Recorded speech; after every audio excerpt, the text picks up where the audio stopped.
Hello, and welcome to Too Many Movies, the podcast where we discuss DVDs and Blu-rays. Wait, hold on. Sorry, I wanted to test out something real quick. I actually greatly apologize. I might actually want to change my profile pic.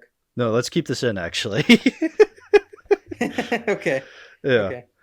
I haven't changed profile pics in a while, just because now that I'm back into sports, I kind of like having the logos.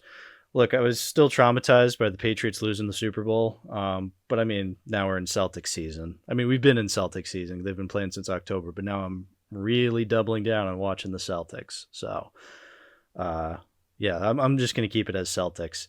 You know, it may not be Terminator themed, but the Celtics, I'm sure in some backwards way I could bring it back.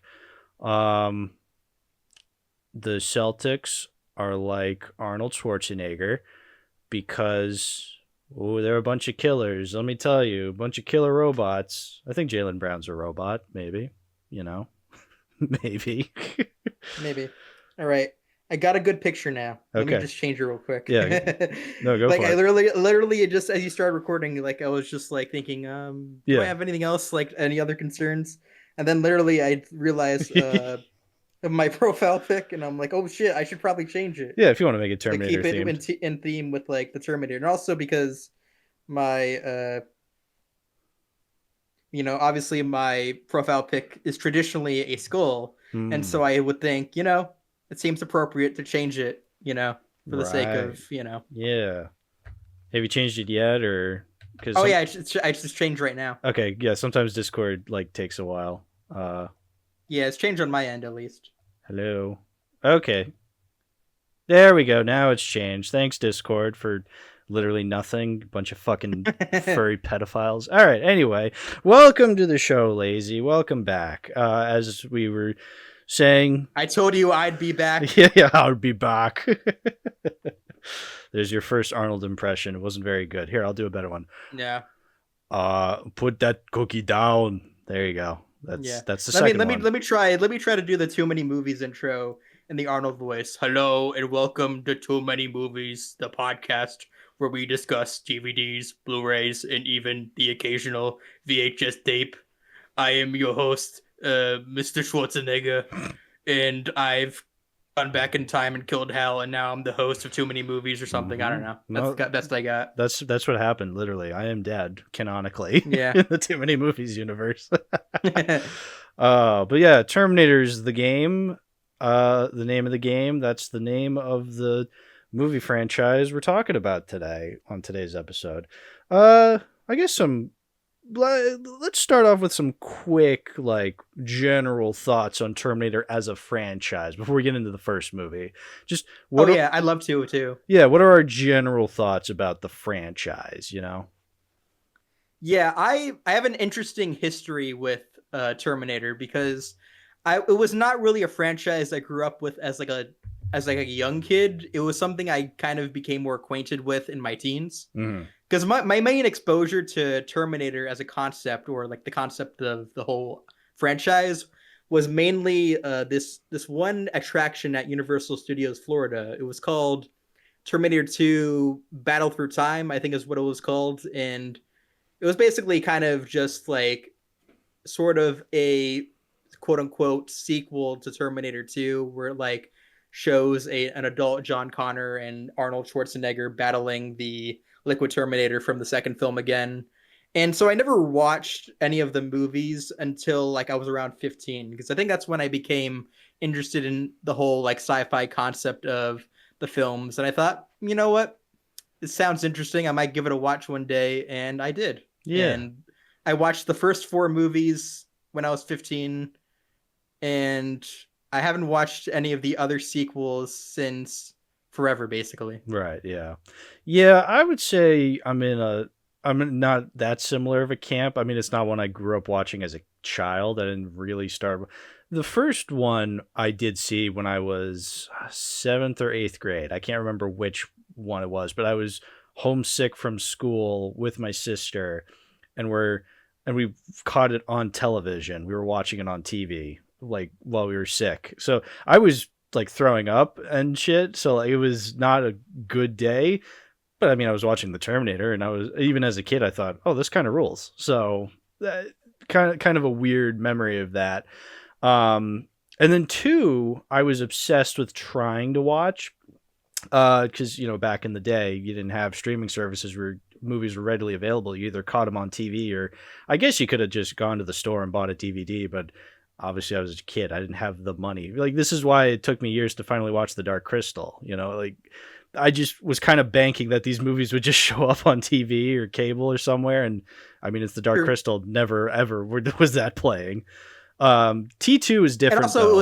it was also kind of hard to find it at a store because like Yeah. it's a movie from like the early '90s too, so it's like they're probably not going to have it as readily available in your local Walmart or something like Yeah. that, I mean, unless you went to Blockbuster, but that was probably like a long time ago. Then. I have memories where I was obsessively like looking at the guide of the channel AMC. That's where Breaking Bad and all that stuff was on.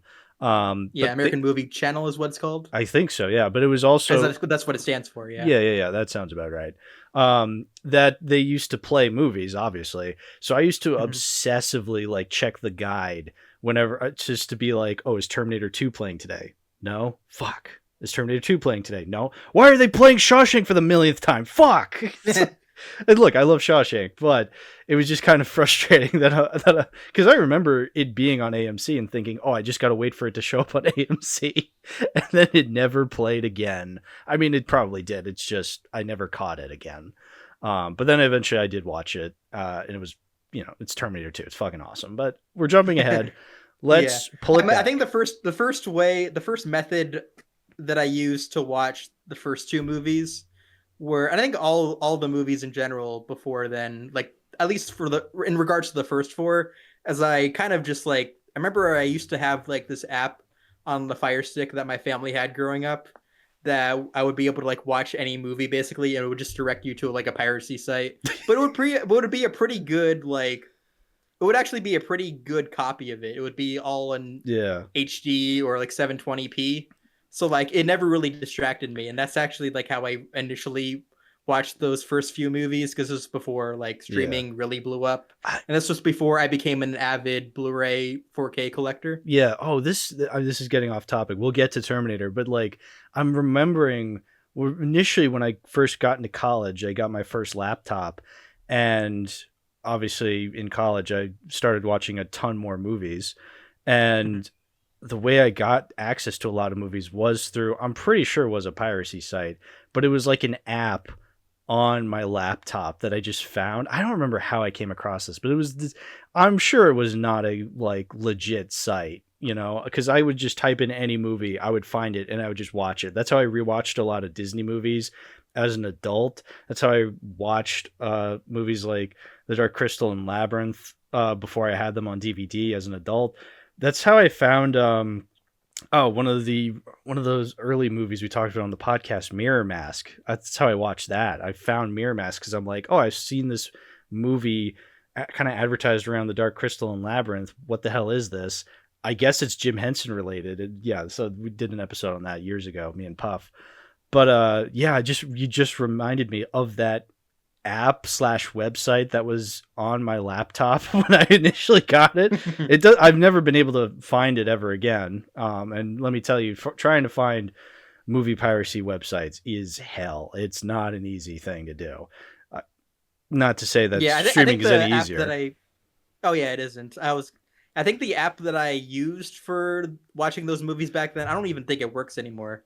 Because probably like the more that these companies like realize how much piracy is kind of rising up, then they just start taking them down and all that kind of stuff. So absolutely, I mean, I get it though, but it's like especially now when you have to like watch ads while streaming something on a certain service, like, and it's not even a guarantee that that movie you want is going to even be available on said service. So it's like maybe piracy isn't that bad after all. Put all movies on Tubi and world peace is achieved. That's my belief. I think they're starting to do that. I think I heard recently that Cartoon Network is starting to put a bunch of their shows on Tubi. Codename's and I thought, man, that rules. Codename's going to Tubi. I'm very excited about that. So. Powerpuff, Ed, and Eddie. Yeah. Like, put literally everything that has ever been produced by Hollywood or studios or whatever, but every movie ever made, put it on Tubi. Like, world peace achieved. The Criterion Collection is officially moving to Tubi I now. would That would love be that. awesome. That would be freaking Yeah, awesome. Okay, we've prolonged it long enough. Let's actually talk yeah. about the first Terminator movie. First Terminator, Terminator 1, directed by our beloved James Cameron.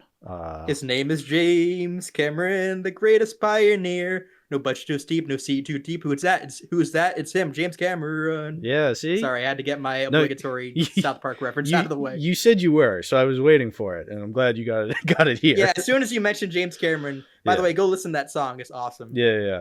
All right, so Terminator 1, I have it on Blu-ray. I have this on this red Blu-ray. It looks like an HD Blu-ray. Or no, it was an HD DVD. Those things. They tried making HD DVDs back in the day when Blu-ray was becoming a thing, and they tanked horribly. That's what it looks like, but it is a Blu-ray case. Anyway, Terminator Yeah. 1, 1984, one of Cameron's first hits. He directed Piranha 2 first, but this was like the big thing that really launched him into what we know of James Cameron today. Lazy, what are your opening thoughts on The Terminator? This, it's sometimes I kind of forget how really good this movie is Mm, because of how much I've really fallen in love with its follow up, yeah, especially since the years that I've been rewatching it over and over again. But that's not to say this movie doesn't rule, because it absolutely does still rule even to yeah, this day. yeah. Oh yeah. It's like I said this in my review recently. It's got a scrappiness to it that I really admire. That is, that I appreciate in something like the first Star Wars. The original Evil Dead is probably my go-to when I think of, you know, really low budget filmmaking achieving something really really special even on such a limited budget. And I feel like the Terminator does achieve that as well. Obviously, this is a much bigger budget than something like The Evil Dead, but you know what I mean. Like, Yeah, you can tell they're kind of going at this with a lot of duct tape. It's not a pristine movie budget like T2 would be years later. it was still fairly like big budget for like its kind though, because this was Hmm. like obviously a film that was inspired by the likes of Halloween by John Carpenter. Yeah. Like it's like because Cameron was actually James Cameron, he was actually like sick like while he was in Rome, like after he was fired from during post production on Piranha 2, and so he had this like nightmare of like this like endoskeleton that was harnessing kitchen knives and coming and rising from the ashes of a nuclear fire, and that's basically how he came up with the idea of the Terminator. And Yeah. as soon as he woke up, he just wrote that into a drawing, and he was like, "This looks interesting." Yeah. I mean, it's a very simple story. Let's get that out of the way. It's It literally is. a killer robot comes back in time to kill the mother of the leader of the resistance in the future. Like, I mean, I explain it that way. It sounds confusing, but you watch the movie and you go, "Oh, I get this immediately. I know exactly what's going on." Oh yeah, and I think the fact they did bring it to present day too also like was able to put aside any production hassles or anything like that, because he realized that you can't really make a movie that takes place in the future on this kind of like budget though, Hmm. but you can bring it to our present though. Yeah. And that's kind of where the whole time travel aspect kind of became integral to the film when he was developing it. And Yeah. that's not even to say too, like, because like the battle sequences in this film, especially for its caliber, still look excellent though. Oh, yeah. For what it is for the time And being, even disregarding that, it still looks great though to this day. I think so too. And I think that I also touched on this in my review. It just shows that talent can take you very far. And James Cameron, say what you want about him. I have my hangups about the dude, but Mhm. there's no denying that he is a talented filmmaker, or was at one point. He had a lot of talent, a lot of ambition, and that translated really well, regardless of whatever amount of dollars the budget was.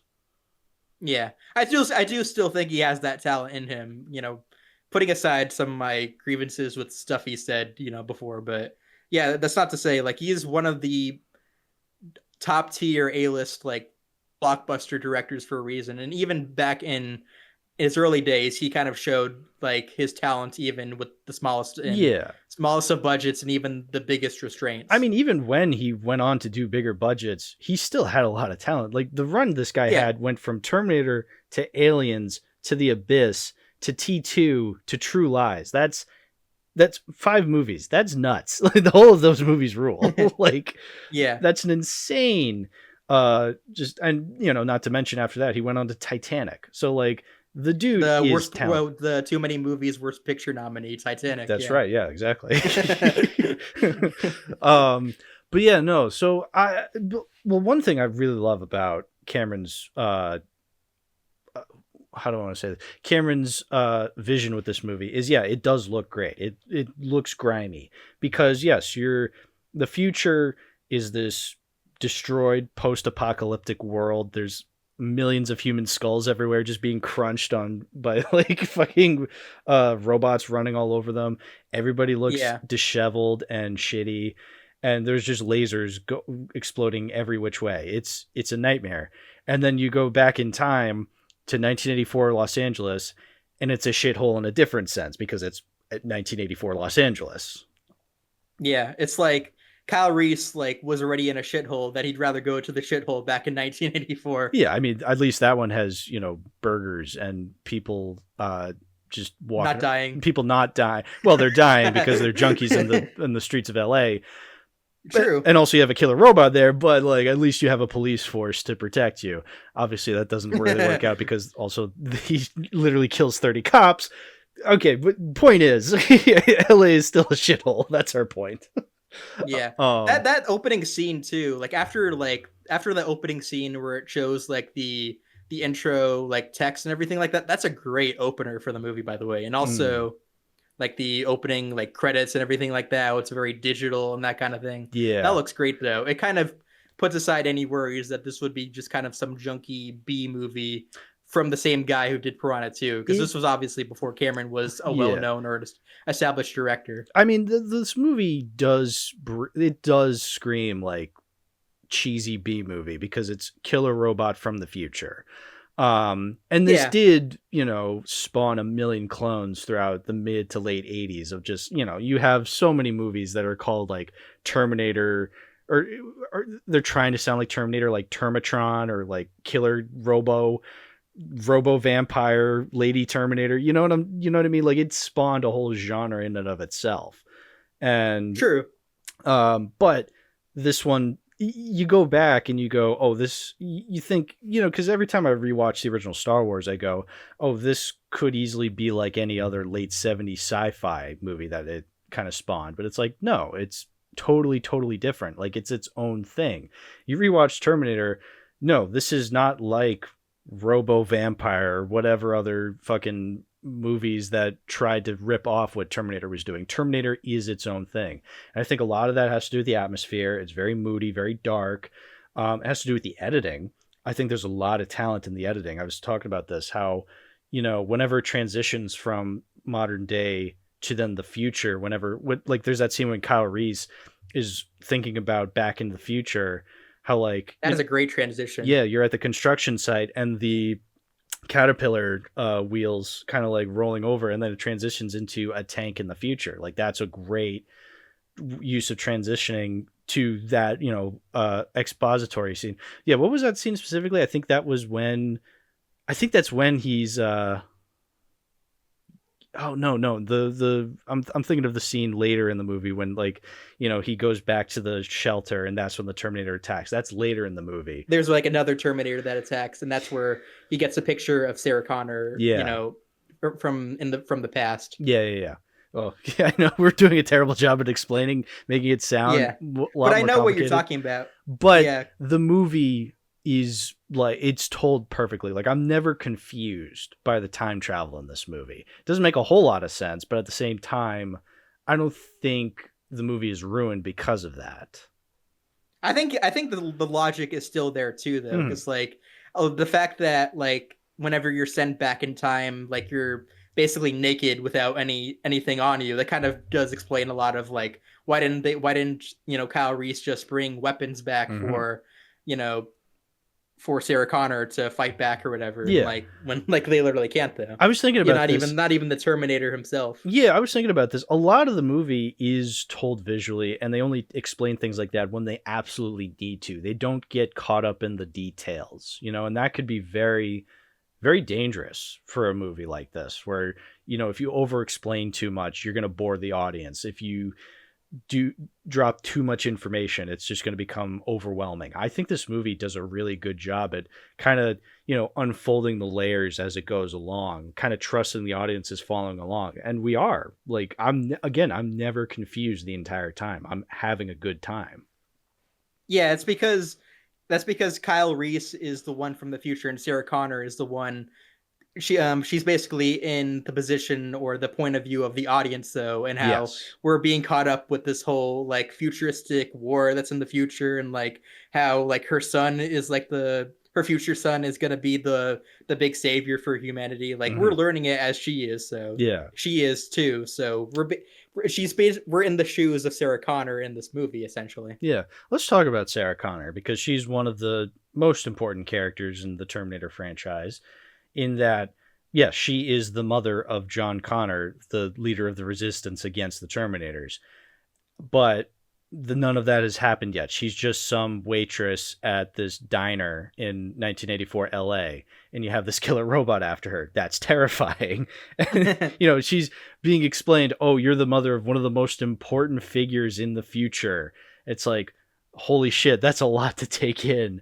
And I think Linda Hamilton does a really great job in this movie of being this very terrified individual, but not going so far to make it kind of an unbearable performance. I feel like sometimes an actress will take things too far with how terrified they react. Like the original Night of the Living Dead, that Barbara character.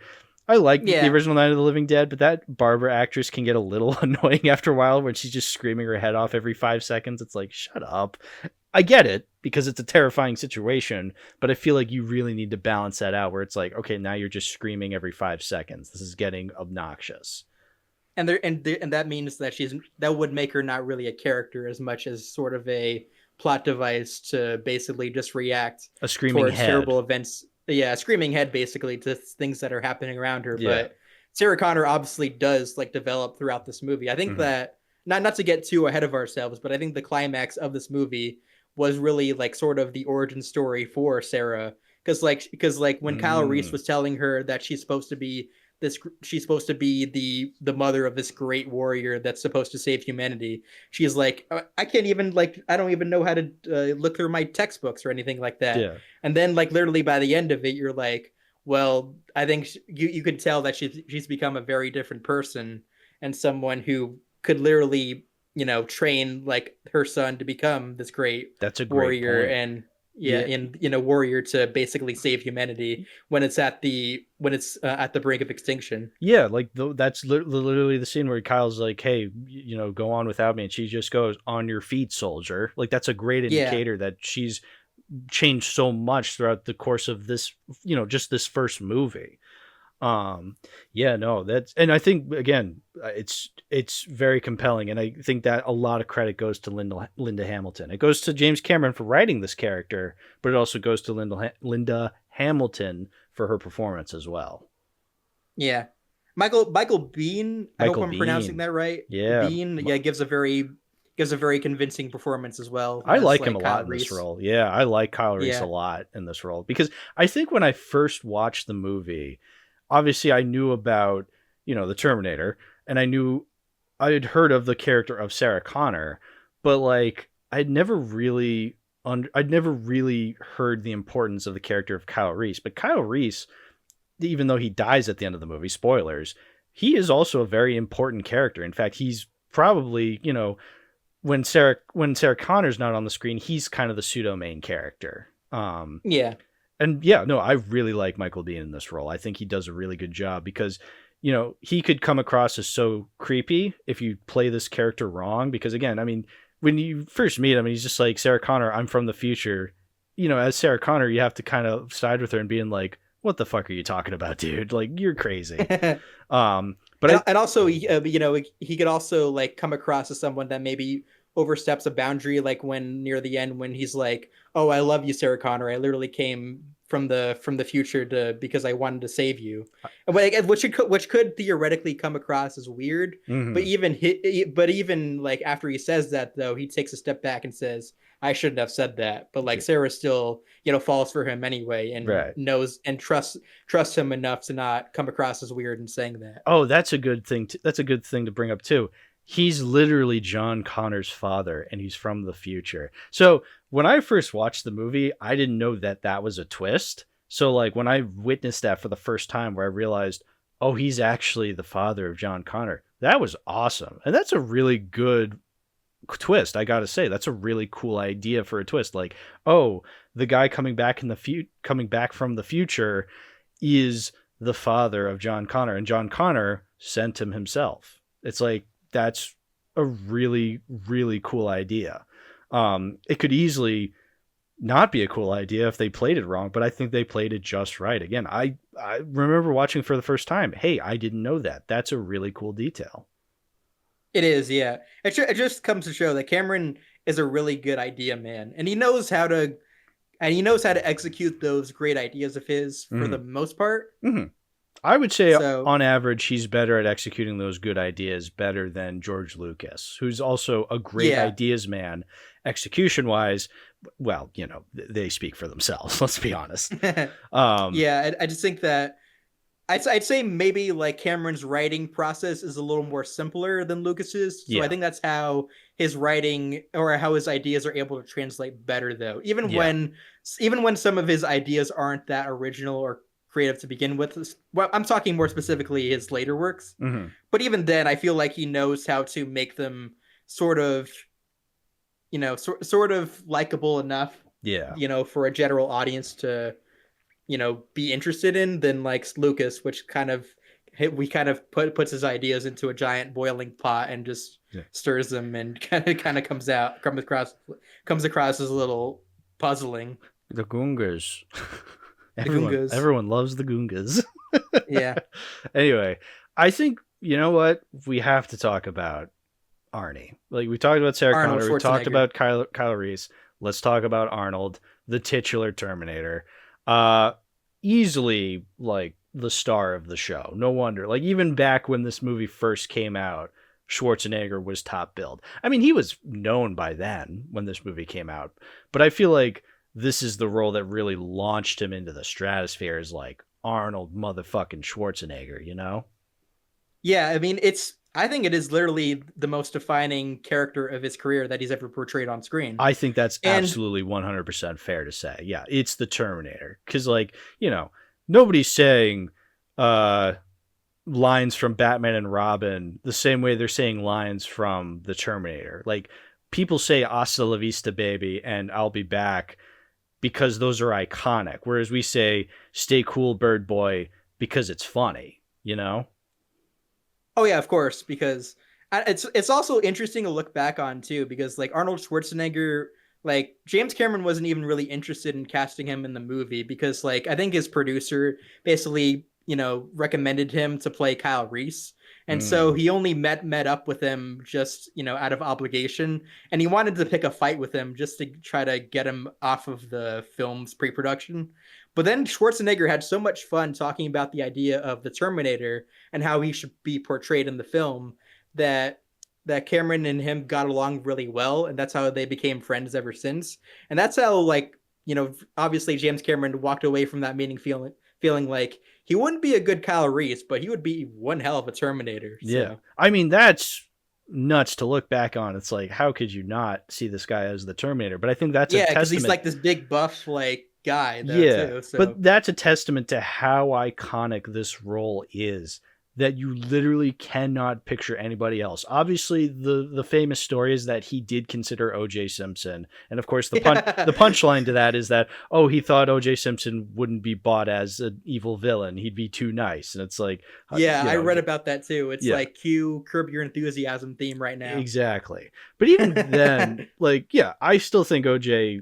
was a fine actor. And I guess that you could argue like, that probably could have been the point. Like you can't imagine him as this killer robot. Obviously nowadays, we can. But the point I'm trying to make is that Arnold just made this his role that I don't think any other actor in this role could have made work. Like, Arnold is the Terminator. Like, there's no ifs, ands, or buts about it. Like, this is the Terminator. I literally cannot imagine anybody else in this role. Oh yeah, he's perfect for the role. I mean, this kind of defined him as one of the biggest action stars of the 80s and 90s. Yeah. And even though Schwarzenegger was not even really like confident in this film like before it came out, because like he when he was asked about it in interviews when he was on the set of like Conan the Destroyer, he basically just said, "Oh, it's just this shit movie I'm doing, whatever." Which is like, very funny. Which is very funny because like it's kind of hard to have confidence in this movie when it's the guy who made Piranha 2 previously. Right, exactly. Even like Orion Pictures, who was distributing it, kind of just saw it as like this slightly bigger budget B movie when they were trying to be known as a more prestigious studio, because they had recently just done like Amadeus, and that's kind of the movies that they wanted to be known for. Right. And so like I think even Cameron himself like was kind of disappointed by the lack of like confidence and even advertising when this film was, being sort of marketed, that it was only when the positive word of mouth came from the critics that Orion decided to finally give this movie a chance and start spreading the word out. Yeah. It's just I think what really kind of makes it his role, Schwarzenegger, is that, I mean, let's be real. I've probably mentioned this before whenever we've talked about Schwarzenegger on the podcast, is that when you watch more of his movies, you tend to realize he's not that great of an actor. And look, that's what I was about to say, actually, too. Yeah, I completely agree with that. He's not. Like, we have to be real, he's not. But that's not to say, he's not a star. He can't be good in a movie. He can't be good in a movie. He can, absolutely. There's been plenty of examples of that. It depends on the director. It depends on, what performance he's given. But also, like, just as a person, he's just not Shakespearean. He's not a very, like, somebody who can just drop into any role. He's not a character actor. And he doesn't have to be. That's totally fine. Like, his defining roles are great because they're meant for Arnold Schwarzenegger. But that's the thing, is like, the Terminator as a character is this emotionless robot. And considering Schwarzenegger, was only doing a role or two every once in a while, like, Hercules in New York and Conan the Barbarian, before this, he's able to make this emotionless robot come to life because, well, he's not doing a lot. He's not doing any emotions. He's just this stoic Austrian dude that's just like, occasionally says, "I'll be back," or "fuck you, asshole." It's not a very complex role. So that's weird. Why he's a great action star, because he's able to, he's obviously able to like do all these action sequences, but he's great in the Terminator. The reason why he works for that is because that role understands his limitations as an actor, though. Right, exactly. That, even like in the sequel, which we'll get to later, obviously, like when he's like trying to basically learn how to become more human, it doesn't come across as jarring, though, because you kind of know he kind of started off as this robot machine, though, that was, built for destruction, but later became good. I was saying, like, like I was saying, it's not, I can't imagine anybody in this role. So you think like, oh, so it must be a complex role. It's like, no, it's a very simple role. But because it's so simple, I don't think the most complex character actors could make this work. Like, you need that big... that big personality that Schwarzenegger can bring. Alpha Chad, yeah, very Sigma. And that's not to put Kyle Reese under the bus, though, because he's also a Chad for just getting Sarah Connor's, love all in just one night. I mean, dude, he did the ultimate. He fucked his best friend's mom. Like, that is total Chad behavior. And that also on paper could have come across as sort of like unbelievable too, but because they don't set it. They don't actually set it, sort of all in one night, though. They kind of transition back to daytime and then they fall in love the next night.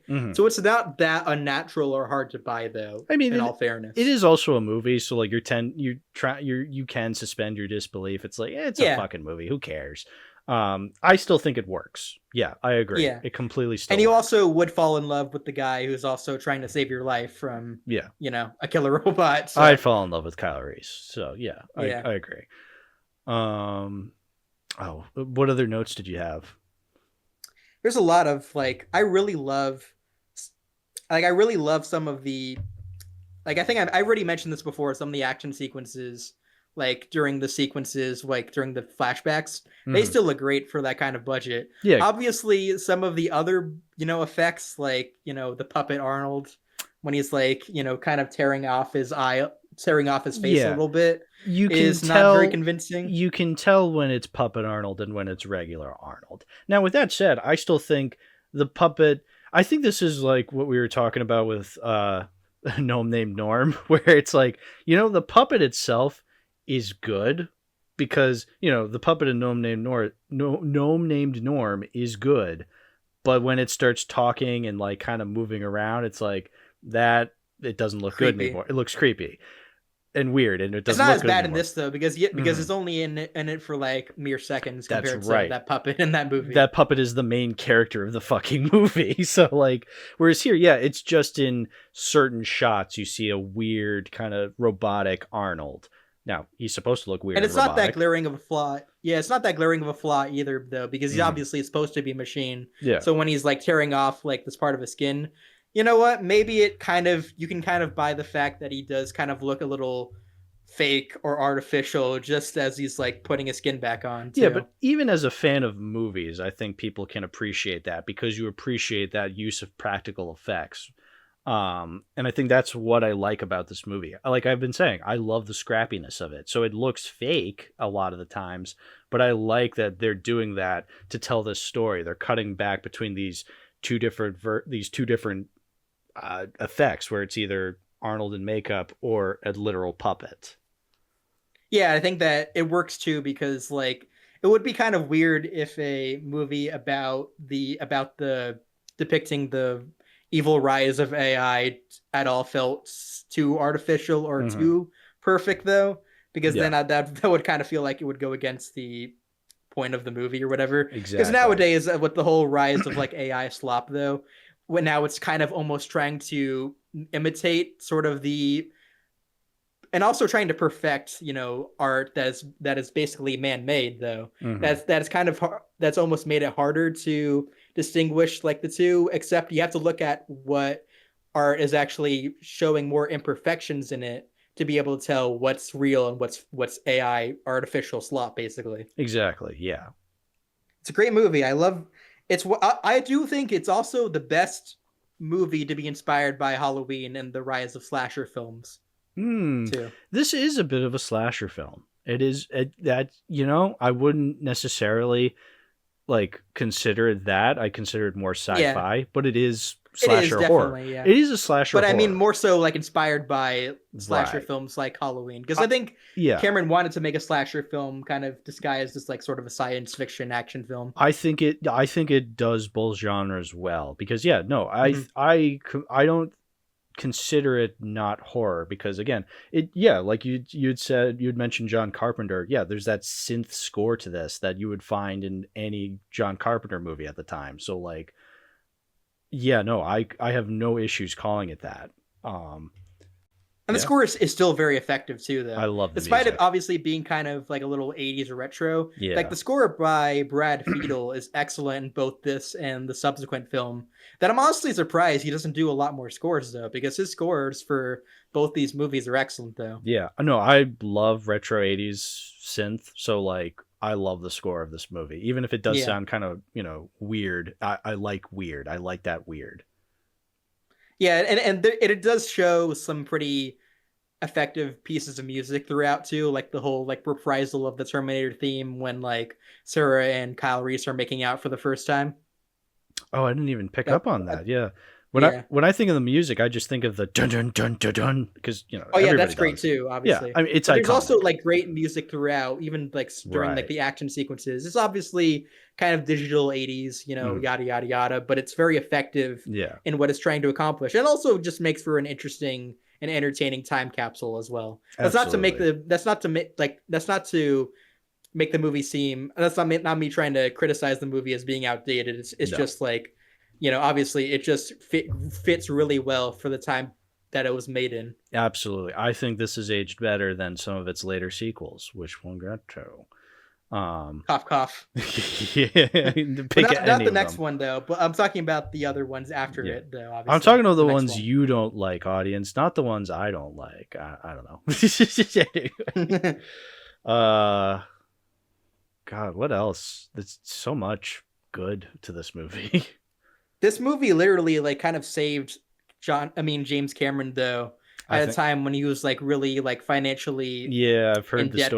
stories. He was like saving up McDonald's coupons. He was literally Yeah, I homeless heard while that while too. making the movie. It's like that's nuts. I think one of my favorite. I don't know if this is real or not, but I think one of the scenes of Arnold like punching a car window in the movie, it was just some random person's car, and they just like filmed him punching some random person's car in LA, and they just ran. Like I don't know if that's real or not, but that just shows you the level of budget this movie had. It's like, and again, the director is practically homeless while making this movie. Yeah, it's according to some of the notes I wrote because I was researching some of this movie like after rewatching it recently, is that like he had no Asian at the time and he was either living in his car or sleeping on the couch of a friend when he wrote the script for this film. Yeah, that's But now he's nuts. like a billionaire, so he's flapping all the way to the bank Right, now. So exactly. Yeah, I mean, look, you can come from anywhere with ideas like that. Um, but yeah, no, that's just a testament to how, yeah, literally how much he blood, sweat, and tears he put into this movie. Because yeah, this saved his career. Like now we have movies like Aliens and The Abyss and T2 thanks to this movie. yeah, and those are the kinds of movies I do admittedly kind of miss from him though, Oh yeah, because now he's like more focused on like the big like epic films, the like the big ones that are the like big 3 hours avatars. long, the Yeah, big like Avatars, Titanics that are like trying to be like an old style Hollywood epic. When I just kind of missed more of the like I don't mind those movies necessarily, but I missed like when he was like just kind of known as the action science fiction thriller director though, you know? yeah. I wish he would make another movie like this or like True Lies. But yeah, no, it looks like he's just going to be making Avatar movies, which, look, honestly, he's made some of the biggest movies ever. Even if he just makes up until Avatar 12 for the rest of his career, he still made The Terminator and The Abyss and True Lies. So, like, we can't take that away from him. Like, he's still going to be known as one of the greatest directors who ever lived. Oh, for sure. And more specifically, like best blockbuster directors too. Absolutely. Yeah. Which, blockbusters can range from pretty bad to pretty terrible. So the fact that he can make really, like, the fact that he has a couple really good ones under his belt, like, that's in and of itself is an achievement.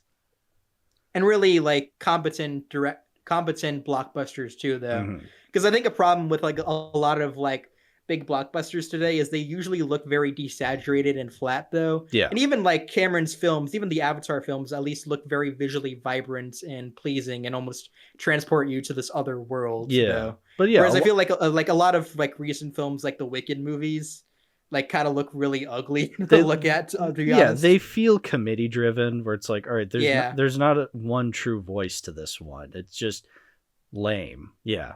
No, Yeah. they don't make them like Terminator 1. Yeah, say that again. Sorry, I accidentally made a noise. No, that's fine. They don't make them like Terminator 1. Yeah, this movie still really holds up, and I think Yeah. that I know meant earlier you were talking about like how like this inspired all these other like sci-fi ripoffs. I interestingly enough, I think the reason my dad never watched RoboCop until I showed it to him for the first time last year was because he thought it looked like some generic Terminator ripoff. Yeah. And then when I showed it to him, he was like, "Yeah, this is good." And I Oh, was like, "Yep, told you so." I love I RoboCop, love dude. RoboCop. Because RoboCop's one of those movies, yeah, you hear people love, and you just go, yeah, because it's probably just a really good action movie. And then you watch it, you go, oh, wait, no, this is like one of the greatest action satires you will ever watch. It's phenomenal. It's perfect. I fucking love RoboCop. I love Probably, Robo. probably That was more actually than one of Terminator. that was actually one of the defining sci-fi films that had a really big impact on me when I watched it when I Yeah. was 15 as well. Because I actually watched it the same age I did as the first two Terminators, and like that's like one of my favorite movies to this day too. I think it's literally perfect as well. I could not tell you the first time I watched RoboCop. Maybe I was 18. I don't remember. But regardless, I probably do like it more than Terminator. But so I don't want to get into talking about RoboCop. Let's keep it on Yeah. track with Terminator. I'll just end it as saying I think I like RoboCop more than this movie, but I like Terminator 2 more than RoboCop. But that's a Hmm. story for another day. That makes sense. Um, I think I think I am willing to say because like I feel like I've gone back and forth whether I like this one or T2 more. I guess we could talk more about that when we get into T2, so I won't Yeah. bring that up here. Is there anything we have to talk about else with this movie? Yeah, I know that you were talking about the kind of the scrappiness of some of the effects though. Do you still like are you still on board with it even like near the end though? Because I'm not trying to trash the effects like when the Hmm. endoskeleton comes up because it's still a truly terrifying visual to behold. Yeah, But definitely there with is like the red obviously kind eyes, of the has that skeleton. stop Yeah. motion effects and that Now, kind of thing. yeah, the whole big Arnold is gone now. So now they're being chased by, you know, a skeleton that looks like it's from Wallace and Gromit. But I still like that because I'm a big Yeah, fan of stop motion like that. So I still like that. But yes, you're right.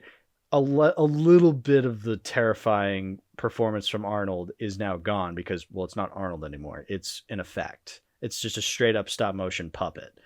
Um, it's yeah, truly terrifying and really effective though, because like literally you think that Arnold's finally dead, but then this fucking endoskeleton yes, monstrosity just comes out, and I think that's like that climax. I think is when it kind of fully forms into a horror film from like an action thriller, like it was absolutely. before. Yeah, Because I because know that I was watching some of like James's like segment on the first Terminator for his like James Cameron ranking, and he was talking about how he felt like it was a really effective horror film.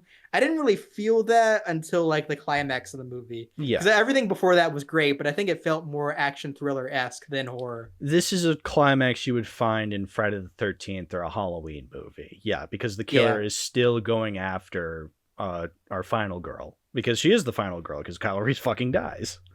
yeah.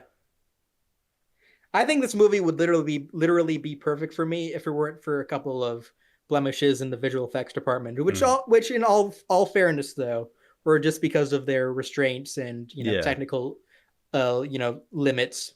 for the time, yes. I think Yeah, that's obviously too. I think I yeah, I can easily forgive those because that's, those are effects that I still really like. Like I still like them. I still think they look cool. They look fake, obviously. I don't fault anybody for pointing that out because I mean, yeah, literally anybody can look at that puppet and go, "I don't think that skeleton's actually chasing Linda Hamilton." It's like, "No, of course not."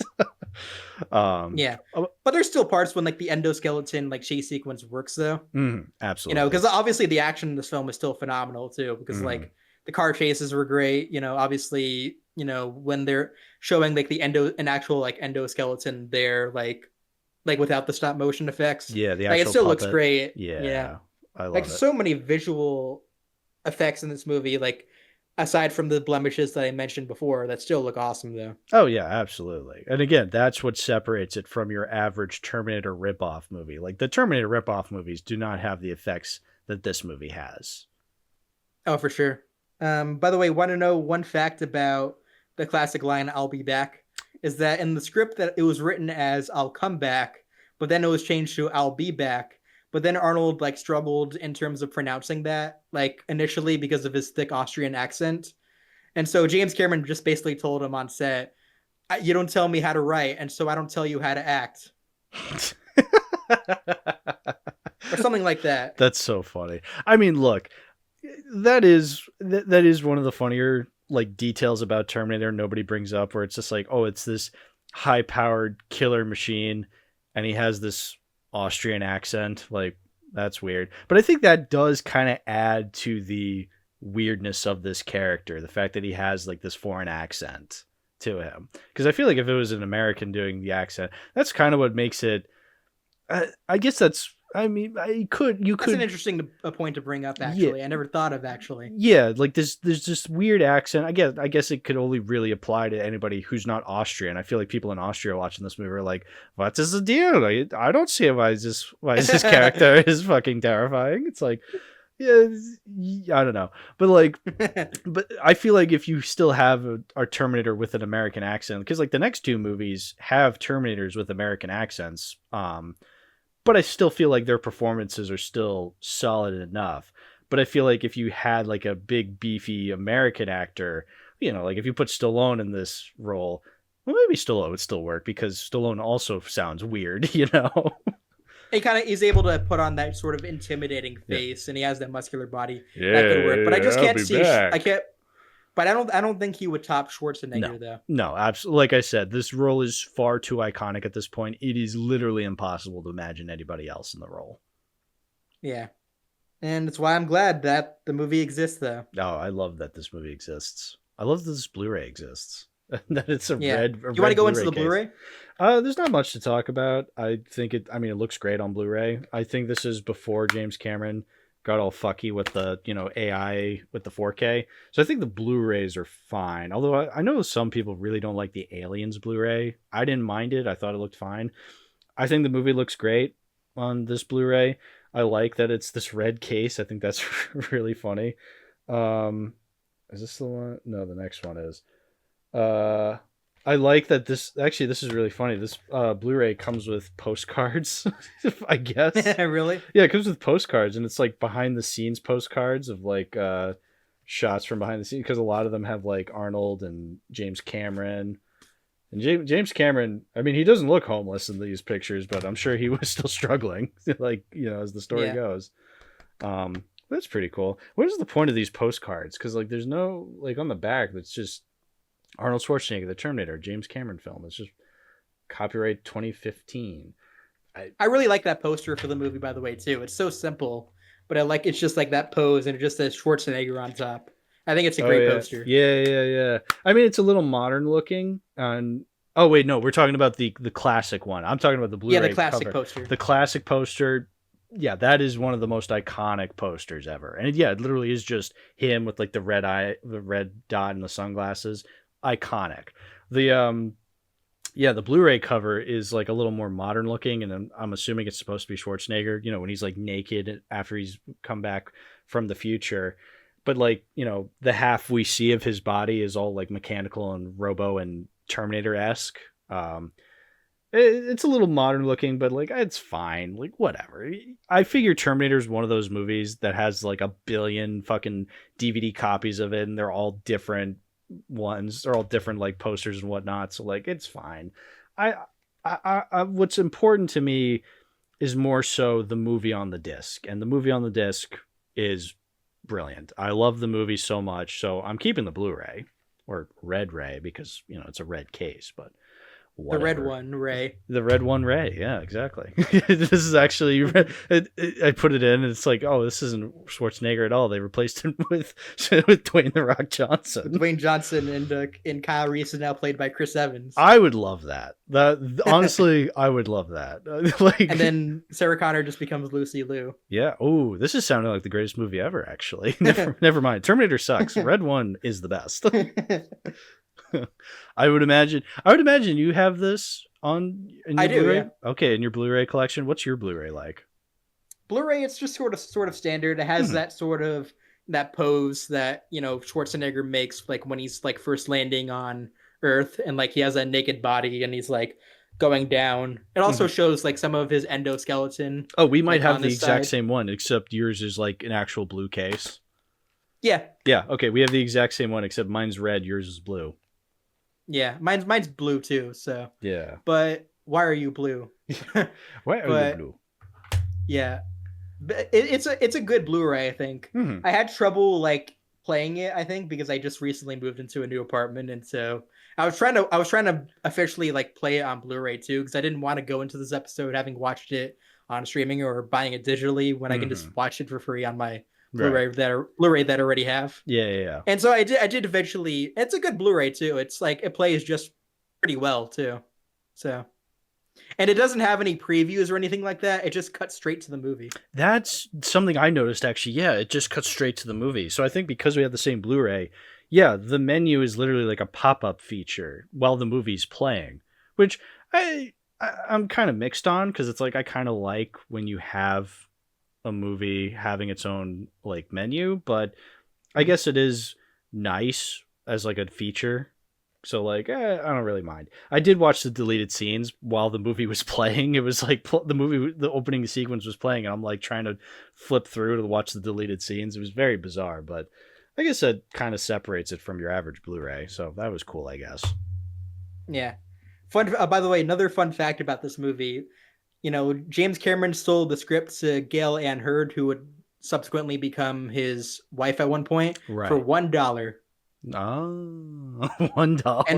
And and he walked away with millions of dollars basically from the revenue of this franchise. Yeah, So, I mean, because it's a lot of money. and he did it. He was able to do it because he's James Cameron. Yeah. But yeah, I imagine you're keeping the Blu-ray. I don't know if you said that Oh, or not, but absolutely. yeah, I mean, I kind Yeah, of figured, definitely. but yeah.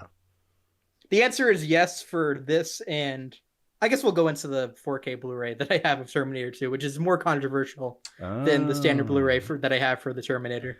Well, you're not only the most, you don't have the controversy with that one. I am controversial in that I prefer Terminator 1 to Terminator 2. So let's get into it. All right, we'll have to go. We'll talk about Terminator 2 first, and then we'll go into, sort of like, Why? yeah, Yeah, the yeah, whys. why? All right, well, let's talk about Terminator 2 because awesome movie. Literally one of the most awesome movies ever made. Yeah. I think it's I'm safe gonna to say. open this with something very bold, I think. And Mm. you can let me know if you disagree. I think this is the best summer blockbuster of all time, with its only competition being The Dark Knight. Mm. I don't know what I would consider the best summer blockbuster of all time because And this is also more generally for summer blockbusters, because there's right. other blockbusters released in the fall and winter, like Lord of the Rings trilogy, which I also Ooh. think is, obviously masterful. But I Yeah. think if I were, but honestly, even with those aside, I think this is actually my favorite blockbuster of all time. Uh yeah, I'm trying to think of like what else counts as a summer blockbuster. I mean, the only one coming to mind is Jaws because that is the literal first summer blockbuster. Well, the Um stuff like Jaws, Star Wars, Jurassic Park, etc., you're etc. saying out of all of those, you prefer T2. And then Yeah, the only other competition is The Dark Knight, which I mean, I fucking love The Dark Knight. yeah. Yeah. Ooh. Also, in terms of like scale and like action sequences and like story and emotions, though, like it all comes Mm. together in like one whole like great piece, though. Right, yeah. I guess And this is on my Mount Rushmore of movies too. Like I adore yeah. this movie so much. Like I've had it on my like letterbox favorites for like a long time. That's because it's literally in my top five, most likely even top three favorite movies ever. What would you say is your top 4 like in order if you even have an Top order? four. Um, If you can even name an order, if not like it's not a big deal. I do have a top five actually. I've been meaning to post like and publish like an actual like letterbox like favorite movies Right. of all time list, but I've been kind of sort of like procrastinating in that. Oh, dude, But I do have a top five. struggling with like how you would rank. Like that's the struggle with my favorite movies list is that I just gave up after like I don't know, I guess maybe the top 10 are in order, but like everything afterwards, it's just like I don't know, fuck it. Like Amadeus here, Faust there, whatever. Yeah, I do have my top five though. It's like I would go with 2001: A Space Odyssey, Mhm. Pulp Fiction, Terminator 2, There Will Be Blood, and Barry Lyndon. Those Uh, are my top five. I mean, all bangers. Yeah, There's no denying that. They're all bangers. yeah, All right. But T2 specifically, yeah, I guess for me, my favorite summer blockbuster would be Star Wars, but it's not because I don't know, I just like it because it's fucking Star Wars. Um yeah, okay, but yeah, T2 is your favorite summer blockbuster. I mean, I believe that because you fucking love this movie so much. yeah. I've probably watched this movie maybe like 7 times throughout my lifetime, ever 6 or since I 7. was 6 or 7, 6 or 7 times, Yeah. ever since I was 15. Right. And I would even go as far to say like I have such a massive history with this movie. I did a book report on the making of this movie when I was in high school. Oh, that rules. That's And I've awesome. also Book yeah, report, and eh? Book yeah, I did a report book report because like I on a was I was taking movie. film classes when I was in high school, and Yeah. like this was the first book that was the first book I chose because like my teacher had like a bookshelf of like books that we Oh, could choose to do like book reports on. okay. And so that book specifically is the first one I chose because I obviously love Terminator and Terminator 2. And so that was like, Yeah, hot dang, I'm doing that one first. that makes sense. Look, when I was a senior in high school, we our final paper in AP literature was like do an essay on any piece on any work of art, and I go, "Can I make it a movie?" And the teacher was like, "Yeah, absolutely." And I was like, I want to do it on Citizen Kane. And he goes, well, as long as you've seen Citizen Kane. It's like, well, obviously I'm going to watch it if I'm going to make an essay on it. I don't understand why he was like hesitant at first, where he just goes, oh, you can, but just make sure you watch it. It's like, yeah, no shit. I'm not. Look, I understand our generation is full of dumbasses, but I'm not one of those dumbasses where it's like, I'm not going to fucking watch a movie. Whatever. Anyway, yeah, so I did a book report. I did a book report on Citizen Kane my senior year. That was awesome. Yeah. But we're not talking about Citizen Kane. We're talking about Terminator 2. Citizen Kane to many people, Terminator 2. Terminator 2 is genuinely my Citizen Kane, probably. I think that's, yeah, I mean, yeah, that's, I can understand because you watch Terminator 2. And look, I have like slight issues, but at the same time, I understand why these choices were made in this movie. Yeah. And then they probably, you can probably get into them later, but they're probably like choices that wouldn't like bother me that much. No, absolutely not. Like, yeah, these are choices that bother me probably in the moment. And then again, like I was saying, like, they bother me in the moment. And then I see that scene of Arnold fucking running up onto the truck and shooting the shit out of the T-1000 while he's driving the truck. It's like, what issues? That was fucking awesome. Yeah. Anyway. I love this movie so much. This is like, we're only like 2 months into the year, and this is technically my third time watching this movie this year. That's a lot of love. I mean, yeah. Let's get that out of the way. The movie looks incredible, way better than the previous one. The previous one, I mean, you have to understand, was made on such a budget for what kind of a movie it was. Whereas this, shoestring budget. The first one was such a massive hit that they're just like throw money at everything. And so I'm sure I would imagine the budget for this movie was exponential. It was, yeah. I think that they because like Cameron was like trying to get a sequel to Terminator made for a long time. Right. But he had to get like the rights back from Hemdale, who he made the first movie with, in order to bring it to a studio willing to, sort of amplify the budget up. And so he brought it over to Carolco, and that's how he was able to get this type of like massive budget. And there were still concerns though, because like the first one, it was a hit, but it wasn't like one of the biggest hits of all time. And like looking at the budget for this movie, it's like $96 to $100 million, which is like vastly bigger than like just the $6 to $7 million budget of the original, I believe. Oh, perfect. Without adjusting for inflation. Yeah. So it's obviously, but they were able to, I think they were still able to recoup their costs with all the distribution deals they were able to get for this movie. Yeah. And so when they did eventually get this movie off the ground, they had to get it off the ground with an asterisk though.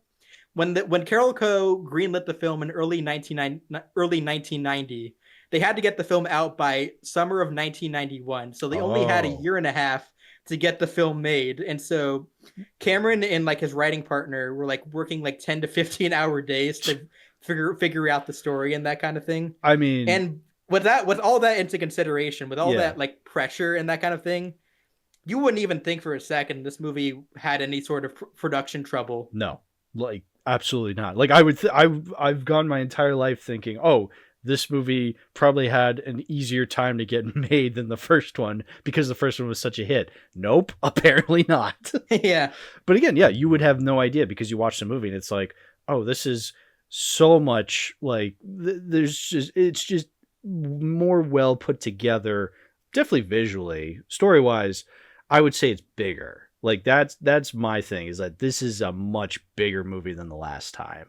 Because I mean, and even then, it's not even just because like they don't take that budget to just be like, oh, now we can do it in the future. Now we have the budget for that. It's like, no, we still have it take place in contemporary times, but we still use that budget to our advantage to like still make it this grand scale of a story.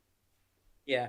Like the stakes are bigger, the set pieces are bigger. Yep. And like I gotta for one of the first things I gotta mention is I think these are some of the best action sequences ever put to film. I mean, Arnold. I mean, that's really why I compared it to The Dark Knight in terms of like what I would consider the best blockbuster of all time. Because like these action sequences are amazing. Yeah, I mean, what's the first big thing is like the chase through the fucking scene through like the tunnel and like how like the liquid Terminator is like chasing like John with like a giant truck and everything like Oh, that.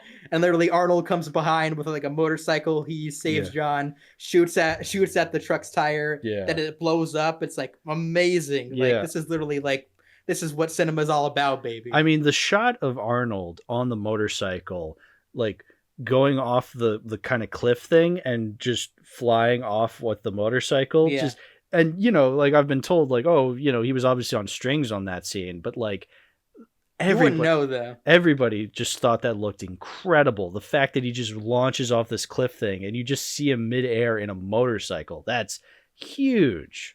There's also like, and that other like sequence like near the basically in the climax of the movie when like they actually had to fly a helicopter underneath a bridge in order to Yeah. get that though. I was going to say Because like that. Cameron's always Yeah. the type of director that always like puts his actors under pressure to get the best kind of shots or sequences he can, the most Mhm. realistic looking ones. Oh yeah. And so that always comes with an asterisk, of course, but that makes the sequences all that more compelling and amazing. Yeah, and like I said earlier, just Arnold, or maybe the stunt actor for Arnold, just like on the car being pursued by a truck. He walks over from the car, climbs up onto the truck, and just shoots the shit out of the T-1000.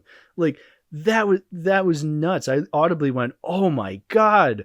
And I've seen this movie several times, so the fact that I was still audibly saying "Oh my god" to this movie, like that just shows you how impressive it is. Yeah, I do think that this is like probably one of the most influential like action films in this kind of regard in terms of like the scale and Absolutely. spectacle. Yeah. And the fact that they could do, when the first one was already influential, the fact that you have a sequel that's equally, if not even more influential, like you got something special here, dude. I would say this one is more influential, especially in regards to like a lot of the Right. CGI and visual effects. Oh, Which the CGI yes. to this day it still looks perfect, I think. Let's Because talk about the like CGI because that's the big difference between this and the first movie. And this is 1991. So this is early for CGI.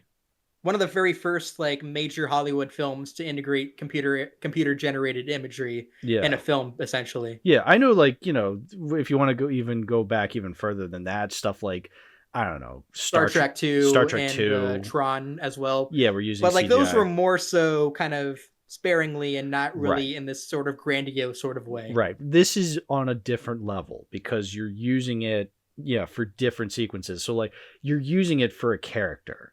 Um, like you're literally, yeah, you have Robert Patrick like transitioning from like Robert Patrick as the T-1000 to then this liquid CGI.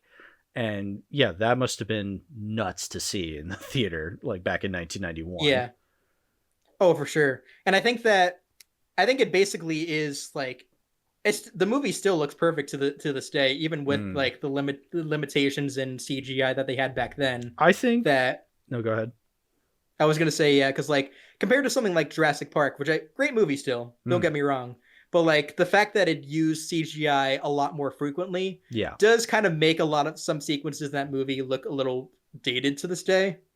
But I think that because Terminator 2 used its CGI more sparingly, though, and understood its limitations at the time, like really well, I think that makes the movie still look pretty flawless to this day, though. I think it still looks like 1991 CGI, but I think you're right though. Yeah, The movie understands its limitations, so it doesn't go too far. Like, yeah, the shot of because like the him, liquid Terminator, because like it's obviously morphing into things. It obviously looks yeah, computer generated, but the fact that it's liquid though, it's able to get away with that though. yeah, but even still, like, I'm still looking for any way of finding out where they transition from Robert Patrick as CGI liquid to then Robert Patrick, because it's like the transitioning from him as a liquid CGI character to then him as an actual physical actor. I'm like, where did they cut to? Like, how did they do that? Like, I'm trying to figure it out even 30 years later. Um, The way he's able to morph into other people and disguise yeah. himself, Oh, though, that those too. look amazing That still. too. Yeah, like literally when he turns it from the stepmother into him, I'm like, how did they do that? Like, I know it's simple edits, I'm sure, but like I'm still impressed by that. Yeah, it's why I think this movie still looks it looks as good as any movie coming out today, honestly. And Oh, well, that's it, also to say that a lot of modern blockbusters don't look very good. So by that logic, I think this movie looks a lot better than most I think it blockbusters coming does, out and I today. think it's because they're not relying on one kind of uh, Special effects. special effect. They're combining the two. That's what Yeah, makes something like The Lord of the Rings so special, because it's combining CGI and practical still. It's using a lot more CGI, but it's still holding on to those practical effects. This is the same way. It's still using practical effects. Like you have, one of the more iconic scenes of, like, the security guard, and they Robert Patrick morphs from the floor into a clone of him. It's like, oh, they just did split screen. No, they hired twins. They hired identical twins. Like, that's great. That's a really good use of practical effects. And then, one of the more other iconic aspects is that they take advantage of Linda Hamilton having a twin. And so they use her. Like, there's that mirror shot in the movie. uh like, they could have easily just, CGI'd it, or they could have done something. They could have done like that's different. a great mirror shot too. Yeah, they could have done different camera angles. It's like, no, they had a mirror shot, and they just had Linda Hamilton on one side and her twin sister on the other side, and they had Arnold on one side and like a bust of Arnold on the other. It's like, that's fantastic. Like, that again, It's very smart. talent is pushing this movie further than any budget ever could. Like Cameron didn't just take advantage of, like, oh, we have CGI now, we can just do whatever. It's like, no, he's still using these very clever editing tricks that he used in the first one, and taking advantage of that in this one. Yeah, for sure. And yeah, it again, because the movie looks so incredible too, because of its like, it does feel like sort of a labor of love in terms of it being an amalgamation of all these different things, like practical set pieces, Yeah. computer animation, and just amazing like stunt performances. Mm-hmm. And so I think that's what makes the movie feel so special to me. So special. It's so large too. It's a group Yeah. effort. Well, with that, I mentioned Linda Hamilton. I want to talk about Sarah Connor in this movie because, Oh yeah. That's first off, that's something that's definitely worth talking about too. You go first. so I just want to say, very different performance than last time, Yeah. but she Yeah, knocks it out of the definitely. park. In fact, she knocks it so good out of the park, I almost got very annoyed at Sarah Connor at certain points in this movie. Which, here's the thing, I understand completely why she's this crazy lunatic in the movie, because, I mean, did you see the last movie? Like, anybody in Yeah. that situation would be a crazy lunatic afterwards. Because that's why you sympathize with her though, because one of the Mhm. things is that like the writers for this movie when they kind of wrote Sarah Connor as this more vengeful character, they were scared that the audience would grow detached from Sarah if they made her too unlikable though, or with That, this sort of change in character. yeah. And that they actually kind of feared that she's actually more angry and more vengeful than the Terminator in this film now. And Yeah. so that was actually something that they kind of they were hoping that the audience would trust them enough to be able to Yeah. stick with them the whole time, because it does come to a point where Sarah does kind of realize the error of her ways. But you do Yeah. sympathize her even before then though, in some regards though. Yeah. Obviously, like earlier on in the film, she's trying to speak to her son again because she's worried about like his whereabouts and like what could possibly happen to him now, like after like another Terminator, or with the world being on the brink of Judgment Day, essentially. Yeah, and the psychologist from the first movie is back because Yeah, he's her case study, and he's just like, sorry, whatever. Which, fun fact about that guy, I've always wanted to mention this. Do you know that guy is the voice actor for Mr. Bleakman in the Clifford the Big Red Dog series? really. You Yeah. know what? That probably adds up. Yeah, I like, as a kid, I grew up watching Clifford the Big Red Dog, and did too. their neighbor, their stingy neighbor, Mr. Bleakman, is just like, Clifford, what the fuck are you doing? Yeah, that's the psychologist from the Terminator franchise, Earl Bowen. If we're being honest though, I think he's one of the biggest antagonists of this movie. That part when Sarah Connor like just beat him up and broke his arm, I was like, you deserve that, motherfucker. Yeah, I mean, these movies do a good job at not having a necessarily human villain. I feel like that would be kind of lame, when, Yeah. like, the biggest threat is supposed to be the Terminator. But I agree. Mhm. I think for a side antagonist, a side villain, yeah, I would say the psychologist character. And not that you don't necessarily blame him, because it's just like, oh, you're this lunatic woman, talking about the end of the world. Why should I believe you? But then obviously, yeah, it's like, well, she's right, because I mean, we as an audience know that, but it is hard for a character in universe to buy that without substantial evidence, which, hey, there is substantial evidence, because literally the Terminator comes to save the day. Yeah. That's why I do kind of understand where the writer's concerns were coming from Yes. earlier on when they were like writing the script for this movie, in terms of like wondering if the audience would just dislike her as a character. I mean, but I think it's because like that ending of that original movie though kind of served as sort of a new transition for Sarah as a character, right, with her becoming more badass and being like, you're terminated, fucker. So yeah, it's like, doesn't feel out of place though. And obviously anyone, like if they knew that the world would be coming to an end and that no one else was doing anything about it though, you too would probably obviously be a little crazy and be like sort of like fucking panicky and that kind of thing. No, you're absolutely right. And yeah, that is an issue I usually have with a lot of horror movies, where you have the main character as this crazy psychopath just being like, you got to believe me, this killer. A lot of psychological horror kind of falls for that, where it's like, oh, you got to believe me, there's this thing happening to me, and nobody believes them. And it gets very tiring after a while. This movie doesn't necessarily fall for that. There are times where it's doesn't like, fall into that trap. No, because like Sarah Connor, and again, like we've been saying, I don't blame Sarah Connor for acting this way. She's this crazy lunatic because she literally experienced all this. Yeah, again, I would be crazy if I was experiencing any of this. So like, that makes a whole lot of sense for her as a character. And yeah, like you said, she literally does have a moment where she's literally about to kill Joe Morton's character. Like, she's literally about to kill the guy because he's the one who pretty much invents Skynet. And but then she realizes in that moment though that if she's willing to go the distance to basically kill someone in order to change the future, then she's literally no different than the two Terminators that try to kill her and her own son. That's a great transition to the son character. We finally have John Connor as a character in this movie. And no, and he's great, honestly. And it's not the resistance leader John Connor. It's 13-year-old. It's him as a kid. So that's a great way, because like in the last movie, John Connor's not a character; he's a concept. Like they literally don't even, because he wasn't born yet. He wasn't born yet. They don't even show him in the future shots. And whenever it's in the future, we're seeing the world through Kyle Reese's perspective, so we don't really see John Connor.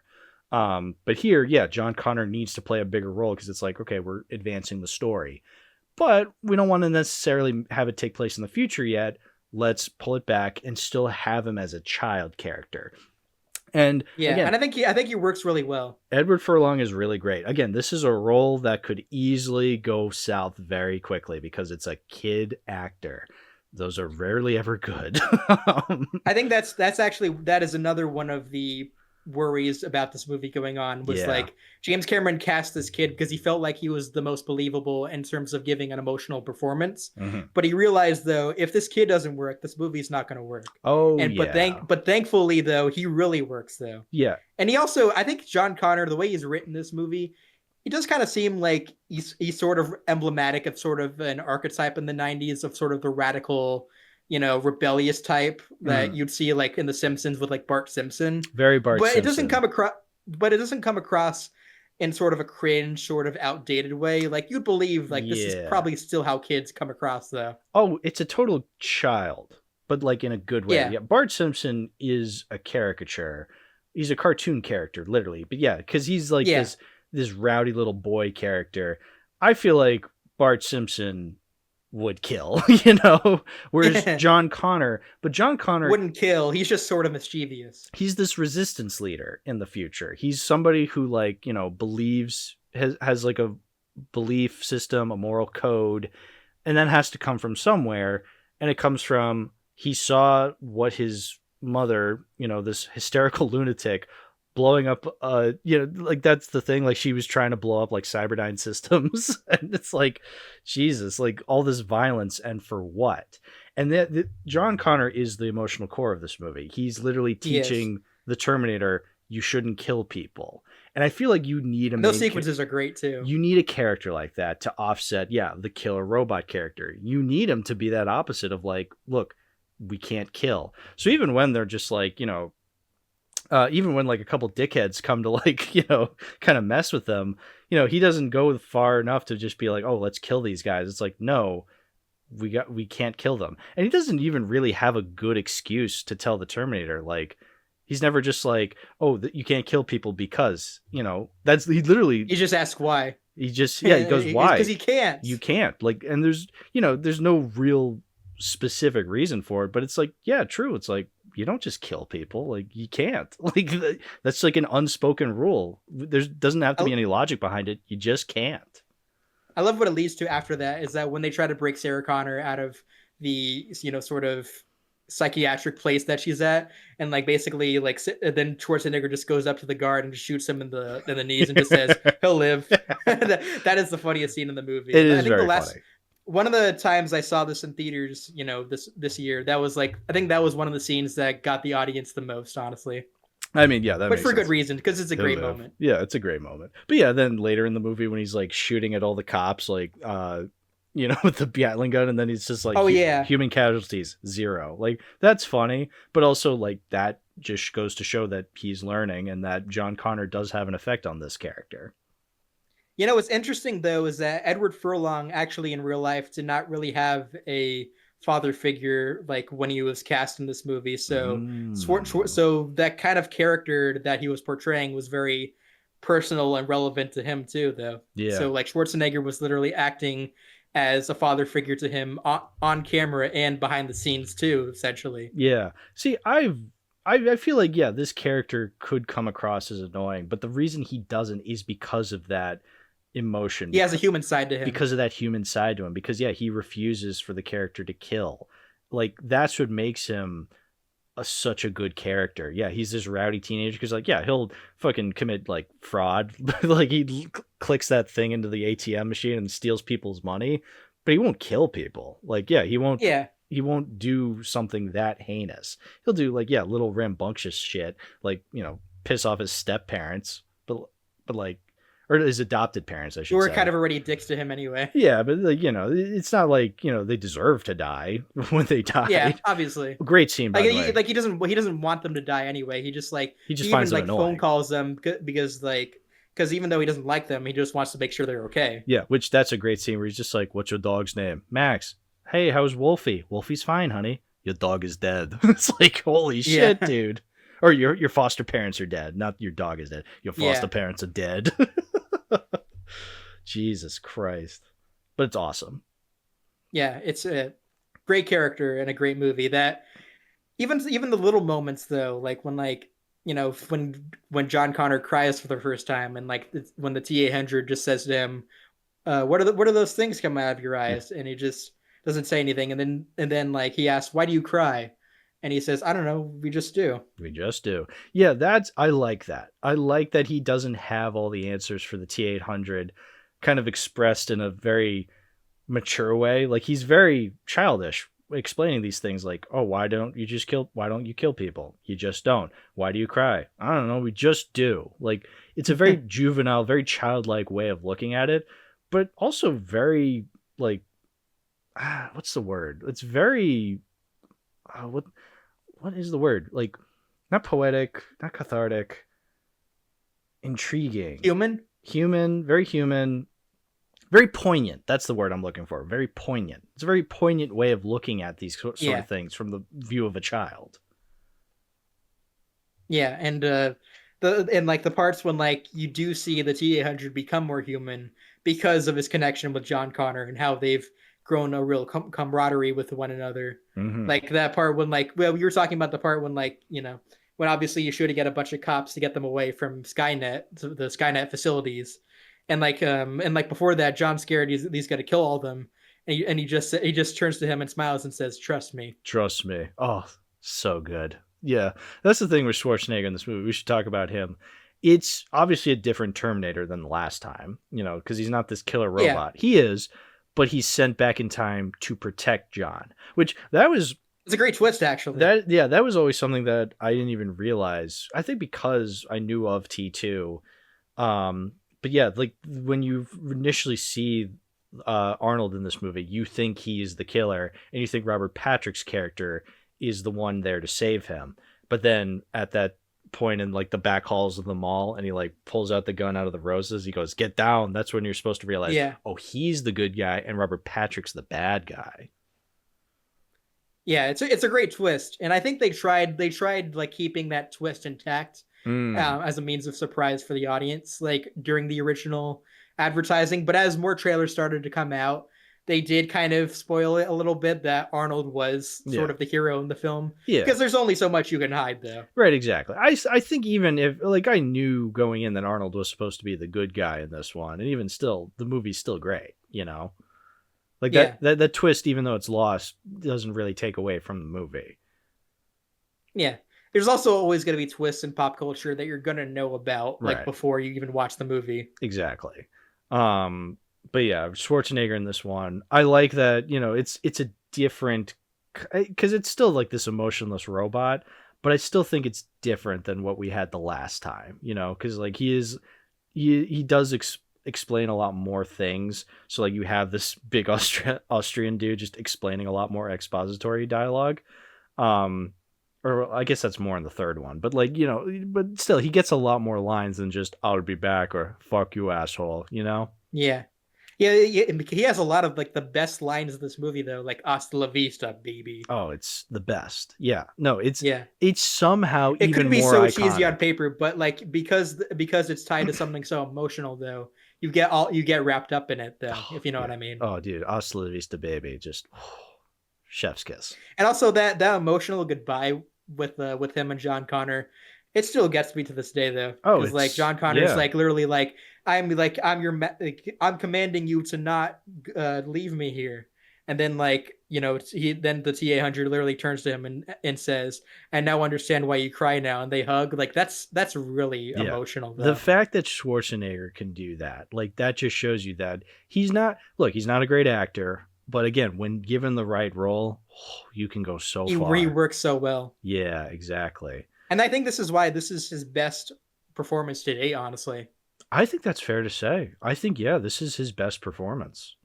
Because in most other roles, he's usually, I guess, in something like Predator, he's able to blend in well enough though as like this sort of like soldier. Mhm. But like in something like True Lies, which I still like, think is a very good movie though. Yeah. Like he's kind of as like this sort of like ordinary blue collar American father though. He just doesn't.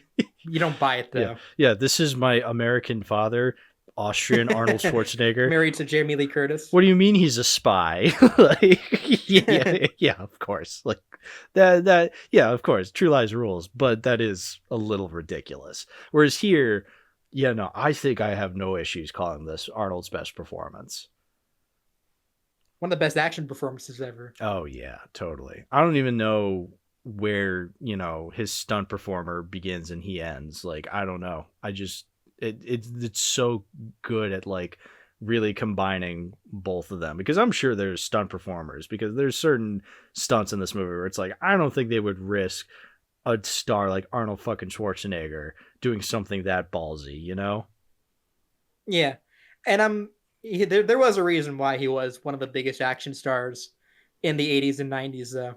Yeah, it's movies like this. Do you want to talk about Robert Patrick a little bit more? That is one of the big, like, yeah, I would say, a lot of this stuff carrying over. Like, this is the Robert Patrick's the new thing that's like the new star of the show. And that is, yeah, is the T-1000. It's like, oh, it's not just a killer robot, it's this liquid that can just turn into this killer machine. Like, that's He's able to blend terrifying. into society even more though than Exactly. like Yeah. Schwarzenegger, That, because what, he's able to come across as like the sort of average cop though. That's why yeah. he's able to get away with so many things. That's what I like about this character. It's very different. And that's what I also like about the character from like a thematic standpoint. I remember reading about this, how like, Cameron made him dress as a cop purposefully. Like it's not just, oh, he comes across a cop and now he's like a cop the entire movie just because, well, that's just what happened. It's like, no, there's a thematic reason for that. It's to show you that, oh, you can't always trust a person in an authority figure, like in an authority Especially uniform. since the past 6 years. I think they might have been onto something. Well, yeah, I mean, there's always been issues with law enforcement and stuff like that. This has Yeah, always that's been a true. thing. Yeah, obviously it's a lot more obvious thanks to 2020. But like, yes, there is this idea that like, yeah, you're supposed to trust them, but man, do they do a shitty job at that, considering what we see on the news. But I feel like that could come across as like very kind of preachy if done the wrong way. Like if you literally had him just like, turn to the camera and just be like, a cab. It's like, no, don't do that. What I think they do it really well, because like, I didn't know that for years that that's what Cameron was going for, but like it's subtle. And you have this character, this performance done so well where he doesn't have a lot of lines, Robert Patrick. A lot of it is done in his face. Yeah, and whenever he does like say something, that something's a little up though. Like when he says, "Gee, that's a nice bike." Gee, Like that's a but nice which bike. like obviously to the average person you wouldn't pick up on, but if you know that he's kind of a massive killer or whatever, Yeah. then it would be a little more Yeah. obvious. I like the little moments like that where like, he's not just a killer robot. Just like, yeah, gee, that's a nice bike. Or like when he goes into the helicopter, he's like, get out. Or literally just something as simple as a finger wave, like him doing the Yeah. finger Oh, that wag. was great though. That's a When like great and in moment. the climax and like after like after Sarah Connor runs out of ammo and he just like points his finger at her. No, no, no. That is great. I love that. That was such a good moment. It was a great climax too though, because like Yeah. I know some people would probably make the argument that it seems a little redundant to have the climax take place in a factory like the original did, but my defense for that though is that since like what other place could you realistically kill a liquid Terminator though? He needs to melt away. Yeah, He needs to exactly. melt away and also like go into a giant ash of fires essentially. I think it works well because, yeah, I mean, the whole movie, you're thinking, how the hell are they going to kill this guy? I don't even know. Yeah. And then, yeah, they get to the fire factory or whatever. When are they going to get to the fireworks factory? Oh. But yeah. Such a great, and I think it's the best villain that James Cameron has ever made. Because the thing I is, the think that's problem fair to with like say. the problem with some of his later movies is that like Titanic and Avatar have very clearly like one-dimensional cartoony bad guys. Yeah. But like this like the T-1000 though, portrayed by Robert Patrick, is such a perfect villain. He's such an iconic role, too. And the fact that he's equally as iconic, maybe not on the same level as Schwarzenegger as the original Terminator, but the fact that like Which is hard to do. that is incredibly hard to do. But the fact that he is this iconic, because yeah, you look at Robert Patrick and you go, that's the T-1000. I remember when I first watched Die Hard 2. He's in Die Hard 2 as like a random hired goon in the movie. Hired goon. Yeah, he's literally a hired goons. He's literally a hired goon in the movie. But I remember seeing him just being like, oh, that's the T-1000. But the movie, I've thought like that was the joke, like, oh, he's in Die Hard 2. But then I remembered, oh, wait, no, this came out before Terminator 2. So he's just supposed to be a random actor. But now you watch Die Hard 2 and it's very distracting because you just go, this random hired goon is the T-1000. Like, that's how iconic of an actor he is visually. Yeah. And that's why it's kind of hard to not be typecast after this kind of role too. Yeah, I mean, because like R. Lee Ermey like kind of became typecast as like yeah, a big authoritative, sort of army guy, like after he was in Full Metal Jacket, and that's basically all he did for the rest of his career. I mean, he's great at it though. To be fair, he is very good at it. Yeah. Yeah, he's absolutely iconic in that role. He's but great, yeah, Robert Patrick, yeah, that's why you didn't really see him in a lot of movies after that. I mean, you did from occasionally. And he's on The Sopranos. Like he played a couple episodes in The Sopranos.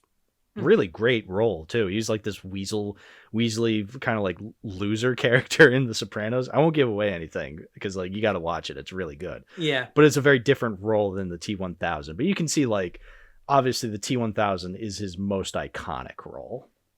Oh, for sure. Honestly, I think that what do you think of the character of Miles Dyson in this? So, Joe Morton's character. I'm a big fan Joe of Morton's character. Joe Morton. I mean, you look at his filmography and he's most known for now BVS and stuff like that. That's because he was literally cast in like those movies because as sort of a homage to his character in, Terminator 2. That makes sense. Because actually, like he was cast as Cyborg's father because he was this father who created, Yeah, robot. AI, artificial intelligence, and a cyborg, that kind of thing. It Wow. was obviously paying homage to that movie, though. Yeah, if only BVS was good. Oh Or well. Justice League was good too. Oh well. Oh well. Anyway, oh yeah, no, I love Joe Morton in this role because he is the creator of this AI, and you think like, oh, he's this big evil dude. It's like, no, he's just a normal dude with a he's family. Just a normal guy. He's just a normal computer scientist. Like he's just this normal black nerd. Even the guy who basically inadvertently, brings the entire world to its knees, probably has a family and life of his own, though. And I like, it isn't about like he isn't like, pressing his fingers together like, how will I destroy the world? Yeah, I like that we have that scene of him at home with his family.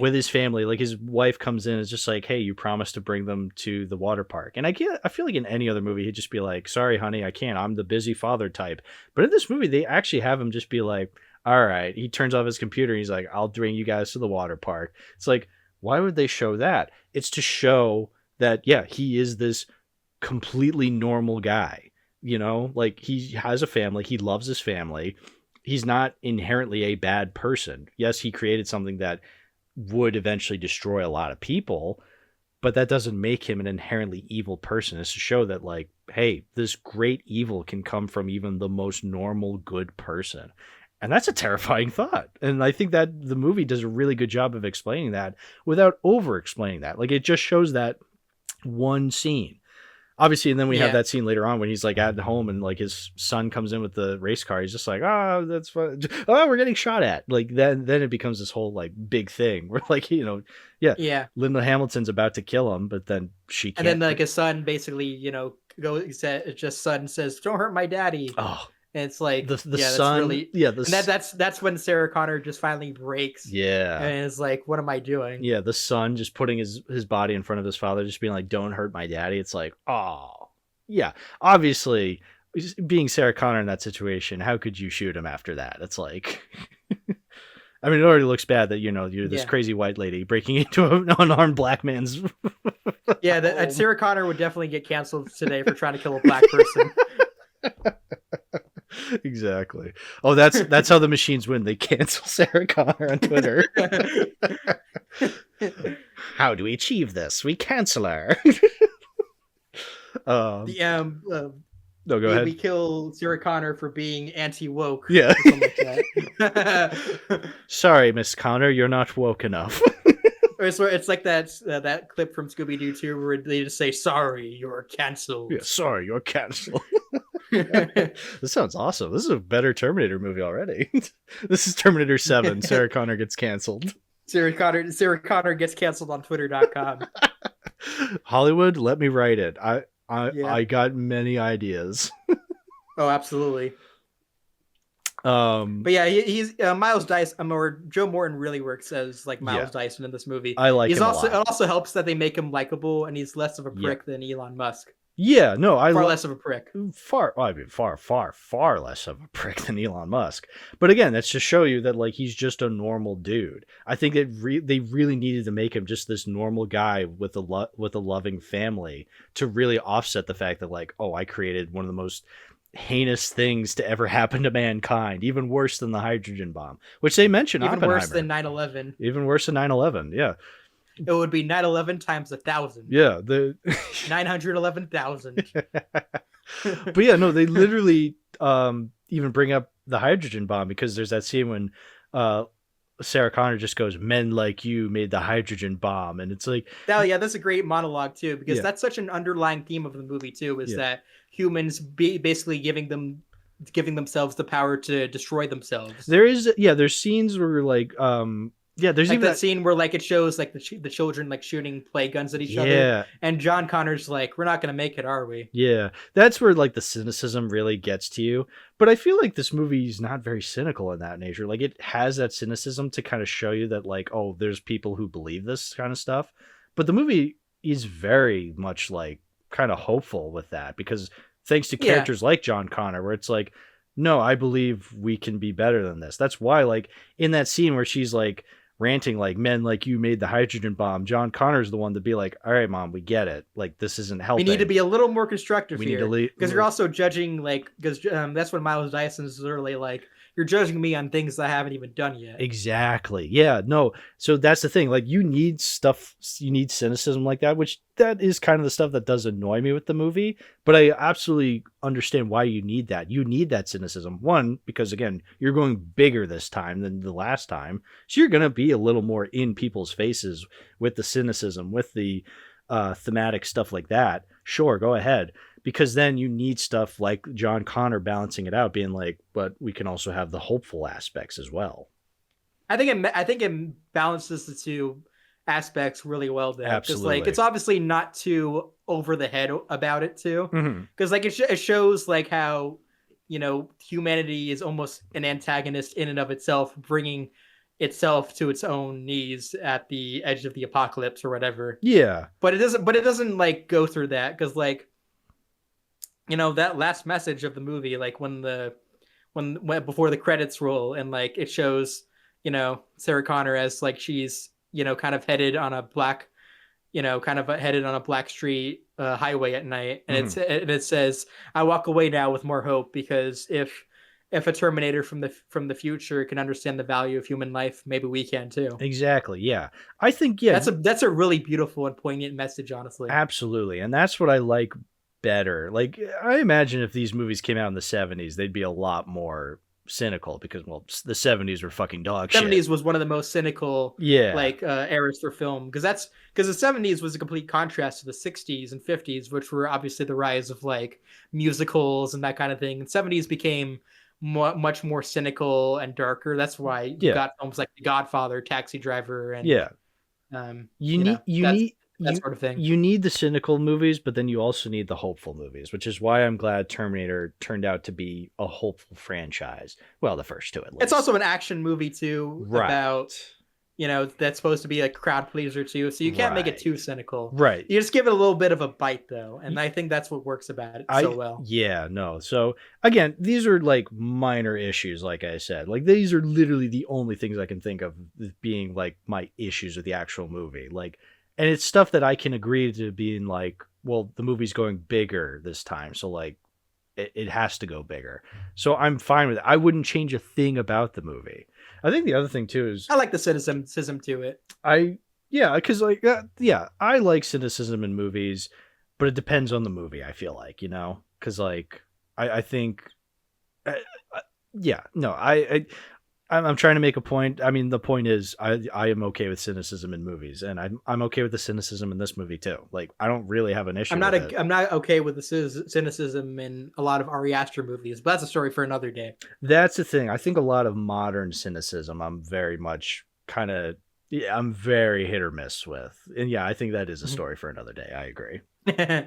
Yeah.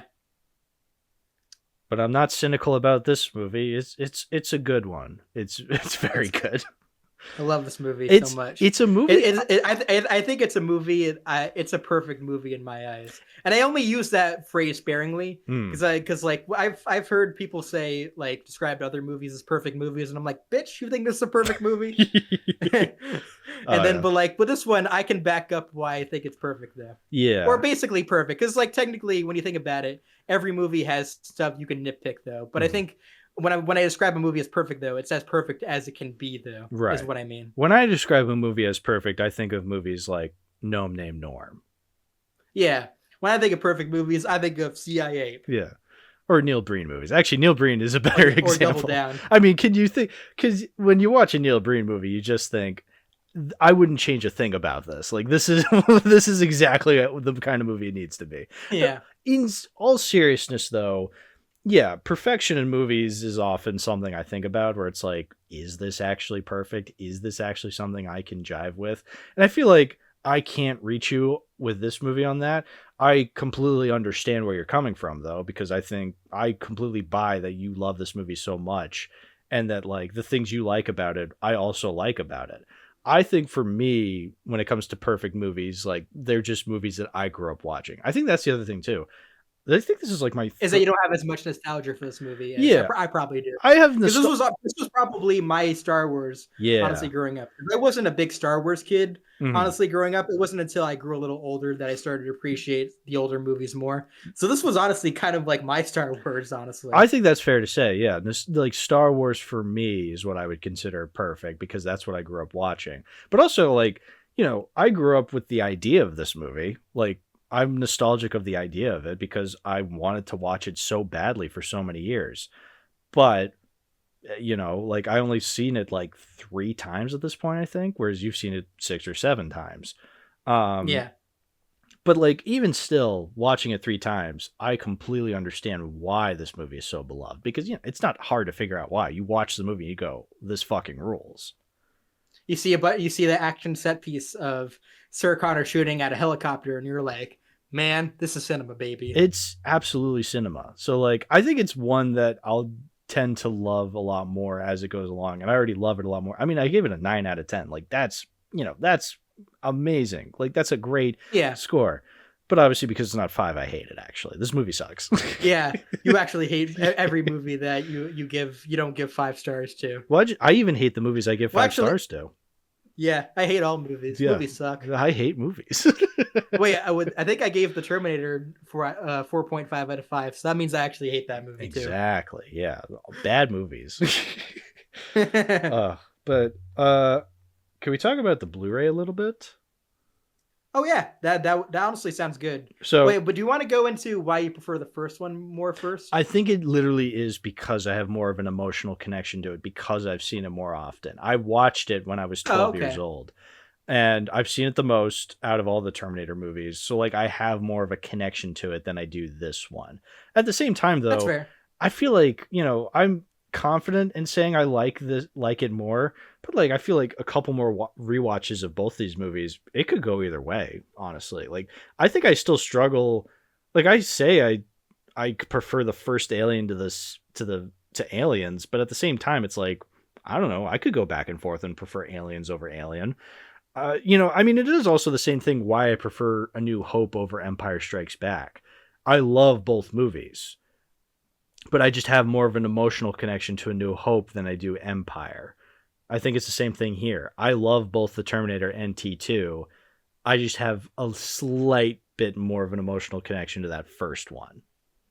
Yeah, for me, I'm not gonna lie. There actually was a point in time where I actually did prefer the first one over the second, though. Mm-hmm. But I think because as I rewatched the second one more over the years, and I've also studied the movie more than the first one, right? I think that's why I've grown to love this film even more. And I also think that the emotional side and the themes of humanity versus technology, I feel like are more prevalent in this film. And I think that the way the movie kind of sort of, tackles that, I think is more interesting. And also because I think that the emotional bits of this movie, I think ring home basically more than the first one does. Yeah. I can see this eventually maybe becoming my favorite, but even still, like, I still think it rules, like it's still an amazing film. And the fact that it's the second film, the fact that a lot of people prefer it to the first, that's impressive. Very rarely does that ever happen. I mean, obviously there's a handful of examples of sequels that are preferred to the original: Empire, Aliens, this, Dark Knight. These are movies. Dark Knight, yeah. Are like, there's a reason why there's like a handful of these movies of sequels that are better than the original. And this is, often one of them. Yeah. That's why I don't have a problem with you preferring the first one. Even though you're wrong, just kidding. That's fine. Yeah, because at least you're not one of those like internet snobs after they've watched like a popular movie after everyone's seen it, and they're like, it was whatever, it's fine. Yeah, no, I have no hangups as to why people like this more than the original. Like it's no question to me. It's like, yeah, it's obvious why people like this one more than the first one. Yeah. Yeah, and even then, like again, and there's always going to be that personal connection that is why you prefer something over something else. And I would say it's a hair above this one. Like it's really hard for me to just be like, yeah, I prefer the first one, and I'm confident in that stance. It's like Well, there's also things I like in the second one even more than the first one. Like it's one of those hairline things where it's like, it's just one of those things I've often kind of gone back and forth over. And I can make a claim now it might change, 5 minutes from now. Because the thing is, though, is that both these movies have had such a profound impact on me, Yeah. like growing up too. Because I love the concept. I'm a big science fiction fan, and I think that James Cameron is just a really imaginative person, a filmmaker, Yeah. and I think that's why both these movies have had such have had such a major impact on not just science fiction but also the medium of cinema. Yeah. I think that's fair to say. Like he's made one hell of an impact. And this Blu-ray has made one hell of an impact because guess what? The Blu-ray is distributed by Lionsgate. So, Yeah, I did notice that too. And when I put the Blu-ray in too, it opened with Lionsgate. yeah. So, even though the case is one that I usually don't like, you know how it has like the recycling logo etched out. I've brought this up numerous times on the podcast. Like the recycling logo will just be etched out on a case, and it just makes it a lot more flimsier. I hate that, but it's a Lionsgate Blu-ray. I'm not getting rid of it. Lionsgate, my goat. Like, That's why he's the goat. yeah. I mean, look, the movie's staying in the collection anyway because it's a fucking awesome movie. But I'm also doubly keeping the Blu-ray because it's a Lionsgate Blu-ray, and that's just very funny to me. The 4K Blu-ray, I know for a lot of James Cameron movies are fairly controversial because they do. I guess you mentioned that they kind of have an AI upscale, basically, is what. Yeah, Williams talked about that too. Like, yeah, like people will watch the movies and you can tell like there's an AI upscale, but I mean, I've never really seen them in person because I've never bought a James Cameron 4K. I've kind of just because I don't know, either I find a Blu-ray that's cheaper and I just get that. Like I'm not one just whenever a 4K is announced, I just go flock to the Amazon to get it. That's the other thing too. But even just by like the comparison photos you can see online, it always does look kind of weird and wonky. I don't know. What does it look like in person? It's never really a distraction for me, really. Okay. There probably is sort of there's probably some stuff in the 4K transfer you can probably pick up on as sort of enhancing. It doesn't really become too much of a problem for me when I was rewatching it like last night. Mm-hmm. But I think that even if I do decide that I kind of just don't want the 4K disc anymore, I still have it on the traditional Blu-ray because the 4K release that I own it on also has a traditional Blu-ray disc with it. So I think even if I had my biggest hang up with it over time though, and I just decided, you know what, this sucks. I'm no longer, playing it. I still have the Blu-ray for Terminator 2 as well. I actually bought it on traditional Blu-ray before I got the 4K because I just thought, well, 4K is the best, quality version you can watch it on. Yeah. And so I obviously just got it without knowing any of the hang-ups people had about it. I mean, look, William's gone over it, like why 4K is superior, and I agree. I can agree to that 4K is superior, but I always bring up like sometimes I like a DVD quality of a movie. Sometimes I like a Blu-ray quality of a movie. I keep VHS for crying out loud. The absolute most dog shit quality for a movie ever. Like it is objectively the worst. I still keep it around because that VHS quality can add to a movie. I agree. That's actually why I've like really enjoyed going to like some 35 millimeter screenings of like movies like in the past like couple months.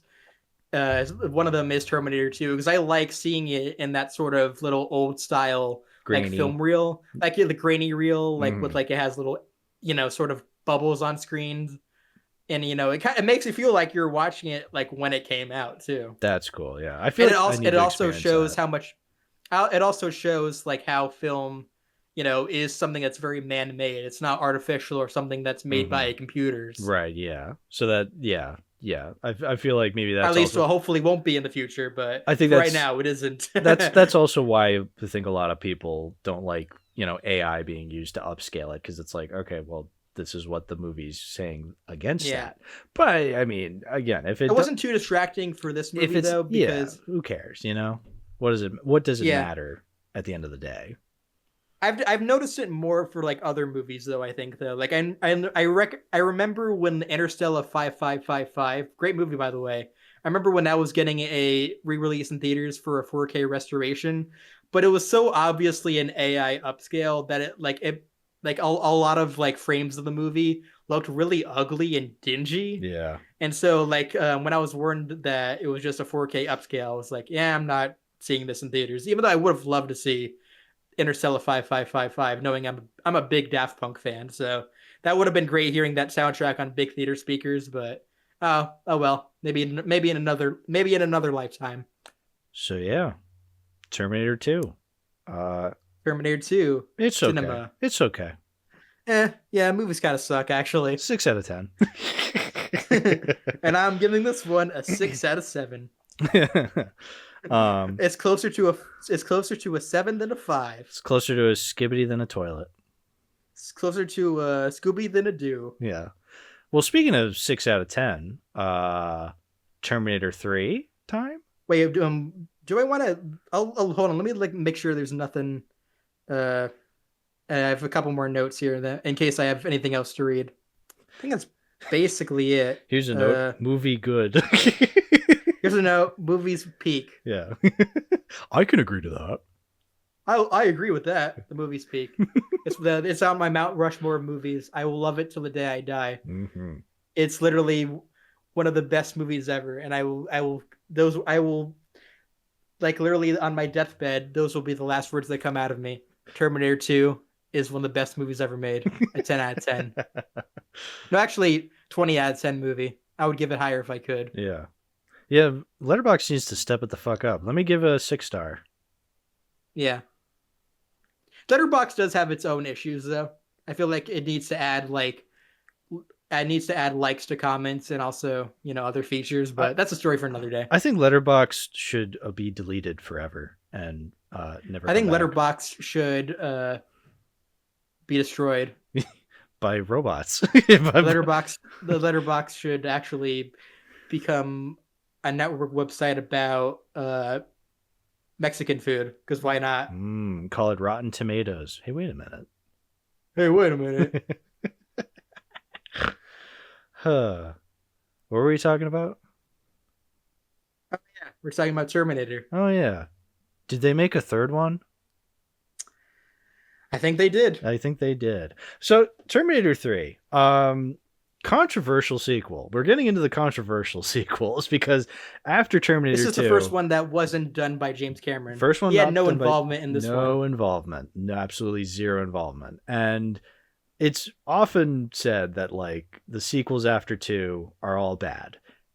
And yeah, I think that is universally agreed upon. I will say... It's kind of a weird overgeneralization though. Yeah. That, like just like saying after the first 2, all the rest of them are all bad. Yeah. When like we kind of have to rewatch them in order to determine exactly if that's actually true or not. Well, we're doing this all in one take, so we have rewatched Salvation, Genesis, and Dark Fate. And I have yeah, of course. Yeah, my thought. Yeah, well, we obviously have the real opinion on that. Yeah. Our podcast is the correct opinion. Exactly. No one else's. But anyway, so rewatching 3, I gotta say, I didn't hate it this time around. I actually did kind of like it. I can see why it was hated in its day and why it's considered bad. But I think... I kind of had fun with it too. For what it is, I had fun. Yeah, it's a very fun sequel. There's some good action scenes in this too. Obviously not T2 level. No. But like that truck chase when Schwarzenegger's hanging from like the crane. What's it called? Well, the crane. Yeah, like that was fun. That ruled. That was kind of awesome. There's some action scenes in this movie that do lean more towards being Michael Bay-ish. Yeah. But I still think they're entertaining for what they are. I think that's a good way of describing it. It's very Michael Bay-ish. Yeah. And this is even before he did Transformers, because this is 2003. But you watch this movie, it is very 2003. For better and for worse.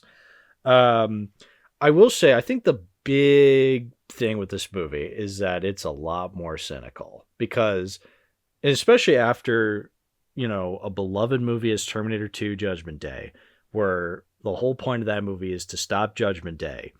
And then this movie immediately is like, oh, by the way, Judgment Day is still happening. You can't change that. It's like, what a massive slap to the face that is to anybody who Yeah, loves it just HD2. basically just says, oh, it was postponed. Yeah. Actually, that wasn't the real Judgment Day. April Fools, April Fools, clickbait. it's still happening.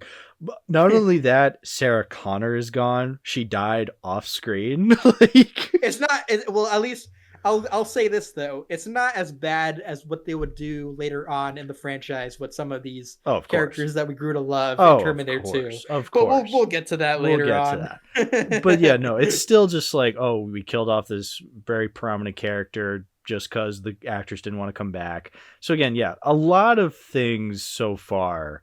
You watch the movie, and I can imagine being in a theater in 2003 and just being like, the fuck is this? So like, I don't blame people for that. I think 20 years removed, though, judging it for what it is, it's like, actually, the attempts are not that bad. I will say, yeah, this is nowhere near the first two because again, it doesn't have that Cameron sauce to it. But I think, I kind of like that they're doing something different. Like they're going more cynical where it's like, okay, Judgment Day is going to happen whether you like it or not. I was comparing it a lot to Alien Cubed throughout because like I feel like that movie had a very similar issue with a lot of people where it's like, the opening really pissed off a lot of people. The opening really pissed off a lot of people, and like the whole concept of it being a lot more cynical, a lot darker after, and just kind of spitting in the face of the last movie. Like I didn't think that was this prime of an issue in this one though, because like in Alien 3, like the opening, it ends like it starts with like Ripley's like daughter like basically dying in the opening minutes. Yeah, and they didn't do that this time with like they just said, oh, John Connor's mother like died off screen, but like the main point of Terminator 2 was to save John Connor. So and he's it's not still that well at least this movie didn't do it, unlike another movie that would come later on in our marathon. Yeah. Yeah. Well, that's the other thing. John Connor is weird in this movie, so it's not Edward Furlong. His casting is weird too. Like I think the actor that plays him doesn't do that good of a job. Yeah, I don't hate the actor. I think he's trying. I think it's more he's bland. He's very bland. Yeah, it's a very bland performance. I think sometimes he can put in a pretty good performance. Like I think at the end when he's like, not to jump ahead, but at the end where he's just where like the guy over the radio is like, who's in charge, and he goes, I am. Like, okay, that was kind of cool. I think that's a really good indicator that his character's definitely becoming who he was meant to be. I feel like he could have done that a lot better though. I think you needed a better actor for that. I feel kind of bad, but like I think it's a mix of like the performance wasn't that good and maybe the directing wasn't that good on the actor as well. I do like the climax of this movie a lot, actually. Oh yeah, for what it is, I think the climax is actually very fun. Yeah, because I think before that, I think the movie was kind of whatever. Yeah, it was perfectly fine. And but the new like female character they introduced that's supposed to be like John Connor's like future wife wasn't that interesting. Yeah, Claire Danes, again, she's a good actor, but like I don't know, she was just not given a whole lot in this movie. She's just kind of screaming the whole time, or like she's just annoyed the whole time, and then it's supposed to be like, oh, I'm your wife now. It's like, oh, okay, that's whatever. But yeah, I feel like you need those aspects to really be a lot stronger than they were, because like on paper I'm fine with her being the partner character, and I'm fine with John Connor being a little more cynical but eventually becoming this great leader. But again, they need to do that a lot better, whether in the performance, whether in the directing. Like it just needs to be a lot stronger than what it was portrayed in the movie. Yeah, I thought the way the movie opened, it was kind of funny though, because like during the bar scene at the beginning, when like Arnold is like naked and confronts the guy on stage, like demanding his clothes, like none of the ladies in the audience thinks it's weird seeing a nude dude squishing a guy's hand, and they're just looking, they're all just cheering him on, like I guess like, they're drunk. No one or thinks something. That's weird. Yeah, I don't know. Maybe they're drunk. I don't know. I guess, but like not a single one of them looked at it as like, that's weird seeing a naked guy on stage. yeah, I guess they really are just drunk, but like it's supposed to be. I did find it kind of weird that it's supposed to be like, oh, we're doing the whole Arnold naked in a bar scene from the Again, from after the second it one. feels very like, oh, just like the Lath movie. It's like, yeah, okay, but at this time it's a gay bar. Well, at first I thought it was a gay bar. No, it's just the dancer's like a gay dancer. Actually, it would have been better if it was a gay bar. So like That then would be one of the awesome. guys would be like, Oh. "Hey Arnold, can I, hey Mister, can I make out with you?" Yeah. Yeah. Hello. Yeah, just the most horrid gay stereotypes of the early 2000s. Yeah. Oh, I would love that. That'd be awesome. That would be so funny. I mean, you get that with it would the whole place would be run by Big Gay Al. You'd be Gay Al, exactly. Yeah, I mean, you do kind of get that with the dancer. He's just like, talk to the hand, honey. He has like the most typical gay lisp accent, and he's just like, now talk to the hand. I mean, that comes later. But yeah, then he gets all like the leather daddy outfit, and then he pulls out the sunglasses. Oh, but they're star sunglasses. But they're star sunglasses this time. I thought that was weird. Yeah. I guess maybe they're trying to be tongue in cheek about it. Like, it's not real sunglasses this time. It's star sunglasses. It's that I mentioned this in my review. The movie is definitely the most cynical that these movies have been so far, but it also has a weirdly tonally inappropriate sense of humor because it has jokes like that where it's like, yeah, Arnold puts on the glasses. Oh, but they're star sunglasses. Like, oh, those aren't the sunglasses the Terminator would wear. That's funny. Yeah, or like later on in the movie, they're just like, they're like driving. They drive under a truck and the top of the car gets destroyed. And like it shows them just driving, and Arnold goes, "We need a new vehicle," and like it just kind of holds on them, and then they just drive away. Like that hold was supposed to be like where the audience is supposed to laugh, but it's like, what? Like, why are we holding for jokes? Like that's never been a thing these movies have done. It's a very bizarre like tone. I mean, there's literally a scene in the climax where Arnold takes the lady Terminator and shoves her head down a toilet. It's like, what? It's supposed to be a weird sequence too. It's supposed to be this cynical, like dark third chapter in the series, but also you have ladies' heads in toilets. You have Lady Terminator breasts growing big. It's like, what is it's this really inappropriate tonal whiplash, but that's why I kind of like this movie. I like that tonal whiplash because it's so out of left field that like that's what makes it so much fun to watch, you know? Yeah, a lot of the action sequences in this movie feel way more cartoonish, like Looney Tunes or something like that. Oh, dude, when they're just like, yeah, when Arnold's like getting his head smashed in the bathrooms, it's like, this is a live action Looney Tunes. And this came out the same year as Back in Action. So like, yeah, what the hell? Joe Dante should have directed Terminator 3 then. Ooh, that'd be interesting. Oh, because Daffy and Bugs show up. I'd love that. Yeah. That would be great, honestly. Like a Terminator film with Bugs and Daffy though along. Yeah. That would be great. Come with me, Duck. You're despicable. Come with me, Duck. You're despicable. Yeah. What's up, Duck? He just says to Terminator. Yeah. What's up, Back? I don't know. There's a joke there. What's up, Arnie? What's up, Arnie? Yeah. Oh wait, what's up, Bot? The same Bot, basically. What's up, Bot? There you go. There, we got it. Hollywood. We got it. High five. Pay attention. Okay. I had mentioned this. What do you think of the lady? What do you think of the actress who plays Lady Terminator? Yeah, I was just gonna get into this. Yeah. So the Lady Terminator. So obviously, first movie, big killer robot. Second movie, you have another robot. Liquid Terminator. This movie, woman. Like that's the evolution. That's just literally the only difference, though. Yeah. I think what hinders it too is that like the Liquid Terminator was already a concept that James Cameron came up with when he was coming up with the first movie too, but he didn't have the budget necessary to make that happen until he got a bigger budget with Terminator 2. Yeah, but also the technology 3, wasn't there yet. That's why he made the Abyss, so then he could achieve that. Whereas now. Yeah, then he could achieve that effect. Yeah, and then this one, it's like, oh, the evolution is that it's a woman Terminator. But also it's like, oh, it's a exoskeleton, but the liquid is also on her. She's more advanced because... Yeah, it's like she's able to shoot lasers, I guess. She just is the most advanced. Like, they just say... Yeah, there's no real visual idea as to why this one's more advanced other than... she has both liquid and physical. I don't know. Yeah, it's never really clear.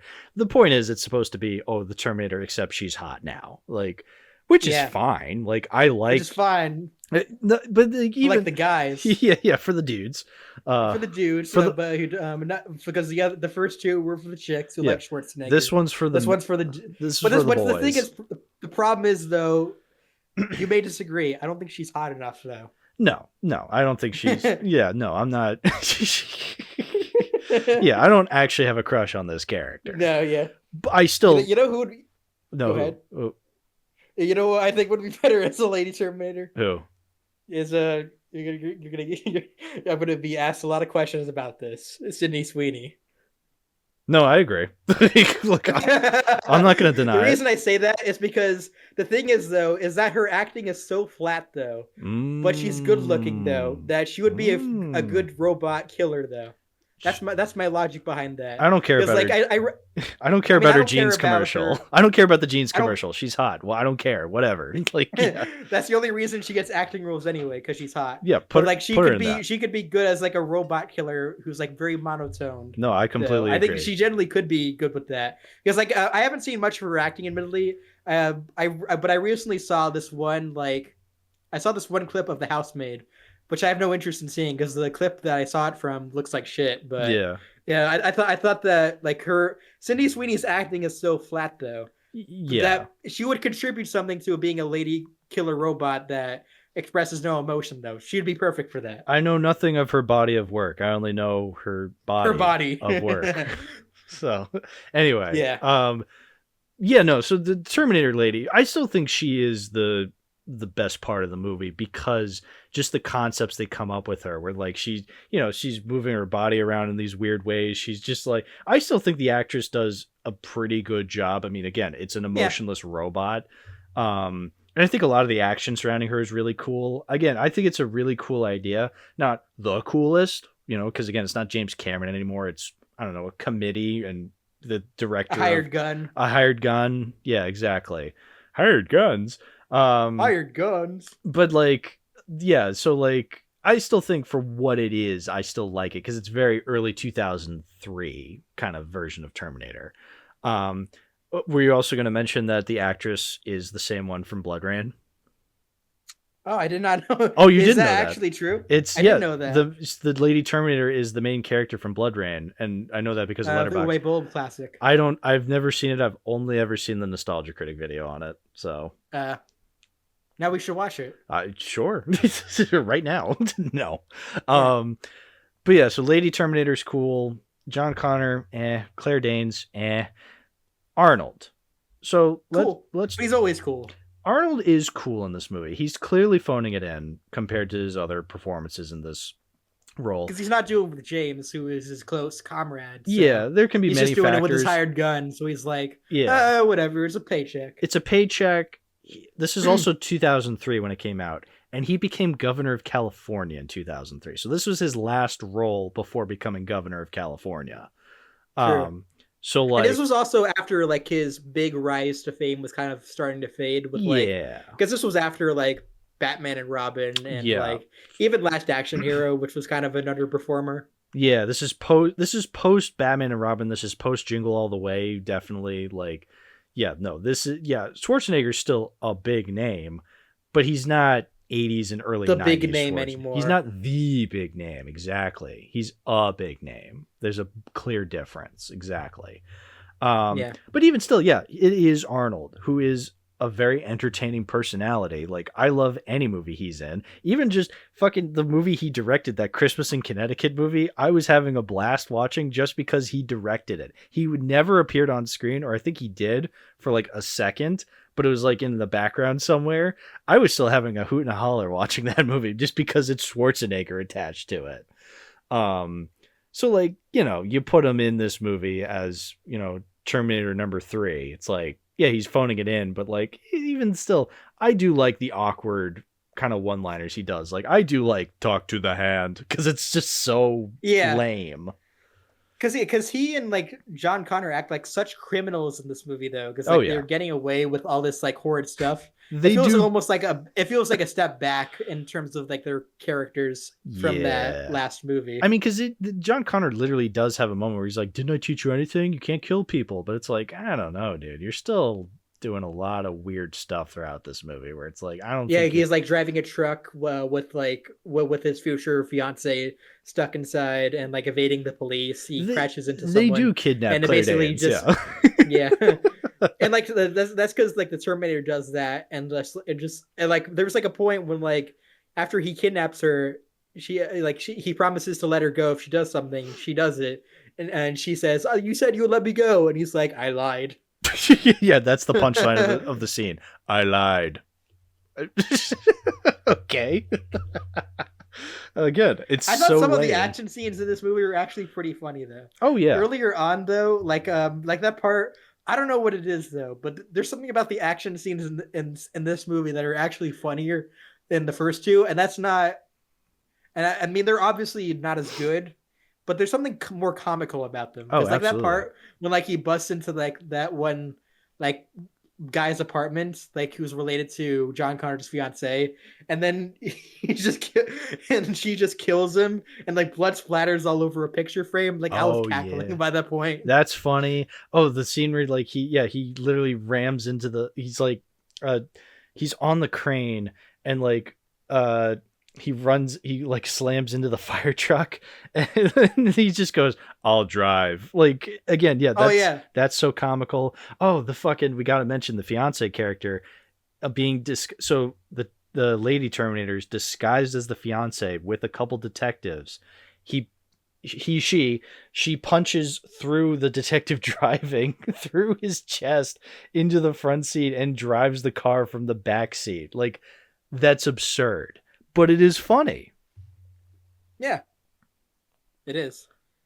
What did you think of the climax in this movie? So the climax, so when they get to the base and they meet up Yeah, with I Claire actually thought it was Danes' father. interesting though. Yeah, Claire Danes' father, who I this is going to sound incredibly random, but there's like that I swear I thought that actor was in The West Wing because I feel like there's that scene at the very beginning where Claire Danes and her fiance are in that like department store and she gets that call from the father and literally the first lines is like Claire Danes, this is your father. It's like who says something like that? Who says that? Like I know you're trying to establish, oh, that's the father character, but literally just have her go, hi, daddy. Like, that's how you establish that. So, like, the fact that he's like, Claire, this is your father or whatever, like, it's such a weird way to put it. Anyway, back to my original point.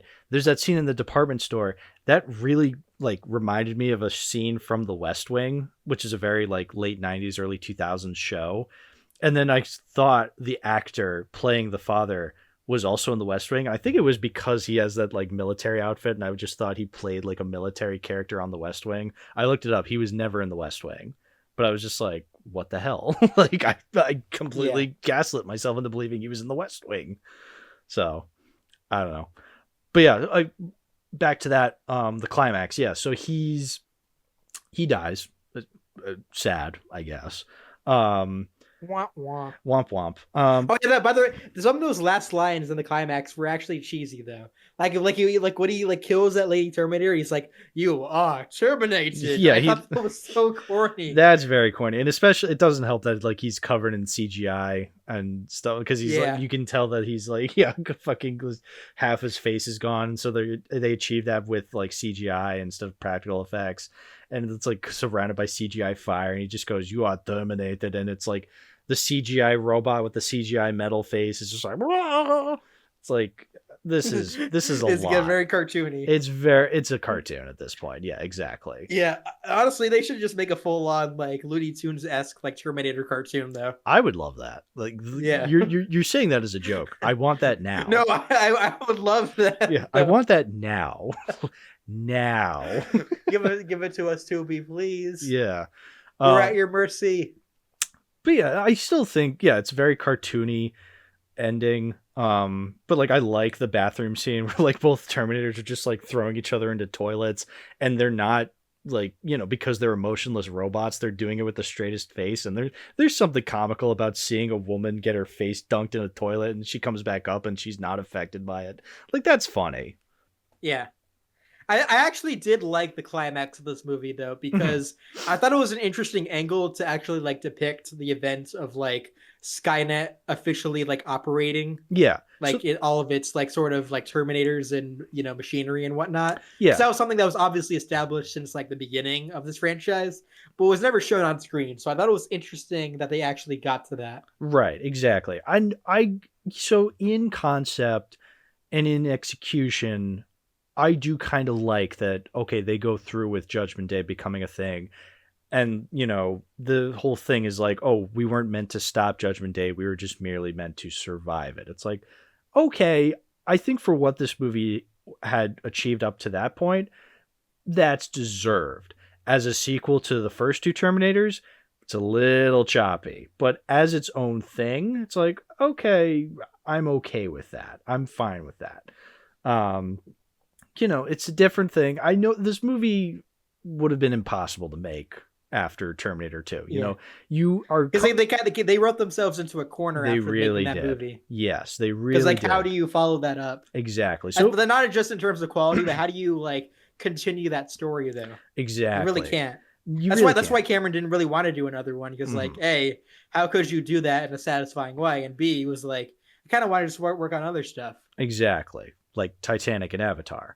And that's fine. True Lies. And True Lies.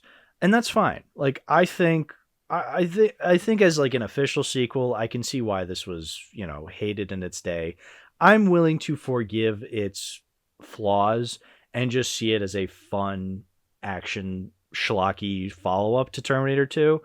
It will It's messy, but I kind of like its messy parts. I kind of do. I kind of could see myself rewatching this. Maybe not as often. I feel like giving myself time where like because I feel like the last time I watched this was 2021. Like it had been a while since I had last seen it. And I feel like that made me kind of appreciate it. I feel like if I watched this, 3 more times in, I don't know, the next year, I'd probably learn to hate it. Whereas like, yeah. Whereas like if I watched either T1 or T2 3 or 4 times in the next year or so, I would love them even more. So I think if I give myself time, like it's not one I'll return to often, but if I return to it every once in a while, I could see myself just putting it on and just being like, it's like a fun, mindless thing I can just like watch and enjoy. Like I did have a lot of fun rewatching it. I feel like I could easily like riff with this with like people. It would be a lot of fun. The last time I watched this was like when I was 15, like when I first watched the first two movies. I have not watched this movie since then though, but like, and I vaguely only remembered like parts of it, but I came away with it like I went in expecting a 5 out of 10 movie. Yeah, I came away with like a 6 out of 10 movie. So I'm like, you know what, it wasn't a total loss. I was expecting it to be a 5 out of 10 because I remember watching it and being like, this is kind of cool, but a lot of this is really lame. Whereas I feel like now, those lame aspects I kind of do find endearing about the movie, and that's what makes it a lot more fun to revisit. Like I like that it's these awkward tone shifts of like you have these moments of obvious comedy. I like that about the movie because it makes it funnier that they thought that was really cool and awesome when it's like, no, this is lame. But I like that it's lame. Yeah, I congratulations on Terminator 3 for being the best non-Terminator 2 Terminator sequel. I mean, that was always the case. Like, let's be real. Yeah. That was always the case. Like, even like a lot of people, even though they hated it back in the day, once they saw Salvation, Genesis, and Dark Fate, they're just like, please let's go back to Rise of the Machines. We missed that. We didn't realize how good we had it. We didn't realize it could get so much worse. And also, I would actually say for like a sequel that was made like 10 years after the original, its predecessor, it's pretty good. It's one of the better ones in that regard, because like most sequels that come, even when they're made by the same director as the last movie, though, like sequels that come out over 10 years after their predecessor usually end up being bad.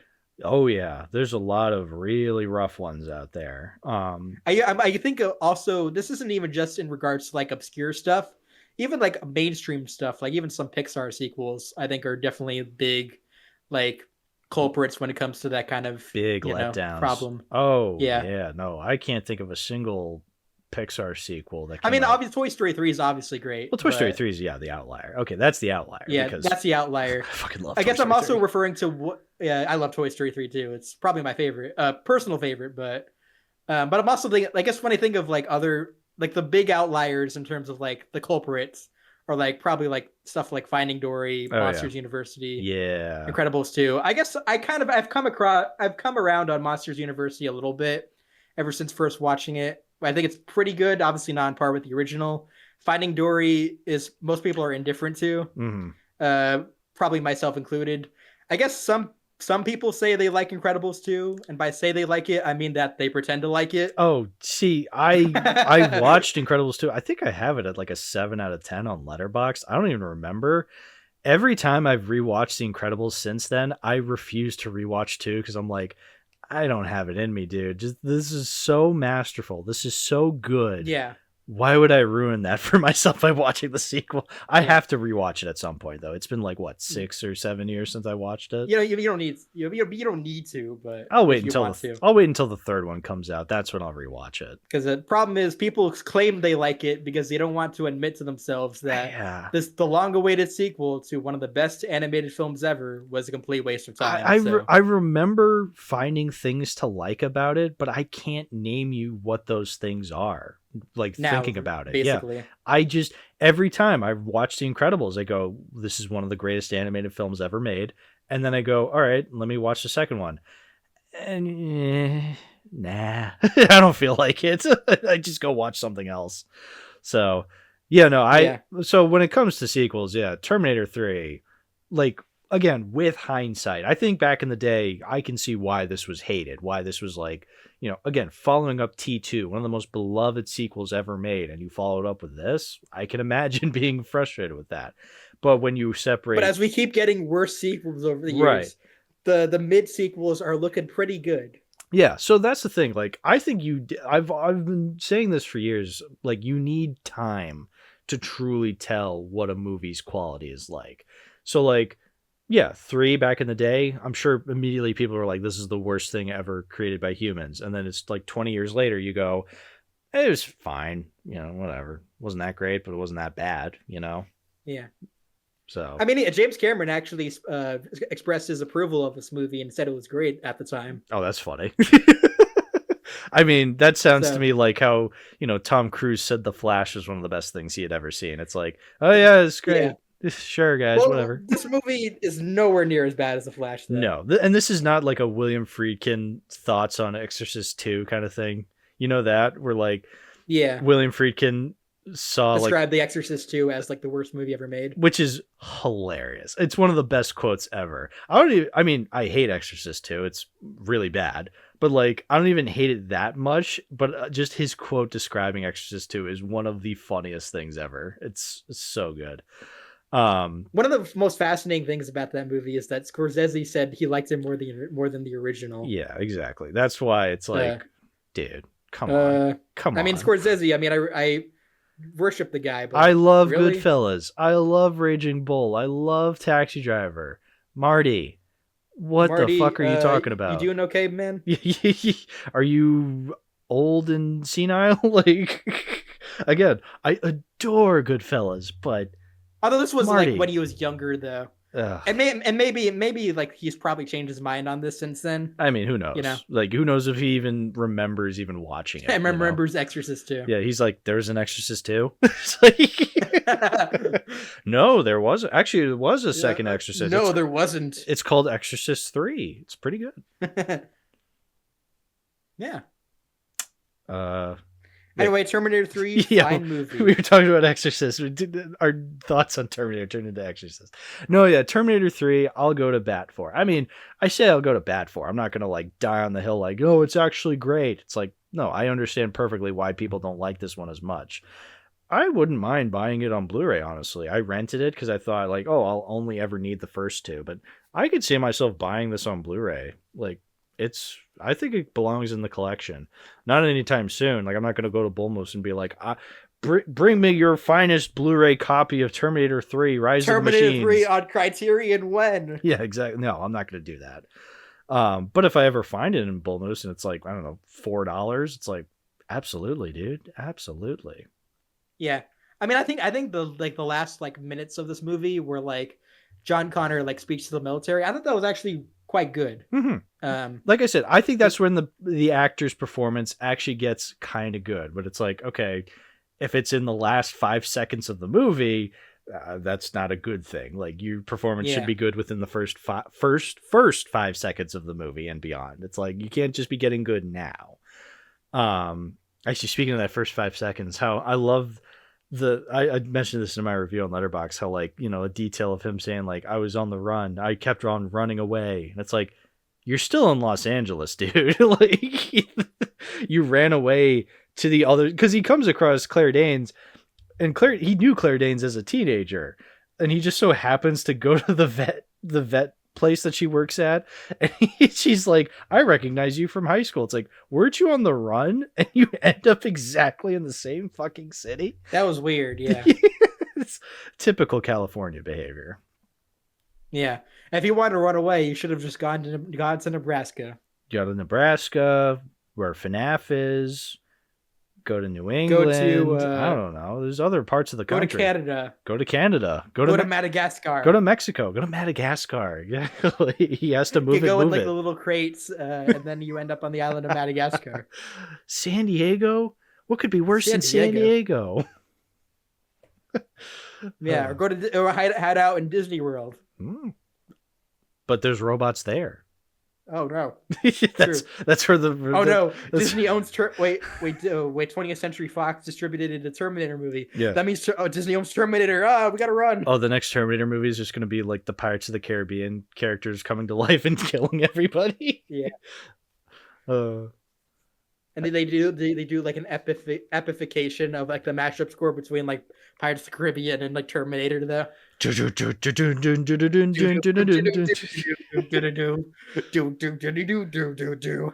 be awesome, actually. Living Tombstone, or no, who are the people that made the FNAF remix? Do that.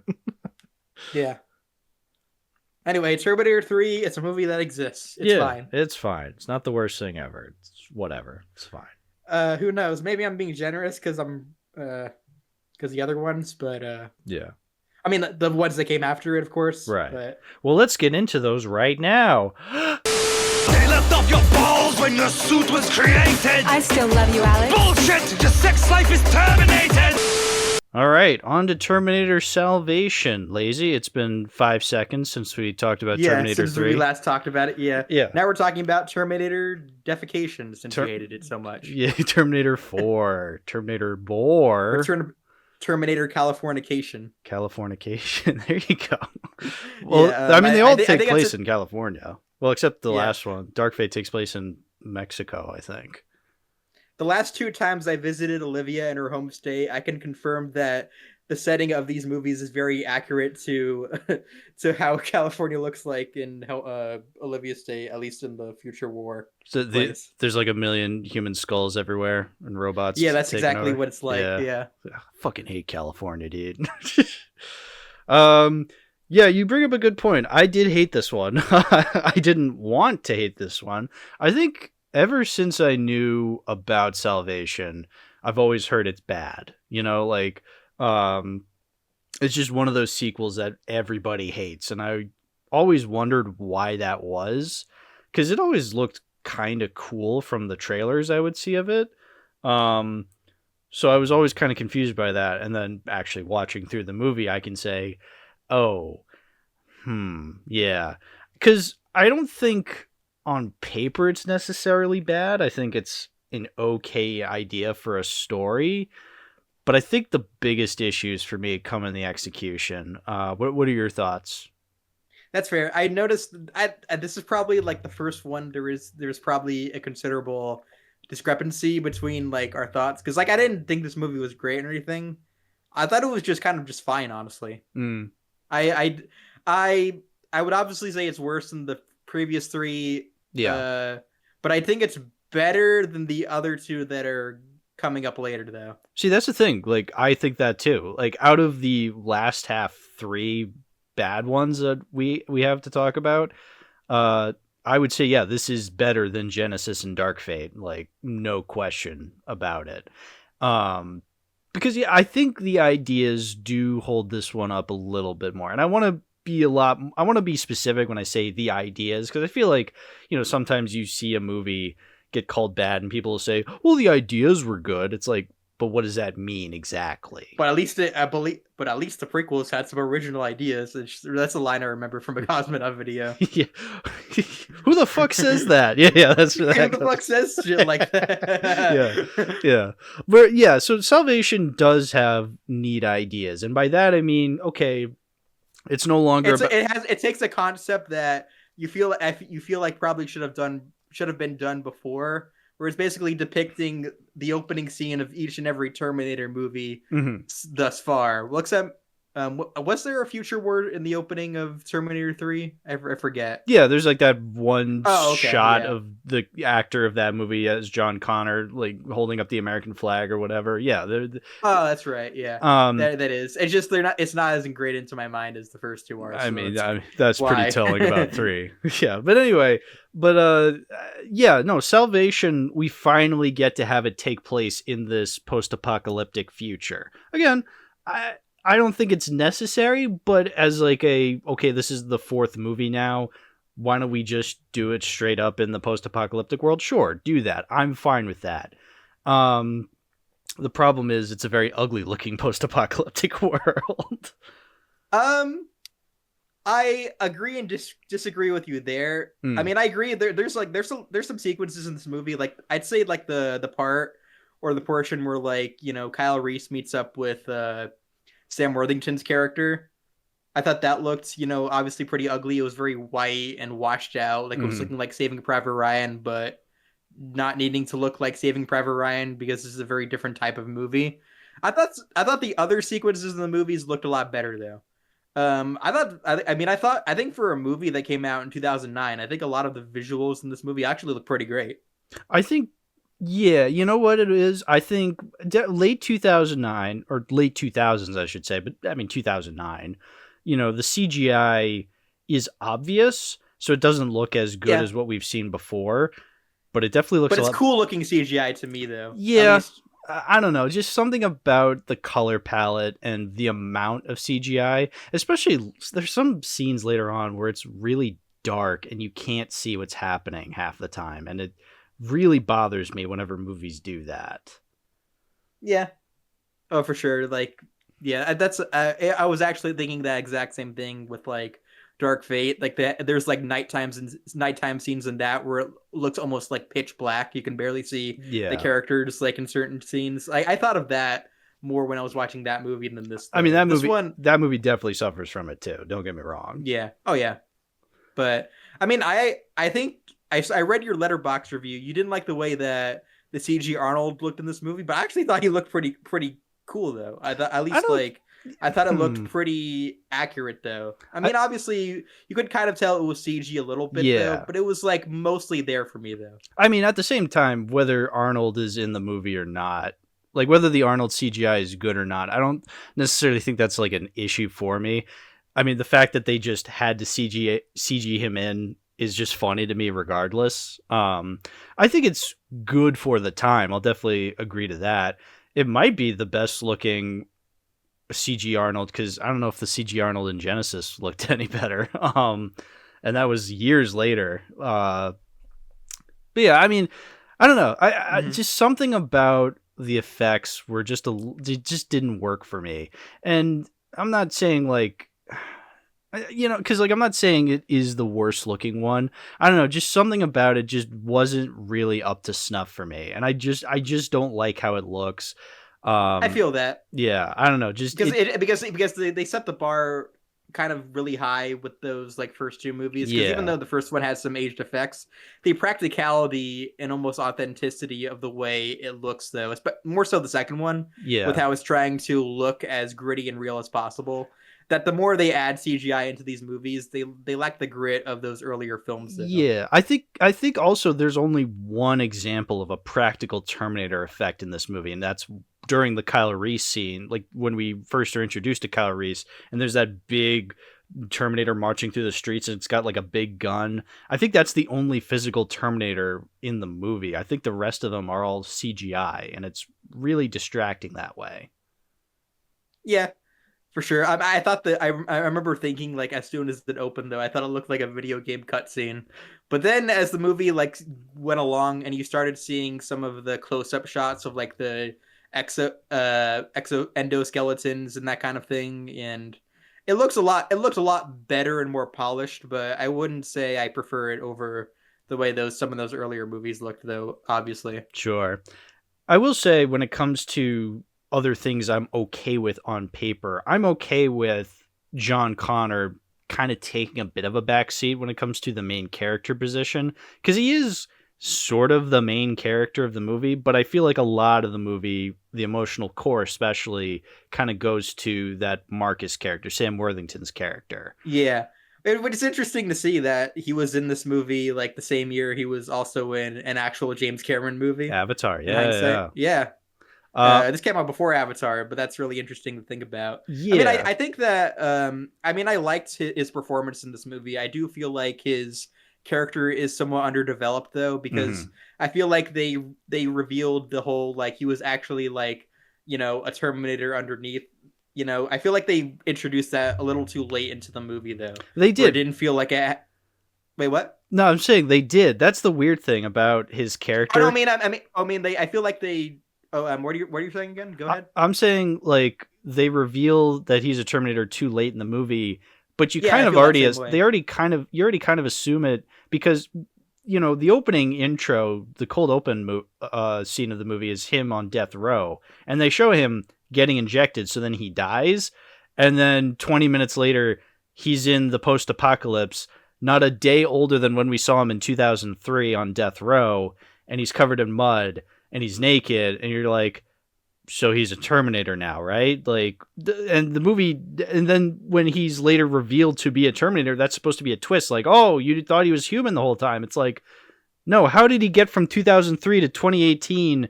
How did he age 15 years, but not age 15 years? Like, it just makes no sense. And we literally saw him die.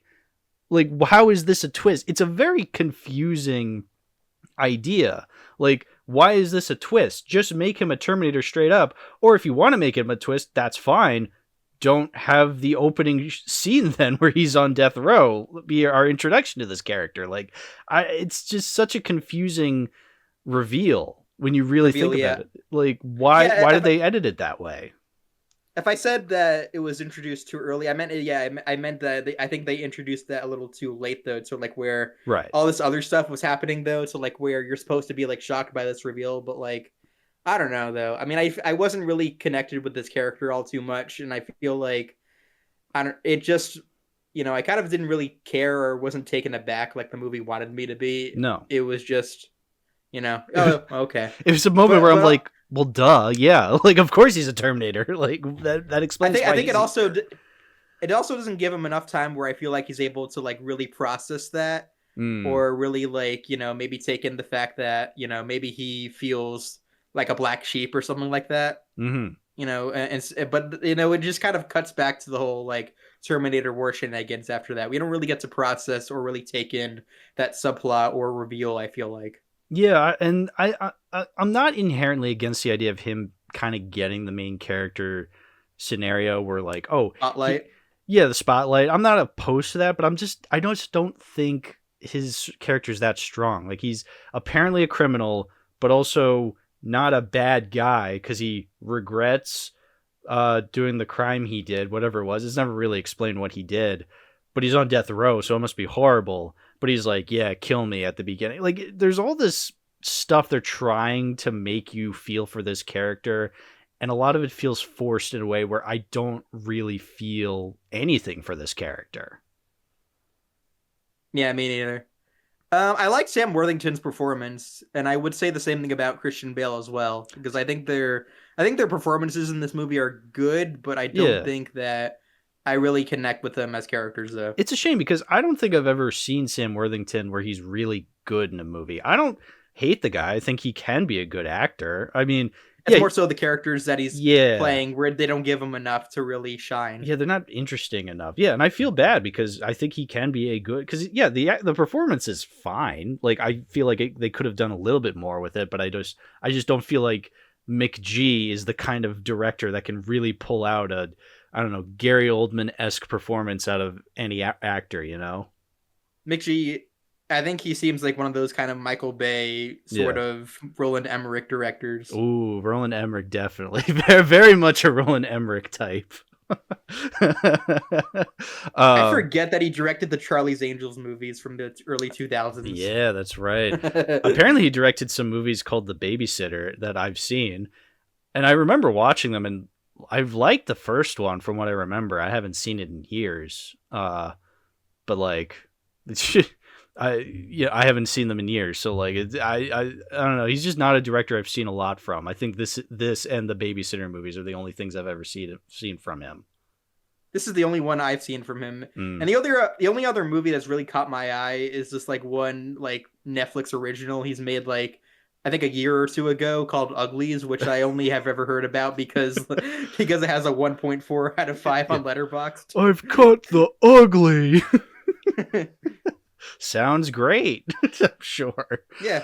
Gotta talk about that at some point. Yeah, next episode we'll talk about the uglies. Yeah.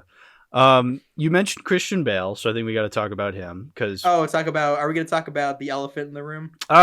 Yeah. So I meant to actually re-listen to the audio. So obviously, the big most popular part of this movie isn't even and the thing from that the overshadows movie. it. Yeah, the thing that overshadows it isn't even part of the movie. It's behind the scenes of the movie. We're like, I don't know, some intern, some guy was some crew was member messing up with the lighting. Yeah, messed up the lighting or something, and Christian Bale freaked out. Where he's just like, "What?" Started screaming at him. So then they leaked the audio, and it was like a huge thing back in the day where people were like, "Oh, what an asshole!" But it was also like really funny because he's like, "Oh, good for you."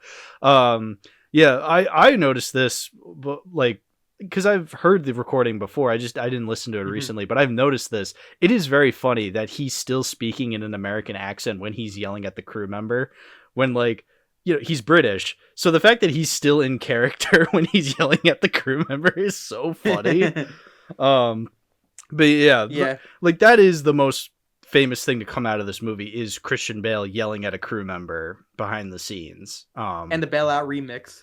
Yeah, and the Bailout remix. I've said that to you this week. It was so honestly funny. It kind of rules. It's a good remix. Yeah, I'll play it at the end of the episode as long as I don't get copyright for it. It's probably not copyright. Well, you can't, unfortunately, but or fortunately, I suppose. Well, we'll see. You know what? If you're listening to this episode and you hear it at the end, then that means it was good to go.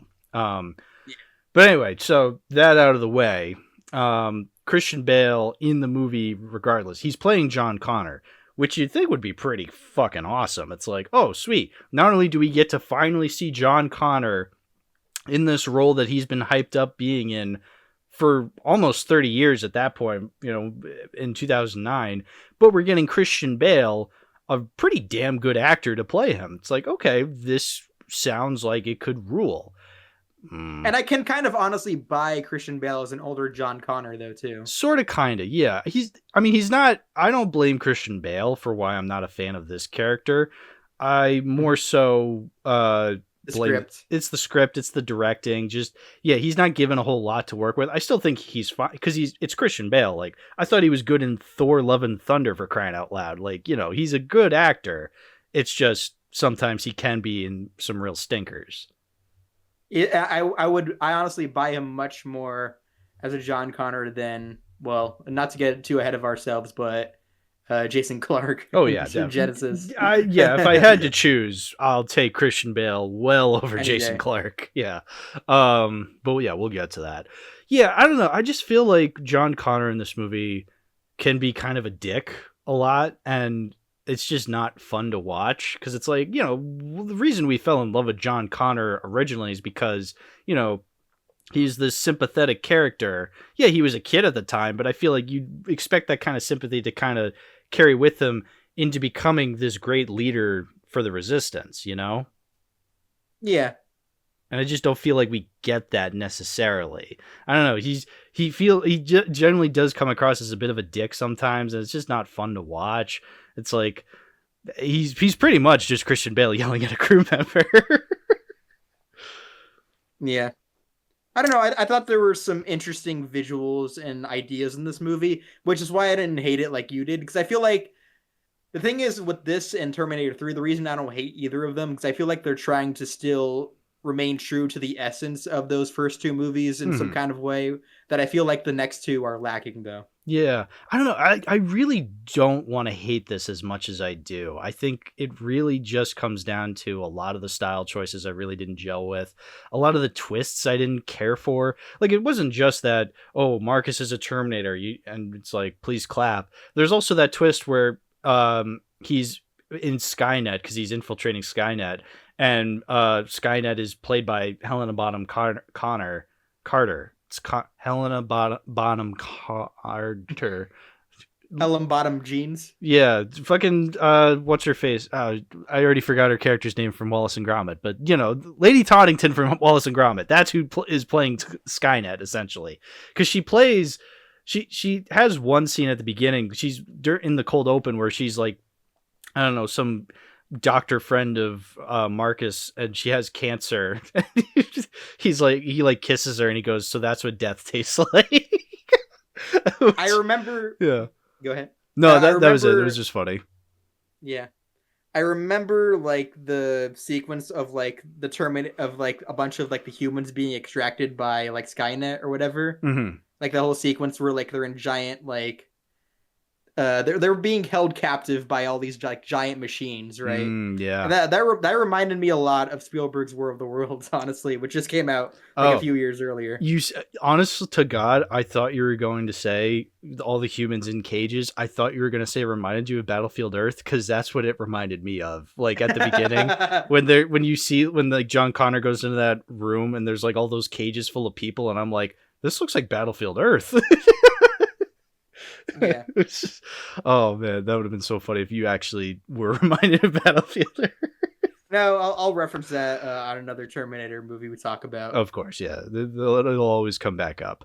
But yeah, no. So Helena Bonham Carter, Lady Toddington, in at that one point, it like reveals, oh, we made you a Terminator so then you could lead John Connor to us. It's like, oh, this is a twist. Okay, I don't know why this is a reveal. Like, what's new here that we're learning? I just don't.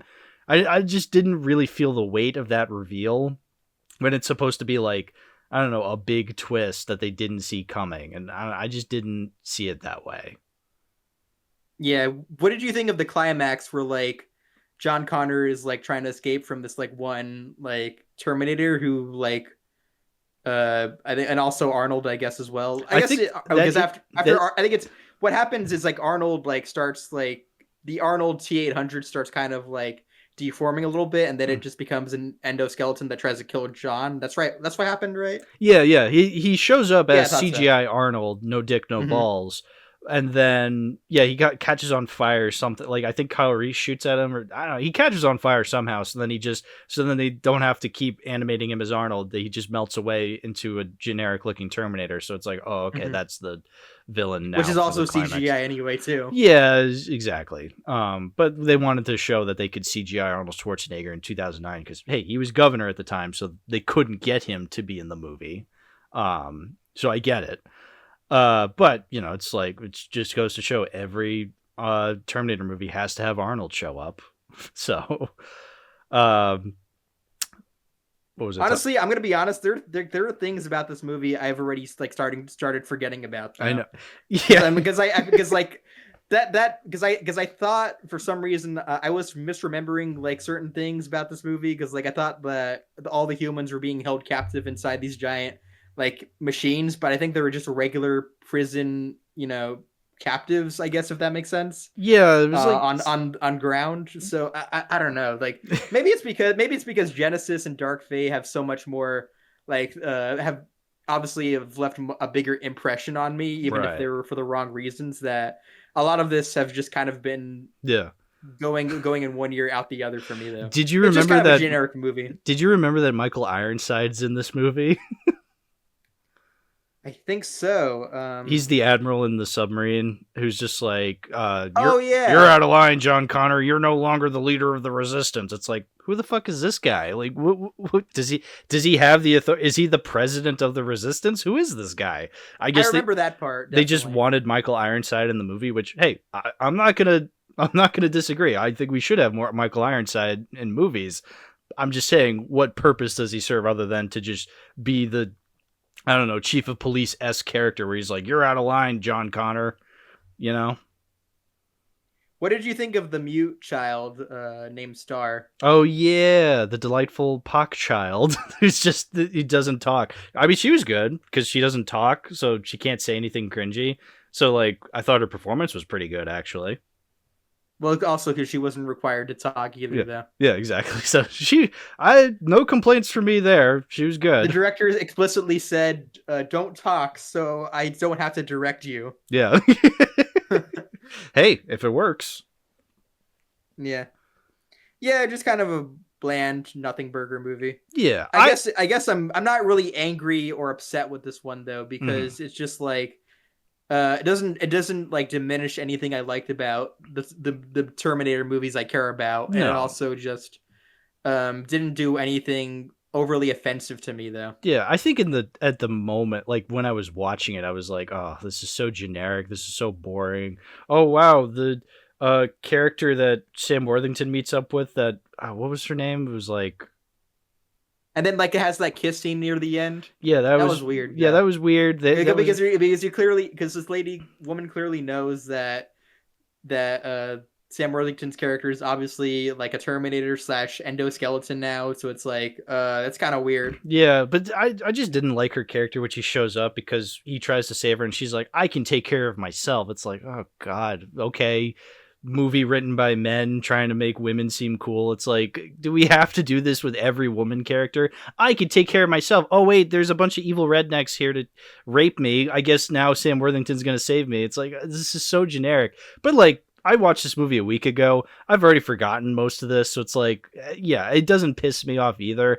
I still don't like it, but I am with you where it's like, you know, it's really not the worst, because yeah, the next two really do piss me off more. Mm-hmm. I remember Bryce Dallas Howard being in this movie, and she's basically given nothing to do. I'm so disappointed in that. I usually really like Bryce Dallas Howard in movies, even if they suck. Me too, except Lady in the Water. Well, yeah, no, that's the one exception. Yeah, I'll give this movie this. Like, Salvation is better than Lady in the Water. Yeah, well, that's not saying much, since Lady in the Water is like. Actually, I think it's actually my second least favorite Shyamalan movie. It's one of the worst. It's really bad. Like, I would actually put it lower than like stuff like After Earth and The Happening and The Visit. Yeah, I mean, it is really bad. But I'll go into that another day. Yeah, so I'll say this, as much as I definitely dislike Salvation. Yeah, like you were saying, you're starting to forget a lot of it. I am too. Like, whatever, you know, it's just whatever. Which I regret though, because I feel like I would want a lot more to say for this podcast, because it's like now or never. But I don't know, who cares? It's just, fuck it, it's Terminator Salvation. It's Terminator Salvation. Yeah, I will say, out of the next three, this is easily better than Genesis and Dark Fate. I still hate it more than, you know, it's not as good as the first three. But like, yeah, what a waste of time. And I guess like it's frustrating because I feel like out of all of these movies, all 6 of them, this one has the least to talk about, really. Yeah, you'd think like it would have more, because I feel like it was a punching bag for the franchise for a while. Like, people were just like, what the hell were they thinking with this one? But now, yeah, nobody really talks about it anymore, because people realized, because there's also been other ones since then that, yeah, but also worse. it's not even like the other two, like that came down the line, like, aren't even talking about either though. People just remember the first two. Yeah, I mean, well, for the best, because yeah, it's also I'm gonna be honest, like I'm not even that offended because even though I am deeply offended by Genesis, obviously, Yeah. and to some degree, Dark Fate. Yeah. I will say though, they don't ruin the first two for me because the thing is with the Terminator franchise, after two, they kept retconning each other so many times. It's almost like they basically all just established that the only timelines that really exist, the only timeline that does exist, is the one established in the first and second one. Yeah. Because all the other ones just keep fucking retconning each other. So it's like, Yeah. who gives a shit? I mean, this one kind of tries to be like, in line with 3 because we have Kate Brewster. That's who Bryce Dallas Howard is playing. She's playing the Claire Danes' character from the previous movie. But like, yeah, it's very loose because it's not the same actors, and they don't really talk about the events of 3. They're more, if they're going to make references to the other movies, they're going to make references to the first 2. That's why they have Arnold. That's why they play Guns N' Roses at one point. So it's like, oh, remember from Terminator 2? It's like, yeah, I do remember. Yeah, oh, that's right. Yeah. I saw that. I forgot that there was a scene where Christian Bale just starts playing Guns N' Roses on a radio when he's like trying to track down a motorcycle Terminator at one point. And I just was, all I could think was, oh, Guns N' Roses, because Terminator 2. I remember. Yeah. I mean, I would have preferred if they got like an actual like adult Edward Furlong as the main protagonist, but I feel like Christian Bale is what they got along because is what they attached to this movie because he's a proven name. Yeah, he's a proven name. Dark Knight had just happened, so like I get it. But also it's like, yeah, I would have liked to see Edward Furlong too. Let me see. Do I have anything else? The way I feel like out of all of these movies though, this one is probably the one that I feel like awkwardly references the originals the most. I mean, I'm talking about more specifically like the classic lines like "I'll be back" and "Come with me if you want to live." Oh yeah, no, because those felt really shoehorned in. Yeah, I mean a lot of these because like I feel like the next 2 movies try to shoehorn those lines in, but they try to make them sound different as like part of a joke. But this one they basically just say it outright. Right? Yeah, they actually have like, Kyle Reese say "Come with me if you want to live," and you're just like, oh yeah. I didn't like that. I would have preferred if Kyle Reese just said it like Wild Style did in the Lego Movie and be like, "Come with me if you want to not die." That'd be so in line with 2009. Just like, "Come with me if you want to not die." Epic random. Zinger. Yeah. Kyle Reese played by Anton Yelchin in this movie. I don't hate the act. I like the actor a lot. I think he can be good. It's just, I just don't really see this as Kyle Reese. I think at one point there's like this really awkward scene where they're in the cages and there's all these people freaking out like, "Hey man, we're all going to die." And Kyle Reese goes, "Hey, calm down. We can do this if we just fight." And then everyone's like, "Oh, we're behind you, Kyle." It's like, "Oh, okay. I guess that's just like what Kyle Reese would have done." I don't know. It felt like a very awkward scene to kind of prove that this is Kyle Reese, and it's like I don't really care. Yeah, it's a fairly whatever movie. Yeah, honestly, the most whatever movie out of every single film on this entire list, or at least franchise that we're talking about. Yeah, I feel like 3 is a bit of a black sheep in the way that it kind of presents itself. Because I feel like even though the next few movies, try to harken back to that, like, oh, the future is not written. I feel like every single one of them ends with that line or kind of a variation of that line where it's like, oh, the future is not written. Whereas 3 was trying to be like, the future is written because Judgment Day is going to happen. Because this one ends where it's like, John Connor goes, oh, the future isn't written. So we'll, keep going, I guess. But my point is 3 is a bit of a black sheep in that way, whereas I feel like this one's a bit of a black sheep because it's not a time travel movie. It is just in current day. Yeah. Also, I guess one other thing that kind of stood out to me watching this like a few days ago was like that part when like John Connor like falls out of a helicopter or like a ship or whatever to go inside of a submarine, like the scene you were mentioning earlier. Oh yeah, it came off as really weird to me because he wasn't wearing any like underwater outfit or something like that to protect himself. It just looked like he was diving right into the ocean, hoping to be picked up by the people in the submarine. Though. Yeah, that's very dangerous. Yeah, how did he get on the submarine if he just swims into it? Like, what are you doing? Okay. It just looked like John Connor or Christian Bale was just trying to commit suicide by that point. I guess it was. Yeah, it's supposed to be like a badass moment for John Connor, but you're just like, that was really dangerous, dude. What are you doing? Yeah. You what are you asshole. doing, man? You're supposed to save the future, man. You're trying to fucking off yourself.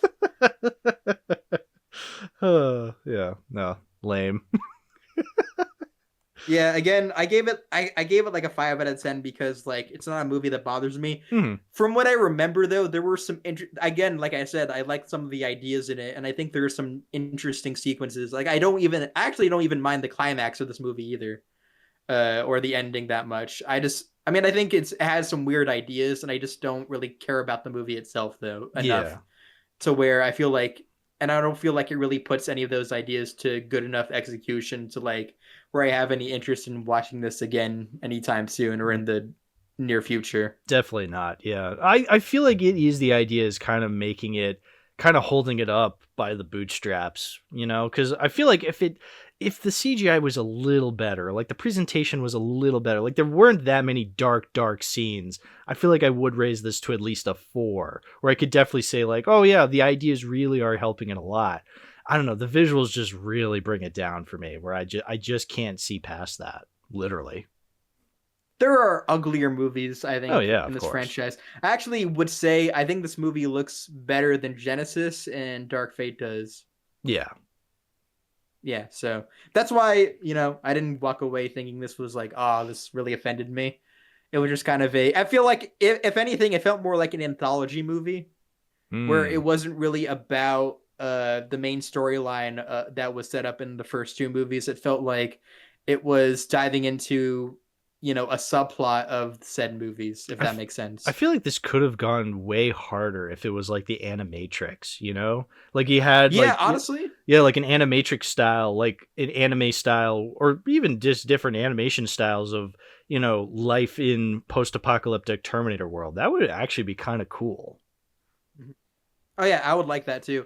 If anything, I feel like as much as we like to meme on like animation and everything like that, I do think this would actually kind of go hard as like an actual like R-rated like animated feature that was like set in like the future war with the Terminator universe, I feel like they could do that, I feel like, I don't know, because the Animatrix exists. They did that anthology animated Predator movie a couple years back. I feel like if they do make another Terminator movie, they could probably do that. Now, I say I don't know who would do that, but somebody would.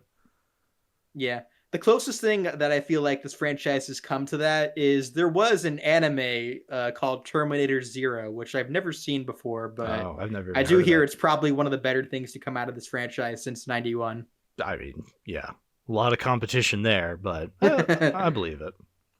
Honestly, also, one more thing before we end off. I feel like the biggest cultural impact this movie has had is this one Terminator Salvation arcade game that I keep going back to. Whether it's a movie theater or a Dave & Buster's, I feel like I see that like Terminator Salvation shoot 'em up game pretty much everywhere I go almost. I've never played it, and I mean every time I've looked up like Salvation reviews, I feel like I've seen a lot of people talk about their arcade game and they're just like, it fucking rules. So it's like, that sounds awesome. Like, yeah, I would love to play it next time I'm at an arcade, because it would probably be better than the movie. I hear it's better than the movie, but yeah, that's because, but also I think more people remember the arcade game than they do the movies. That sounds awesome though. Go to fucking Buffalo Wild Wings, or go to Dave & Buster's, munch on or a movie theater. Like some theaters have like arcade games there that I feel like I've seen that kind of. I feel like I've seen that exact game at some of those places before. Yeah, that'd be awesome. And I played it before, but only like so far into it that like when I die and I run out of coins to put into the machine, that I just feel like I'll play something else. It's like that that Simpsons gag where Milhouse is playing the Waterworld game. He puts in like 40 fucking quarters, and he goes forward and it's like, game over, insert 40 more quarters. He's like, what a rip. And he just starts putting quarters in anyway. All right. Want to move on to the next movie? Oh, let's do it. So yeah, I mean, I feel like we're still in agreement that this is the better of the next three. Because oh boy, yeah, it gets way worse than Salvation. Especially with Genesis. Dear God.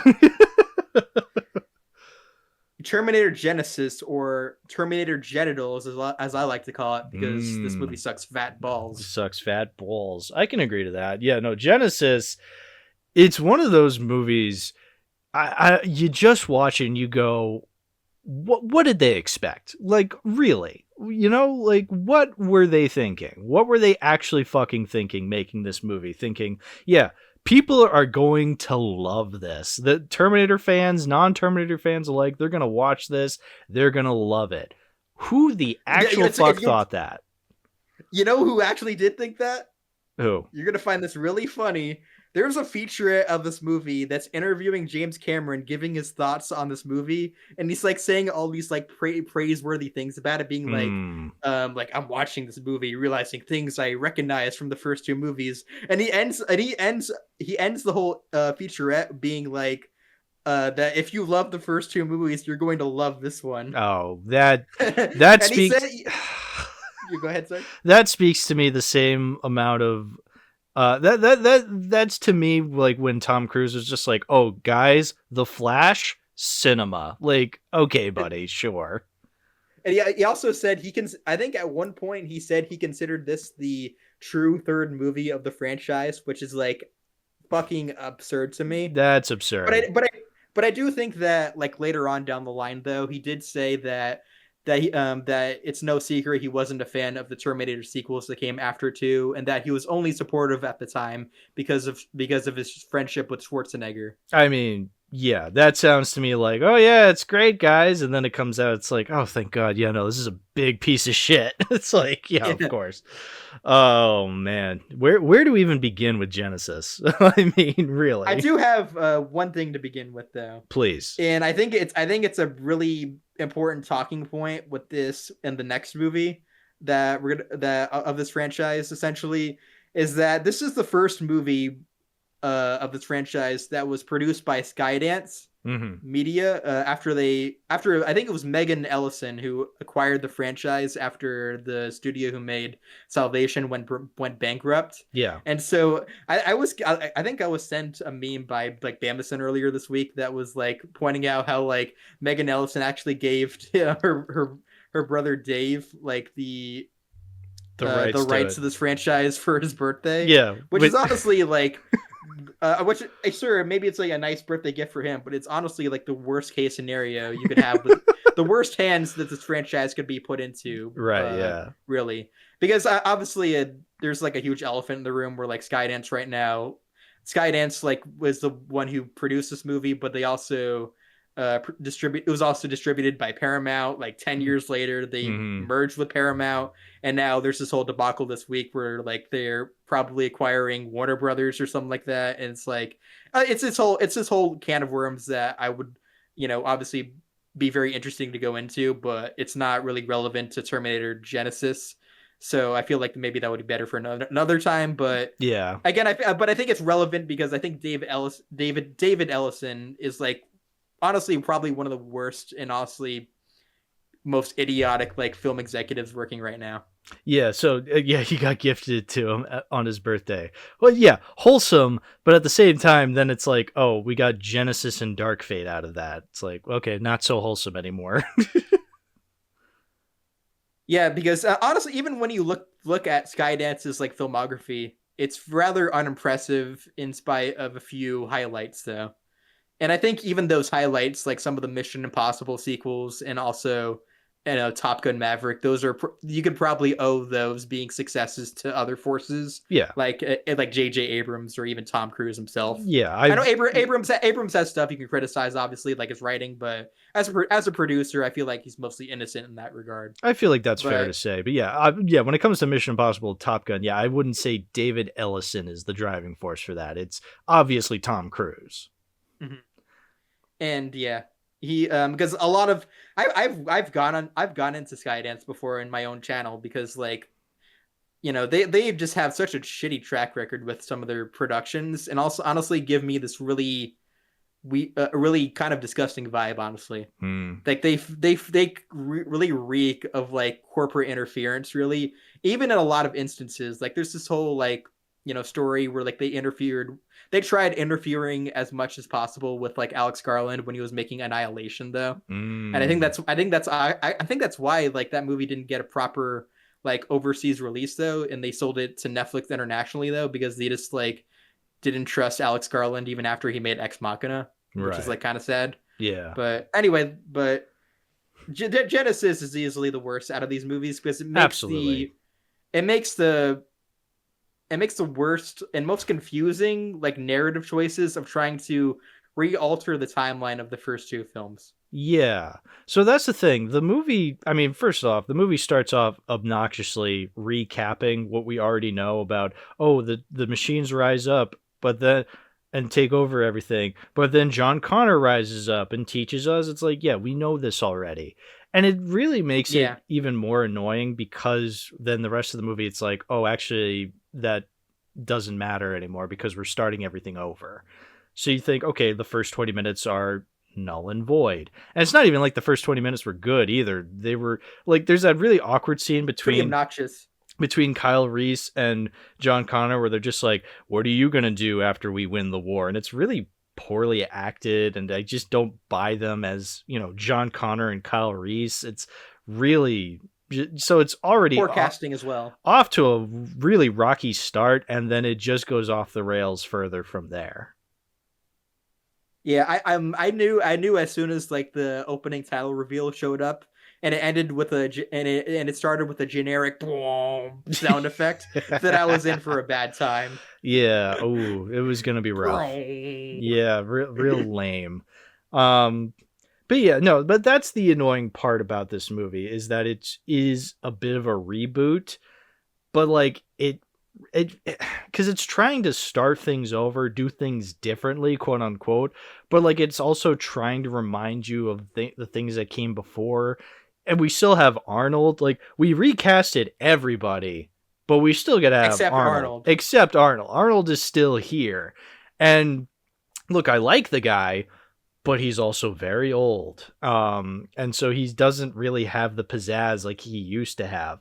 He's easily the best part of either of these movies, this and Dark Fate, even though he is a awkward old man at this point. I'm gonna be real about something though. Oh, go ahead. I thought he sucked in this movie though. Mm-hmm. I mean, yeah, he's not good. I mean, he was very unfunny though. Like every time he was trying to like make some kind of like quip or like trying to be like quirky and like funny or whatever like that, it just fell flat for me. Absolutely. Like, no, I completely agree. I cringed at so many parts where he was trying to make a joke or something like that, where he like turns around and kind of tries to smile. Yeah, like that was I mean, I will say that like the backdrop for this movie on Letterboxd where he's like smiling though, I think that's actually pretty funny. That's funny. Because when you remember that the whole sequence is basically him driving away from the police or whatever, and driving a giant van around, and has that like creepy smile on his face. There's something kind of eerie about that. It would only make it even creepier though if it was children in the back of that van. Come on, kids, I have candy in the back. Would you like a lollipop, little children? It's like an old Schwarzenegger says to them. Yeah, there is a part during like when they go to Genesis headquarters during the climax, and Arnold's talking about, oh yeah, well you guys were time traveling, I actually helped build this place. It's like, oh, you got a contracting job. He's like, yeah, until I was laid off. It's like, was that a joke? Was that supposed to be funny? Like, it was just like this weird moment where just the way he said it feels like he was trying to say something funny, but all he said was, until I got laid off. It's like, I don't get it. Where's the joke in that? You got fired. What's funny about that? I don't know. Like, yeah, see, when we were talking about Terminator 3, 5 seconds ago, I talked about how a lot of the attempts at comedy in that movie were so poorly done that it wrapped around to being funny. That's not the case with these movies. Yeah, the comedy is just straight up awkward, and it's not done in a funny way. Like, I never laughed once at the. I think. No, go ahead. Oh, I was going to say, I think it's more grating in this movie than it is in Dark Fate, but I do think that both these movies are definitely emblematic of like the fact that they did come out in the 2010s. So this was clearly the era where like Marvel movies were big, and those were popular because of a lot of the quippy one-liners and jokes. Yeah, and I think they really tried to Marvelize these movies. Yeah, it's really they're just trying to be funny. Anytime Kyle Reese tried to say something funny, it was really bad. I feel bad for the actors because I'm sure they're trying and they think what they're doing is funny, but it just doesn't translate to actually being funny. It's really awkward.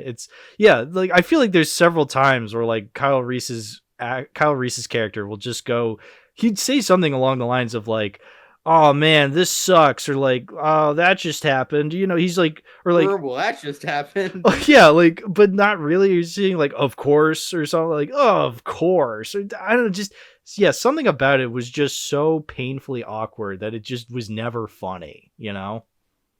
Oh yeah, of course. I mean, also like that opening too, where like they do bring a liquid Terminator like to like 1984, like when the first movie took place. Yeah, it makes one of the worst. I think it commits one of the worst offenders that I think one of these movies could commit, because the liquid Terminator gets easily defeated within the first 30 minutes of the movie. Yeah. When in Terminator 2, it took an entire movie to kill him by the end. Yeah. Oh, they just pour acid on him and he's all gone. It's like, oh, okay. That's a good to know movie. Oh, and the effects on the T-1000 in this movie look horrendous. Like it is genuinely bad. And you go, this is supposed to be, this is 25 years after after Judgment Day, and this is what you come up with. Like, this is what it's supposed to look like. It looks horrible. It looks horrible. Yeah. I mean, the other visuals in this movie also look pretty ugly. Even like the the endoskeletons or whatever. Like obviously like they're obviously very CGI, but it also just looks very artificial, no pun intended, and very like clean and just like ugh. Yeah, no, it looks bad. Yeah, it looks obviously CGI, but not in a fun way like the early 2000s or even late 2000s CGI could look. Like it just looks bad. Yeah. Also, when you mentioned earlier like that, like how like Schwarzenegger just came back to like an 84 timeline in order to build all this like equipment in order to send like Sarah and Kyle into the future, though. Like, I don't know though. I find that very hard to buy that Schwarzenegger or the T-800 had those types of resources to actually build that. It feels very inconvenient to me, though. Yeah, that they built a time machine. I was also talking about like out of like 1980s technology or whatever. Yeah, like, that's far-fetched. They built a time machine in 84. It's like, okay, I guess because he's a robot, he's smart. It's like, I don't really buy that. Like, yeah, why did they make a time machine? Because they needed to go into the future into 1997. It's like, well, wait, why? Like, they're going to eventually get to 1997. Like, why do you need to go into the future? That just did not make any sense to me. Like, why did they create a time machine? I mean, they had to get to 2017. I get that. But like, why was their original plan to go into the future to get to 1997? Because that was their plan. Like, why? You're going to get to 1997 eventually, just, the slow way, but I just didn't understand that. Yeah, also, I don't think it's never really explained like who sent the T-800 to Sarah Connor when she was a little girl, right? Like they just say he just drops by and says, "Oh, I was sent back in time to protect Sarah Connor." They said when she was a little girl. And what's like who did that? Yeah, they never say that. I mean, they say like I think at one point Arnold says, "Oh yeah, my files were deleted." It's like, Oh, that's The convenient. Epstein files were deleted. The Epstein so files I'm no were. Yeah, longer on there. Jeffrey Epstein sent me back. That's why he sent him back to catch a little girl. That's why he sent me in a giant van full of children. Here you go, little Sarah Connor. Here's a lollipop. Let me show you my lollipop. Anyway, Yeah. folks, I'll be here all night. Yep. But anyway, no, so they say like, oh yeah, my files got deleted, so like I don't know who sent me back. I guess that was supposed to be like, oh, we'll reveal it in the next sequel, which, you know, then the movie did terribly, and so they had to reboot again, so we'll never know who sent Arnold back. But it's like, well, who cares? It was a dumb idea to begin with. So I don't need to know who sent him back. Yeah, I actually wanted to talk a little bit about, the casting choices, because we've been talking about Arnold. I get it. You had to bring him back because he is synonymous with this franchise the same way Harrison Ford is with Indiana Jones. But it's like, yeah, but, you know, just because... It's also, it hinders the impact of the ending of Terminator 2 because they brought him back because it was kind of an interesting twist, though, that, like, now the D800 is the hero of the film. Or the savior, essentially. And now they're just doing it for every other one of these movies. Because I get it, because Schwarzenegger's the icon of this franchise. But I don't know. I wouldn't go as far as say he's the most pivotal, though. No. I mean, the annoying thing is that, okay, you keep bringing him back, but he's old now. It's like, well, yeah, we can just explain, like, oh, the skin on his robot body just ages the same as human flesh. It's like, that's... really that's a dumb idea. Like, why would you do that? Like, why? The point of a robot Terminator is that he can just not age, but now that you've made him age, that's lame. That's a bad idea. Like, don't do that. Like, I don't know, it just makes the robot less threatening now, because it's like, oh well, now he can just grow old, I guess. Like, that's a terrible design flaw, I must say, on the skin. It also complicates the logic and, you know, sort of world building of this universe as well. Yeah. You know, the stuff that was obviously established in the earlier movies. Yeah, it just doesn't make any sense. I mean, I get it because Arnold's old now, so they have to make him older, but just to be like, oh yeah, his skin ages same as any other human. It's like, well, then what separates him from any other human? Like, that, it's just such a dumb explanation, and it ruins the movie. But anyway, so anyway, yeah, they had to recast the other actors because it's like, I guess we got to have a younger Sarah Connor and younger Kyle Reese. We can't bring and back... Linda Hamilton, I'm sure, didn't want to come back, and then maybe even Edward Furlong didn't either because they were like, this movie's gonna be shit. Yeah, or Michael Biehn. Yeah, no, good. I mean, good on them because the movie was shit, so they made the right choice. I'm sure they both feel like that one actress, Sarah Jessica Parker from Ed Wood, where she's like, "You people are insane. You're wasting your life making shits. Nobody cares. These movies are terrible." Yeah, but then Linda Hamilton came back for Dark Fate anyway. So because money. Yeah, because money. Anyway, so point is, so we have Jai Courtney as Kyle Reese. I gotta be honest, I feel really bad for Jai Courtney. I mean, I get it, he's an actor, so like he makes a lot of money anyway, so it doesn't matter, but he is in some of the worst shit imaginable. Like, What else was he in? Oh, well, go ahead. So he's in the worst Terminator, he's in the worst Die Hard, he's in Suicide Squad, he's in I, Frankenstein. Like, he's just like, oh, for everything. It's just like really bad movies. I feel really bad because he's not a terrible actor. I think he's been fine in most roles. He's not like the worst actor in this movie. I don't really blame his character flaws on him. I blame it more on the directing and the writing, especially. Mm-hmm. So, like, I feel kind of bad, but, like, oh, man, imagine being Jai Courtney and you're just in the worst shit imaginable in the 2010s. You bring up that he was also in Suicide Squad. Maybe that explains why Angry Joe is the only critic I know who likes this movie. Because he also liked Suicide Squad. Yeah. Well, that was an awesome fucking movie. That was an awesome fucking movie.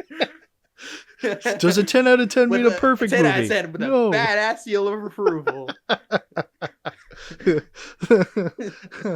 Oh, Angry Joe. Classic.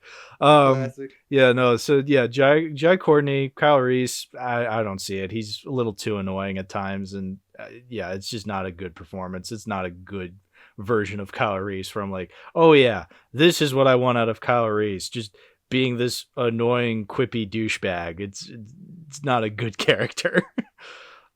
Yeah, and also I don't really like Emilia Clarke as Sarah No. Connor either, though. Oh yeah, no. I also I don't think they really, I don't buy that her and Kyle in this version of the Terminator timeline would fall in love, though. Oh yeah, no. I mean, because They're always arguing all the time. They're always Yeah. bickering, but not in a charming or funny No. way. It just seems like they hate each other for most of it. I mean, because I get it, because Sarah Connor is being told, oh yeah, this guy is supposed to come back and fall in love with you so you can make the leader of the resistance. So I feel like, yeah, if you got told that your whole life, I feel like once he shows up, you'd be really annoyed by this guy. And then, yeah, just them, they're always arguing, always bickering. Yeah, not in a fun way, in a very annoying, obnoxious way. I'm like, I hate both of you. Like, I don't like any of you guys. Like, fuck you, die already.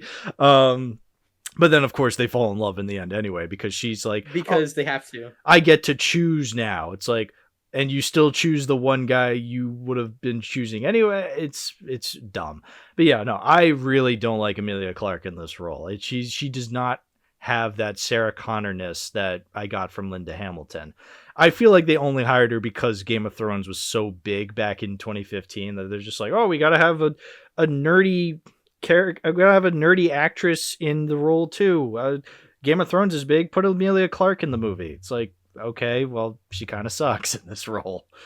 Yeah, I think the reason why they cast her is because I believe Alan Taylor worked on Game of Thrones. Right? I mean, Or Alan Taylor. is that you look at Alan Taylor's filmography as a movie director, and it's like, oh, the worst Terminator, the worst, well, arguably the worst Thor, one of the worst MCU films, like some of the biggest slop you've ever seen. And then you look at his TV filmography, he's directed episodes of The Sopranos, episodes of The West Wing. Now you're telling me he directed episodes of The Game of Thrones? It's like some of the biggest TV shows ever made, he's had his fingerprints on. Like, that's nuts. Yeah, but I feel like that also kind of brings into perspective why they did hire him, not because he's like this auteur or something like that, or could really, infuse, new energy into the franchise. Well, yeah. More so because he's a hired gun, though. He's definitely a hired goon. I mean, you look at The Sopranos, like, yeah, he was a big part of The Sopranos, but he wasn't what made The Sopranos good. Like, The Sopranos was good because it was a group effort. Like, there were so many different writers and directors and actors that really made that show special. And then you look at his work on The West Wing, he only directed 2 episodes in the first season.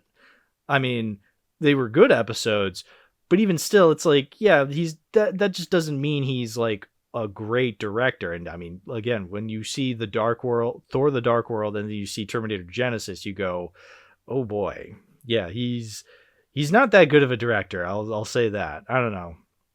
Yeah, I mean, I do feel kind of bad for him because, no, of course, because having like the worst reviewed or the most hated Marvel movie ever under your belt, and also the most hated Terminator movie under your belt as well.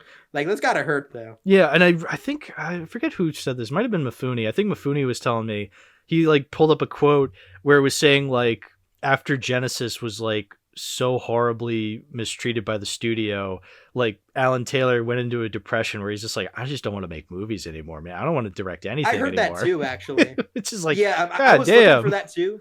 Yeah, I was looking for that too because I remember hearing about that, but I couldn't find like a source or anything like that. But yeah, I did hear of that too. I mean, it's got to hurt too. That, yeah. Like, so yeah, that's probably why it took him 6 years to make another movie with Many Saints of Newark. Yeah, which, I mean, Many Saints of Newark, it's not great. I mean, look, when you compare it to the original run of The Sopranos, it's not even close. When you compare it to fucking Thor: The Dark World and Terminator Genisys, it is pretty much The Sopranos. Like, you're just like, oh, this makes like, those movies make Many Saints of Newark look like the original run of The Sopranos. It's that. So no, I don't really necessarily even blame the guy, because it's like, I don't really get a style from this movie. I don't get a voice. Like, I just feel like it's committee driven. So like, it feels more like a studio driven movie. And like, so I don't really blame one person for why this movie ended up the way it is. I think it's just too many cooks in the kitchen, too many ideas, too many bad ideas being thrown at it, too saturated from the studio being like, oh, we got to have this, we got to have this. And it just doesn't come together in the end. If anything, it feels quickly farted out because I think that Skydance and Paramount realized that by the time this movie was released, that the rights to the franchise were already going to revert back to James Cameron in 2019 anyway. So it seemed like they were trying to get this movie and maybe even a whole trilogy off the ground, but before it went back to its original creator. And if this was the first one, it's like, imagine what the next they could have done. Ugh. Well, that's actually interesting you bring that up. Because the whole marketing thing, I want to talk about that because this also ties into when we should probably also talk about John Connor in this movie. Oh man, fuck what they did with him, man. Yeah. So the trailers reveal what they did with him. So John Connor in this movie is the villain.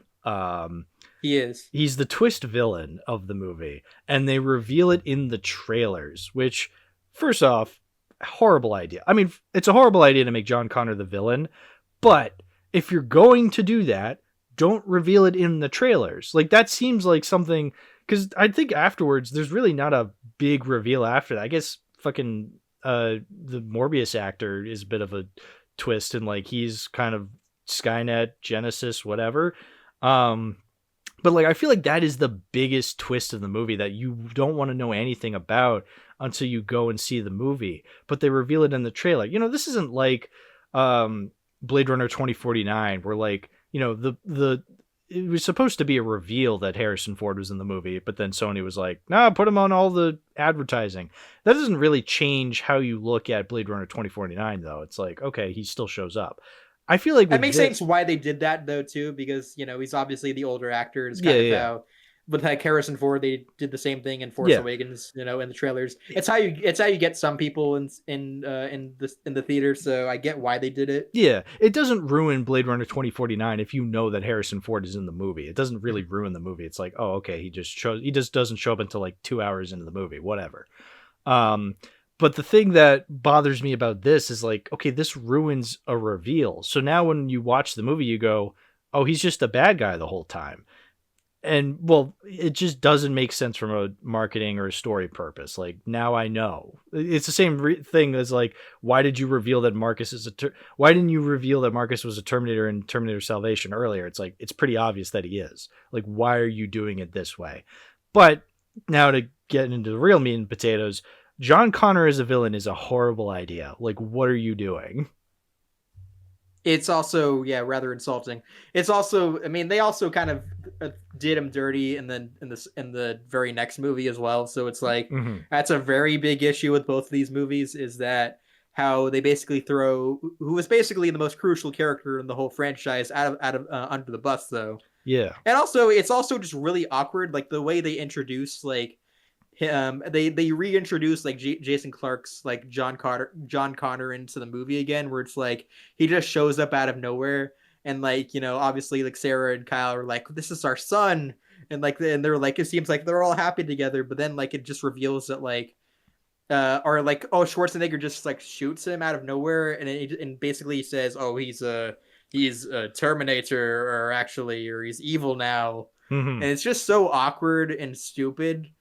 And honestly, like I feel like I should have been even angrier with that movie by that point, but I was just bored though. Yeah, no, it's just such an insulting change. Like, I don't know.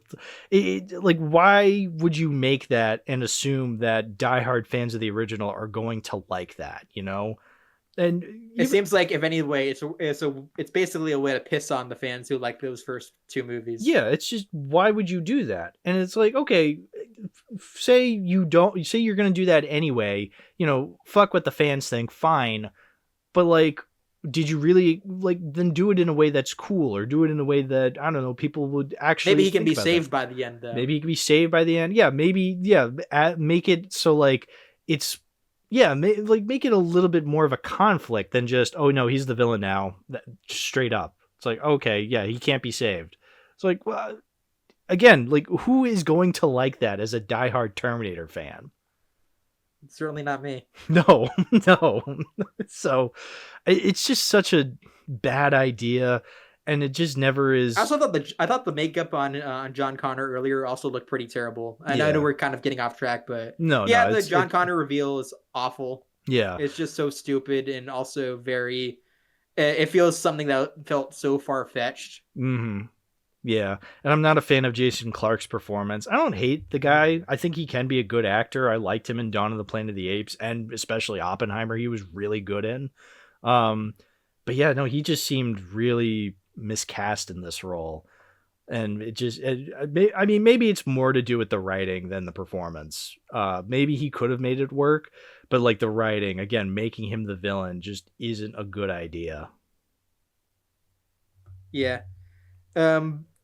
Do you remember that? Do you remember J.K. Simmons being in this movie for like a total of 5 or 10 minutes? Though Yeah, he wow. sucked in this, and I hate to say that about J.K. Simmons. I hated that I had to say about Schwarzenegger, Yeah, and now I have to fucking say that about J.K. Simmons. He's like one of the most incredible actors. Like, I will say the fact that he's in this movie the year after he won for Whiplash is really kind of is a testament to what a big deal it was that he won an Oscar for Best Supporting Actor. Like, really think about, like, I feel like whenever like the Best Actor awards come up, it's always, you know, the biggest Hollywood stars. And J.K. Simmons is a famous actor, but he has always... He's not like an A-list star. No, even though he's highly respected, though. He's always been a character actor. He is a character actor because, like, you know, he does like farmers insurance commercials. He's the voice of the yellow M&M. He does voice acting. Like,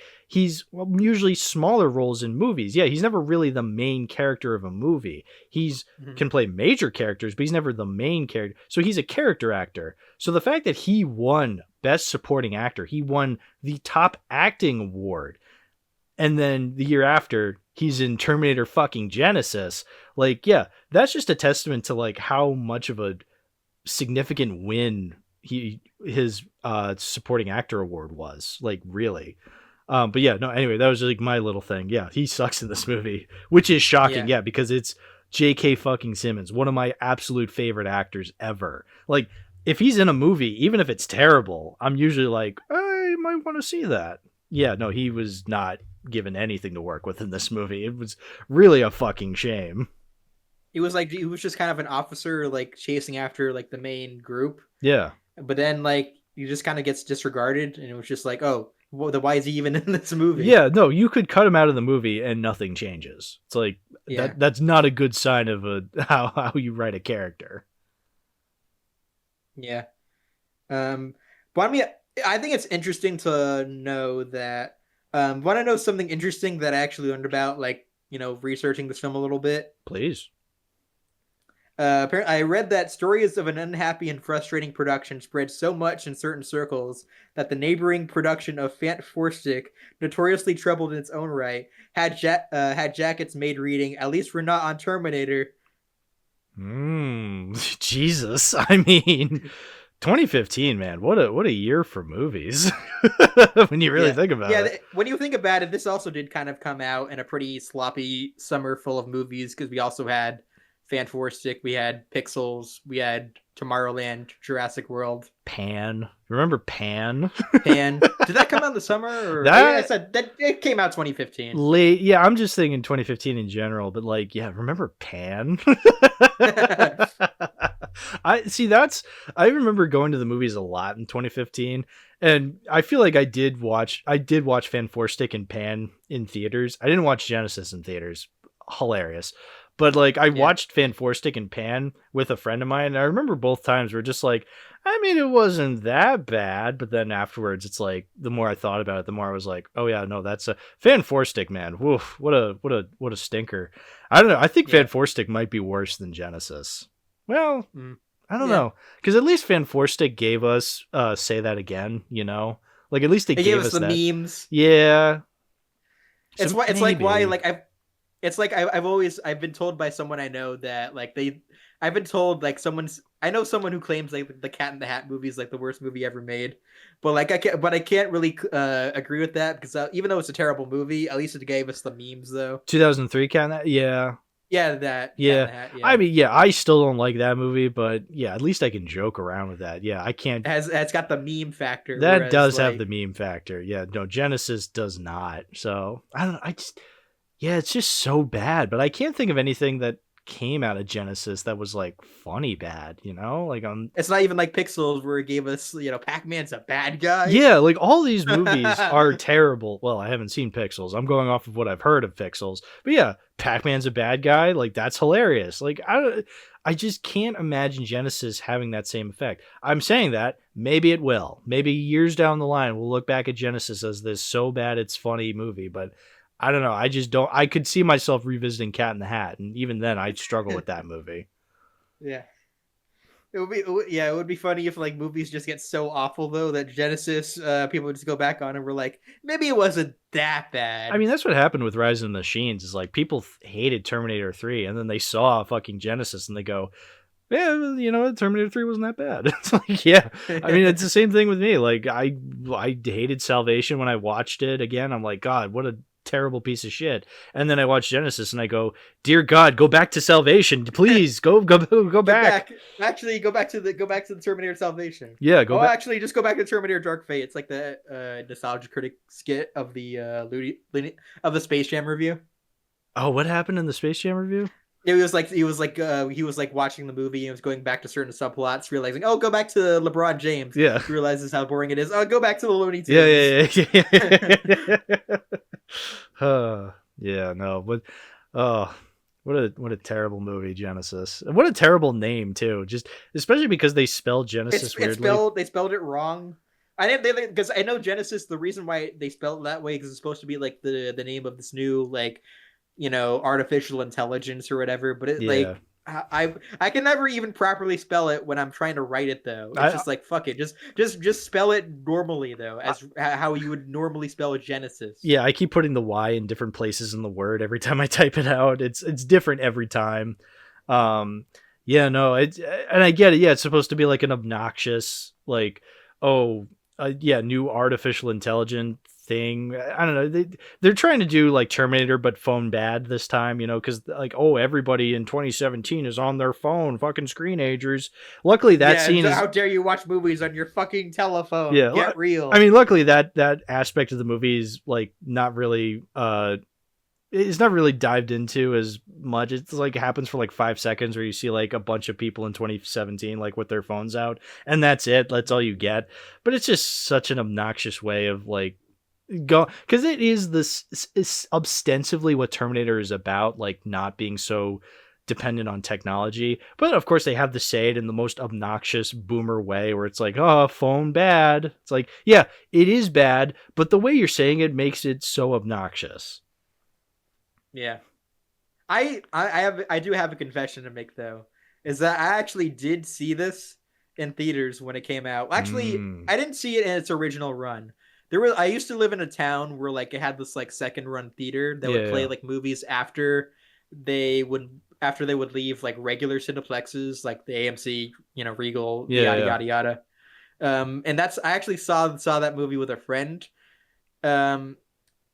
If it weren't for the Terminator ride at Universal Studios Florida that I grew up with, this would have been my first exposure to Terminator as a franchise. No kidding. Wow. That's cool. that's really funny. But thankfully, if there's any consolation though, is that rewatching this movie, I didn't remember a single thing from like when I first watched it, like over 10 years ago though. Yeah. I mean, obviously since it was a while back though, but I don't know. I feel like there's still like times when I went to the theater, like all those 10 years ago, like over 10 years ago, especially 2015, because that was a summer and a year that I did go to the movies quite frequently to see slop, that I can probably remember certain scenes and moments of some of those movies more than I do from the experience watching Genesis.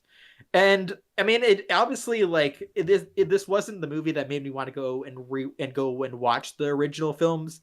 I did that on my own just out of pure interest. Mm-hmm.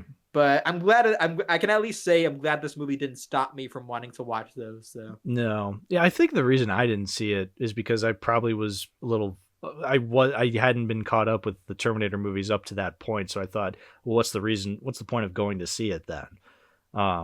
So a good thing I didn't, because oof, this would have been a rough picture to see in the theaters. Yeah. I think my friend who I saw it with at the time liked it, but I only say I think because this is just based on what I remember. Because again, I was like 12 when this movie came out, and now I'm a 23-year-old cynic. So now I can see why this movie's actually dog shit. Yeah, it's just I can't imagine watching this as somebody who's not even caught up with Terminator and getting anything out of it, because you just watch it, you just go, this is just some generic action movie after that, you know? Yeah, and also not even funny or. No. I also do you remember the Bad Boys needle drop, like when like they're getting arrested, what was like, up after with that that whole car chase? Yeah, like it felt very Marvel-ish as well though, like trying to haha, it's Bad Boys theme song. but it was like after like 5 seconds, like they only had it for like 5 seconds. It's like that weird. Yeah, remember that weird edit in It Chapter 2 where like I think it's I haven't seen it Chapter 2, but there's a part where like a character gets vomited on by a demon or something. I don't know, but like at one point, like a song just starts playing while they're being vomited on, and it only happens for like 2 seconds. It's like, what was the point of that? It was a very, very weird edit. Yeah, it did feel weirdly edited the way it was integrated too. Yeah, and yeah, just very, very, very unfunny movie. No, unfunny, ugly, stupid, bad. Like, what's even good about it? I guess I like sometimes when Arnold's on screen, and the only meme that could ever come out of this movie is again the letterbox backdrop that we mentioned.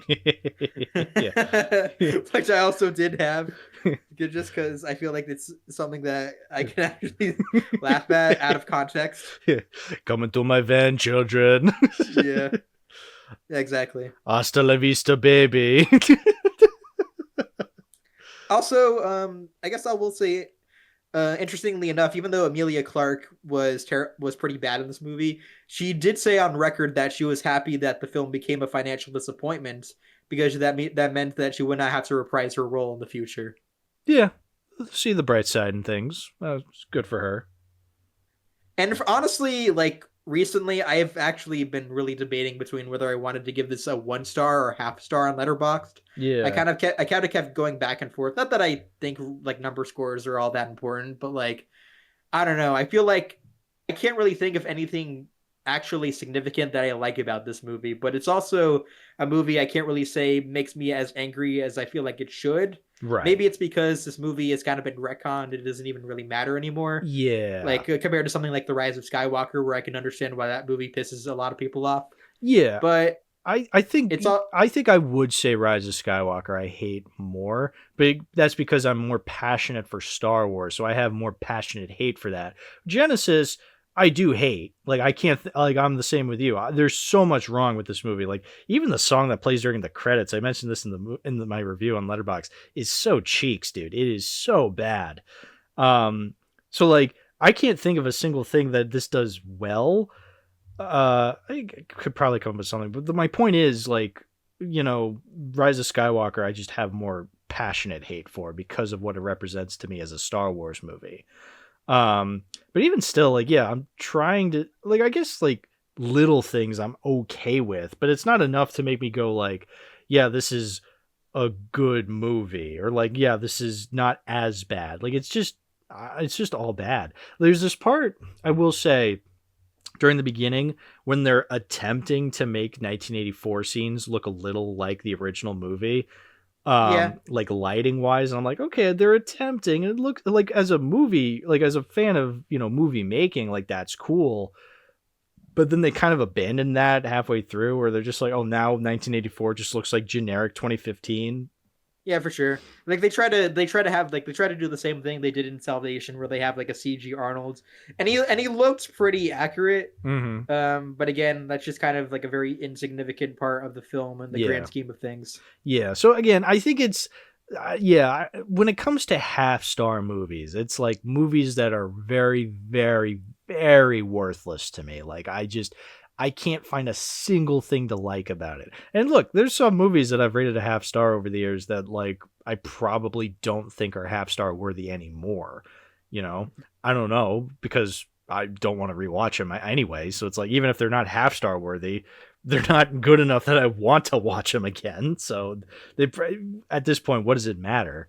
I don't know. Yeah, just this, I just can't really bring myself to say it's a half star, like the most worthless piece of shit I've ever seen. It's just a really, really, really bad movie.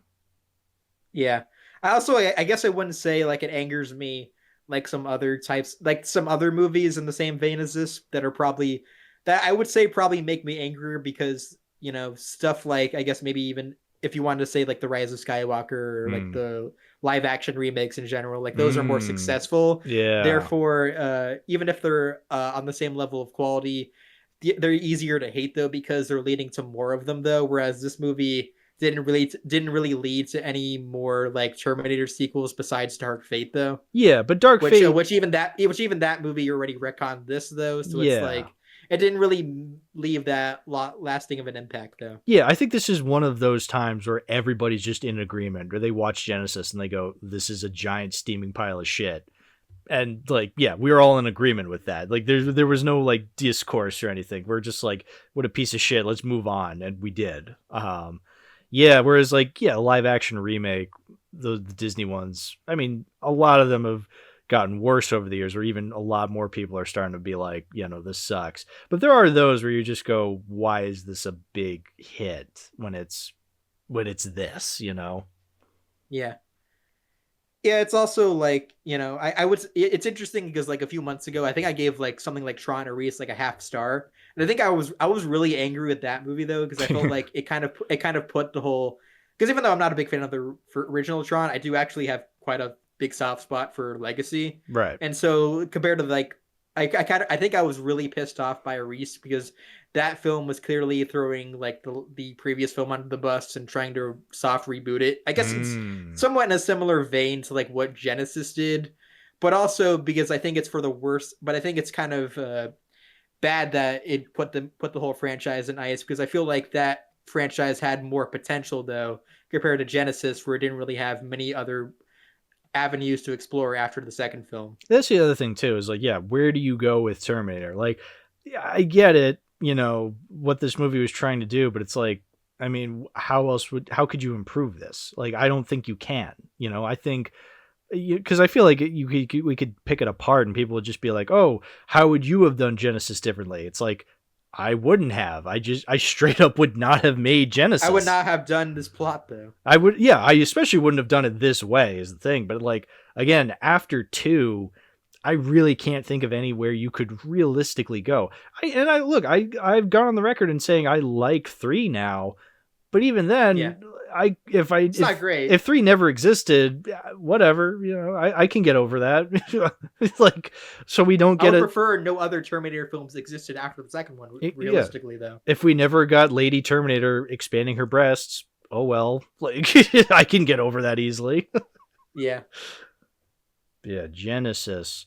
Also, one more note. No, go ahead. That ending where like Arnold like survives, that felt like a giant cop out. It was so awesome, dude. It's like, oh, he dies again. Doesn't he sacrifice himself or something like that? He sacrifices himself. Oh, but he ended up in the T-1000 goop, and so now he's a T-1000. It's like, oh, okay, cool. Yeah. This was disgusting. Yeah, definitely worth seeing, I guess. Yeah. What? Do you remember the mid-credit scene where it implies that Matt Smith's character is actually alive? Oh, yeah, that was stupid though. Like they were so obviously trying to tease a sequel or something like that. Yeah. Like, again, we're going back to like the Marvelization of this movie, and you know, they're trying to tease more movies that obviously never happened. I love shit like that. I love obvious like mid-credit scenes, or even when movies do that in endings, or they're just like, no, we got to set up the sequel. It's like, do you honestly believe they're going to make a sequel? Because I get the feeling a lot of them do this to be like, oh, if we make the ending obvious that we're setting up a sequel, the studio has to greenlight it. But it's like, no, studios could just be like, no, we're not doing that. It's like, you know, because movies like Artemis Fowl, fucking Morbius did this. A lot of the Sony Marvel movies did that, where they're just like, well, we got to set up the sequel, even though clearly it's not going to happen.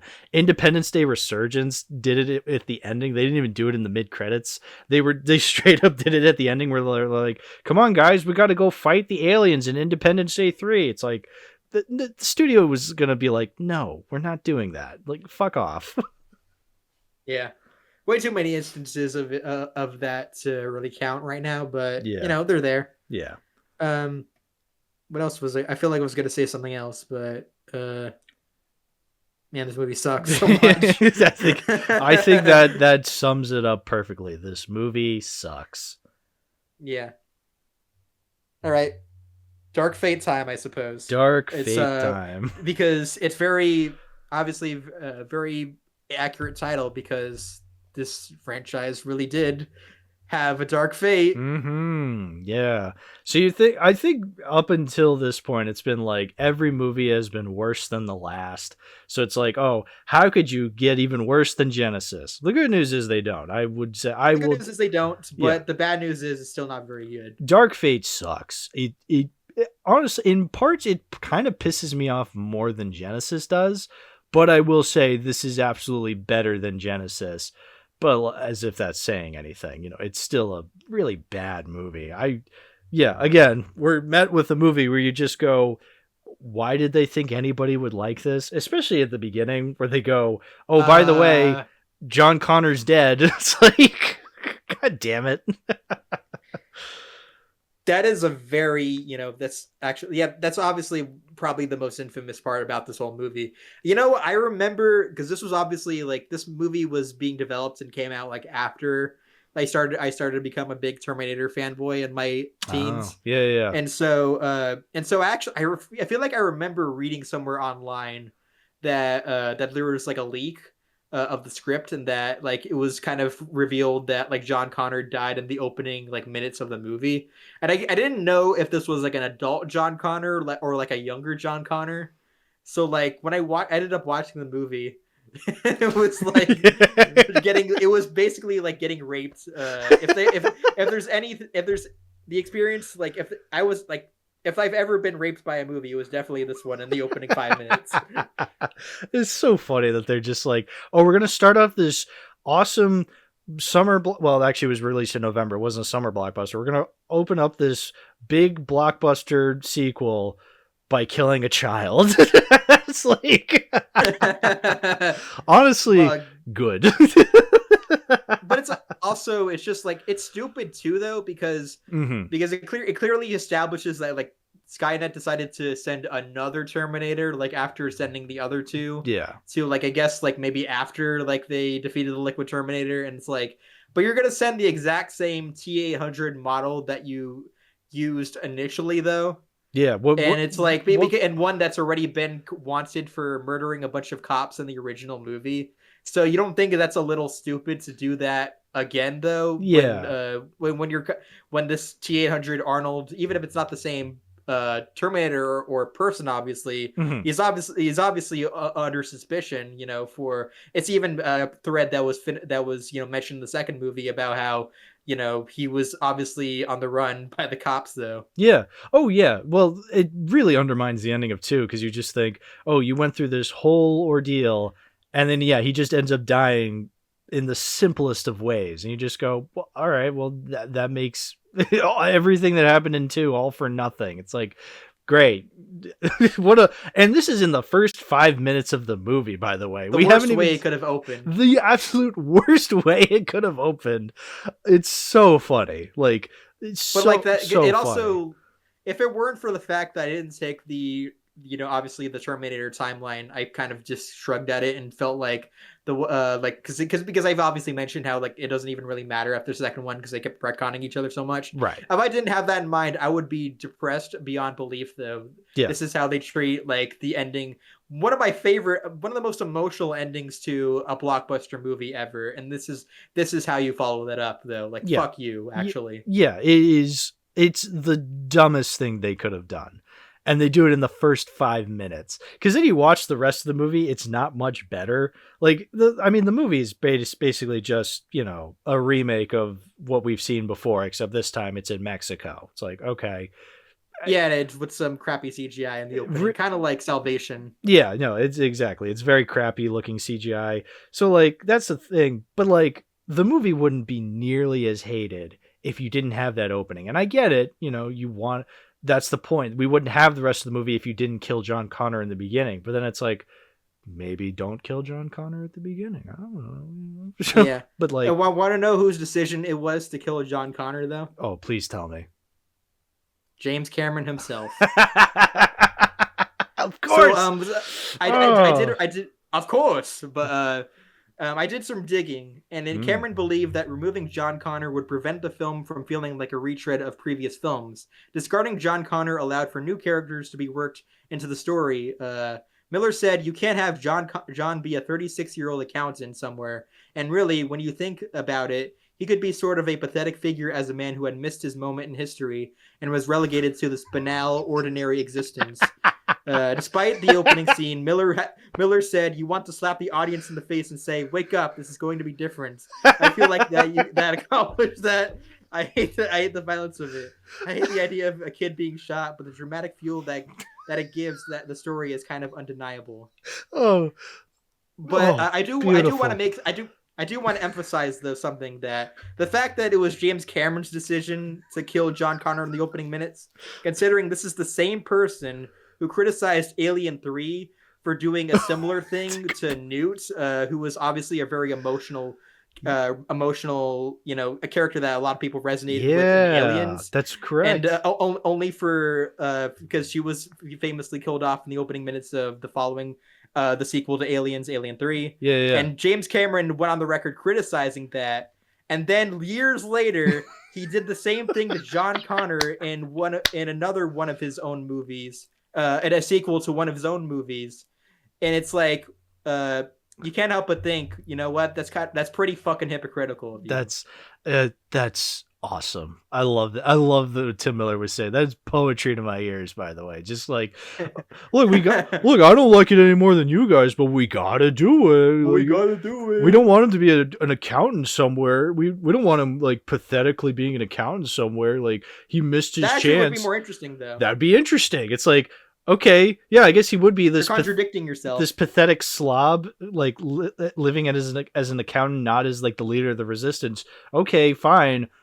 I guess what we got to do is we got to kill him. It's like, what? Like, if anything, I feel like that would actually been more interesting. Like John Connor, like after like he's just living a normal life now, yeah. And maybe he's like trying to tell stories about how he was actually the leader of this human resistance in an alternate timeline. Everyone is like laughing off, like, yeah. See, that's like that would ever happen though. And then maybe he gets a chance to shine in the climax because he helps like Danny and the other characters. Like, yeah, he's not. You don't have to make him the leader of the resistance. Fine, if you want to give it to this Latina woman, sure, whatever, fine. Lame, but fine, whatever. Do that. But, like, maybe have him come in, like, have his own heroic moment, because, like, I mean, that's kind of what they did with No Way Home. Like, yeah, like, they brought back Andrew Garfield, Spider-Man. He's not the main character anymore, but they still gave him a heroic moment in the movie, even though he's not the main Spider-Man anymore. It's like, you can still do that, you can still have him have this hero moment. Again, I'm just spitballing here, Yeah. Fine. If they're not going to do that, they're going to kill John Connor in the first 5 minutes.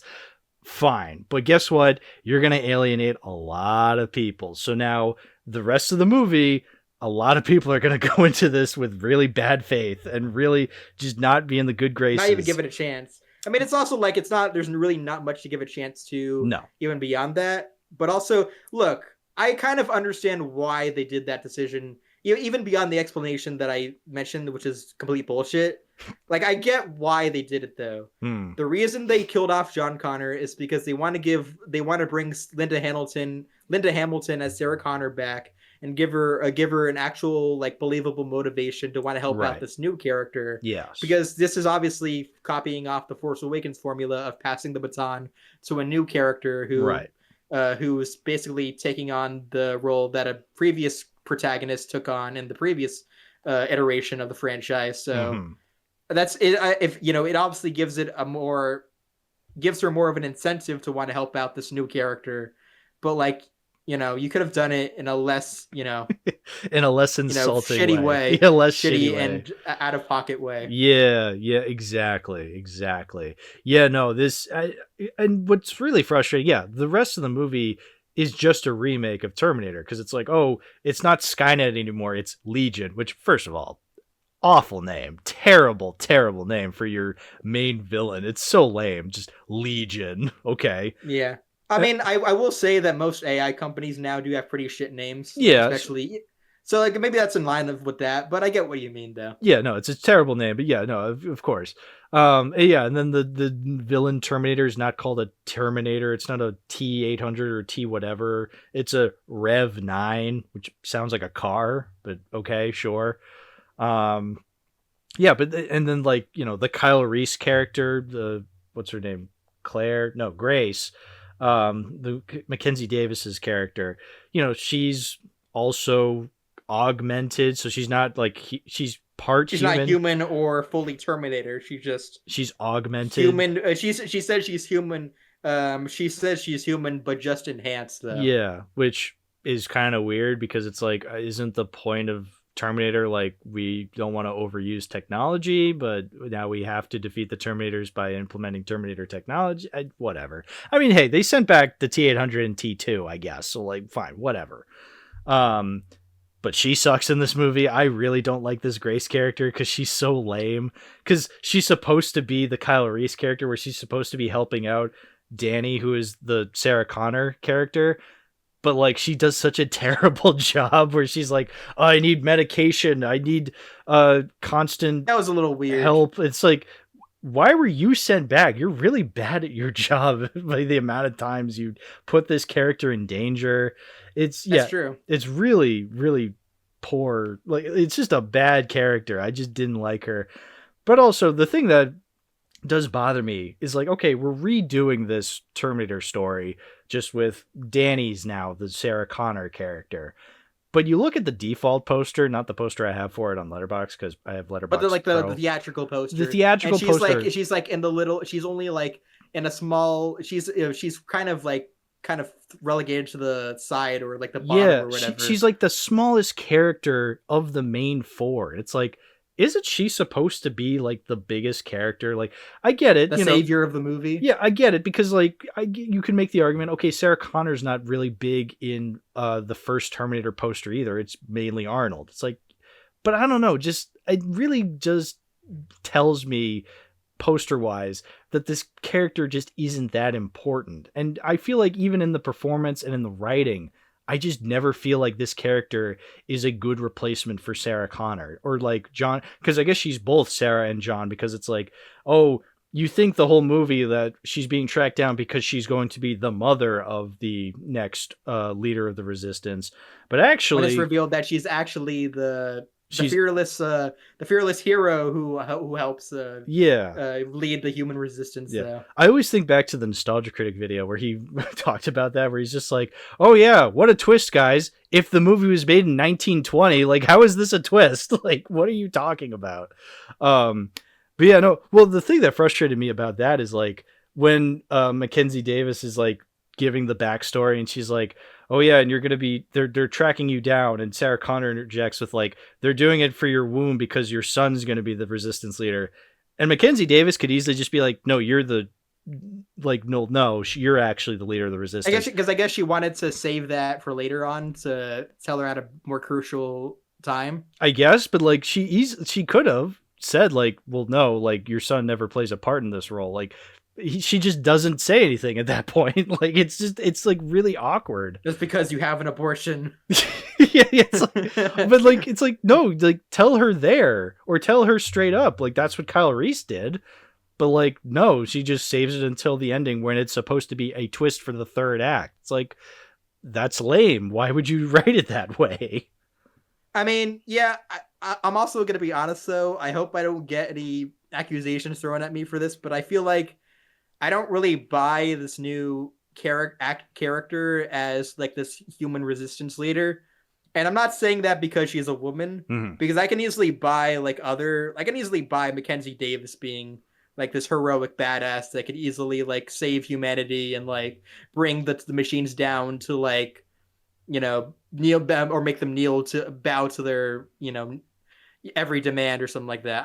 I don't know. I just don't really buy her as this, whole like savior of humanity though. No, I don't know. no, Maybe I am I, in complete agreement with you. I don't see how this woman eventually becomes leader of the resistance. Yeah, no. And I think that's partially because that's mostly due to the writing. The performance does not help. I feel bad yeah. picking on this actress. I don't think she's a terrible actress, but she's not great. Like, especially during that scene where it's revealed, oh, she's the leader of the resistance, and she's supposed to have this great inspiring monologue, and she just really sucked in that scene. And again, I feel bad, but like it just wasn't a good performance in that scene. Yeah, she was just kind of, she was just kind of a bland character, and I don't really Yeah. blame that on her or on the actress necessarily. I would just put that on the script No, more the so. blandness comes from the script and the 6 fucking writers that they took to write this movie. Yeah. Yeah, Like, and also even ugh. the visuals and directing this movie. Well, I mean, I will say the directing is actually I do think is actually solid for the most part, but I do think a lot of the visual effects though are kind of ugly though. Oh Like yeah. that, like as soon like during that whole chase scene with like where like the where like the new Terminator character, is obviously chasing after them, Mhm. and like and basically he kind of dissolves, like where basically he goes from just like one singular entity, and then has like a terminate and like dissolves into like a kind of splits apart Yeah, basically to yeah, like yeah. where there's another liquid Terminator behind him like driving the truck that's also a part of him, Yeah, yeah. and that kind of looked crap. That looked crappy though. Like Yeah. when that CGI like black goo was starting to disintegrate or whatever, I was just thinking of Venom by that point. It's a very And Venom-esque. I was starting to hum myself the Venom theme as like that scene when I was like Venom, gotta get him. Knock knock, let the devil in. Yeah, Yeah. Uh yeah, I will say I don't hate this new Terminator. I actually do kind of yeah. like I do like Gabriel the actor Luna. for it. Yeah, the actor's pretty good. Gabriel Luna. He's pretty good as like this threatening Terminator. I was getting a lot of vibes similar to Robert Patrick as the T-1000. Not as Obviously, good, but no, still nowhere near. suffices. Yeah, like almost sort of kinda. Yeah, the splitting up looks weird, but I like that as a concept. I think a lot of the scenes where he's like blending in as like an officer, like an agent, he's just like kind of walking through. He's like talking with the other agents. It's like, okay, like he It's kind bounces of off them. charming. Yeah, he's very charming, very like believable, where you're just like, oh yeah, I would absolutely like be shocked if this guy turned out to be like a killer robot. He just seems like a normal guy. Like I like that. Where I didn't like him was when at the end, like at the very climax, where they're at like the Hoover Dam, and he goes and he's like, "Give me the girl," and he literally has this spiel with Carl slash Arnold Schwarzenegger, where he's just like, "You and I are not so different." It's like, oh, that's not what a Terminator That villain's supposed to line. do.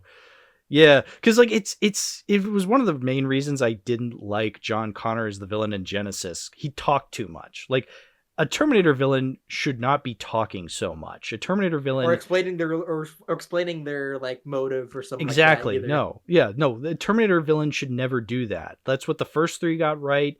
That's what Genesis got very wrong. That's what this one was doing okay with, and then they had that moment. It was over before it even started. I'll give that. It wasn't like it totally ruined him as a character. It was just a weird moment because like it just had him be like, "You and I are not so different. Like, you're just like me." And he's like, "I come from a future that doesn't exist. It didn't work out so well," or something like that. It was a very weird moment. It's like, okay, then we go back to the punching and CGI fights. Yeah, I will say I do think that there are some pretty neat set pieces in this movie. Mhm. Like I do actually like the whole like the part when they're in like the concentration camps or whatever, and like the whole escape scene, and for that was pretty interesting. Mhm. I did also like even though I'm obviously very critical of the overuse of CGI prevalent in a lot of these sequels post T2, that I thought the kind of the plane sequence was kind of interesting, at least in terms of the way it was shot. And I thought I actually kind of liked the part when when like the characters are like in that car that obviously like sinks into a river or ocean or whatever, and then they have to be dragged out. Yeah, Like I yeah. think that stuff was neat. I mean, obviously it would be a lot neater if it was done with more practical effects. Filmed But better, I think that especially. Yeah. when we filmed better, obviously a little less, modern blockbuster CGI. schlocky Yeah. looking. Yeah. Yeah. Yeah. Yeah. But I do think that, if I feel like if this was done practically, I think this would make for a really great like blockbuster though. But I feel like a lot of these like sequences are not enough to hold the movie together for me though, No. because I just feel like this movie and Genesis just do not respect the legacy of the first two though. No, they really don't, especially in the Sarah Connor characterization. I really don't like it. And I'll blame a little on Linda Hamilton. I don't necessarily blame her for seeming bored in this movie. It's clear she didn't want to do it necessarily, because a lot of the time she just feels bored and she's just like doing whatever the hell she wants. It's like, all right, I get it, you don't want to be here, but like it does not help. It doesn't help the characterization, because especially because she's like this cynical, depressed version of this character, and it's like, this isn't fun to watch. I don't really I don't really enjoy watching this. This movie's a bit too cynical, but whereas I feel like compared to something like Terminator 2, that obviously did have a bite to it, but it obviously had more lighthearted elements to it. That's why you had the whole like Schwarzenegger and John Connor angle, like the father and son almost angle of it. I added levity to the film when it needed it, whereas this film does not have that, and that's why it honestly kind of feels like a drag to get through. Oh yeah, it's a total drag to get through. And yeah, you're right, this doesn't really respect the other movies, because it literally has that moment where Mackenzie Davis, like I was saying, like explaining, oh, the Terminators are after you, and Sarah Connor interjects like, oh, they're only after you for your womb. It's like, why are we bringing this up? Like, this is like a really, it just didn't really feel like it's in that moment where I realized it's like, okay, this movie doesn't feel like it's coming from a place of passion for those original movies. It feels like, if anything, it feels bitter towards those movies. I mean, again, I guess that's also proven with the fact that they fucking shot John Connor in the first 5 minutes. Yeah. But it's ironic that this is the movie that James Cameron came back to as a producer and story writer too. I remember even when this movie was first marketed, like I had like James Cameron's like name plastered everywhere, like James Cameron returns to the franchise. Yeah, and it's ironic that like James Cameron's supposed to be like this box office champion, but this movie flopped spectacularly though. Yeah. I mean, deserved so, because it sucks. But like, no, exactly. I mean, that just goes to show you how things are different nowadays, where it's like, yeah, you can put James Cameron's name over it. That doesn't necessarily mean it's going to be... It's got to print money. Yeah. I mean, 2019 was a weird year for movies anyway, because only a select few movies... I mean, a bunch of movies made $1 billion, but like, But almost none of them have made any sort of cultural impact afterwards. Yeah, barely any of them. And the movies that flopped, well, I mean, depending on which ones you're talking about, I mean, some that did flop, deservedly so, because they were bad. So this deserved to flop. It was not a good movie, and I can't imagine. I mean, again, you shoot John Connor in the first 5 minutes. No wonder nobody flocked to the theaters to go see it.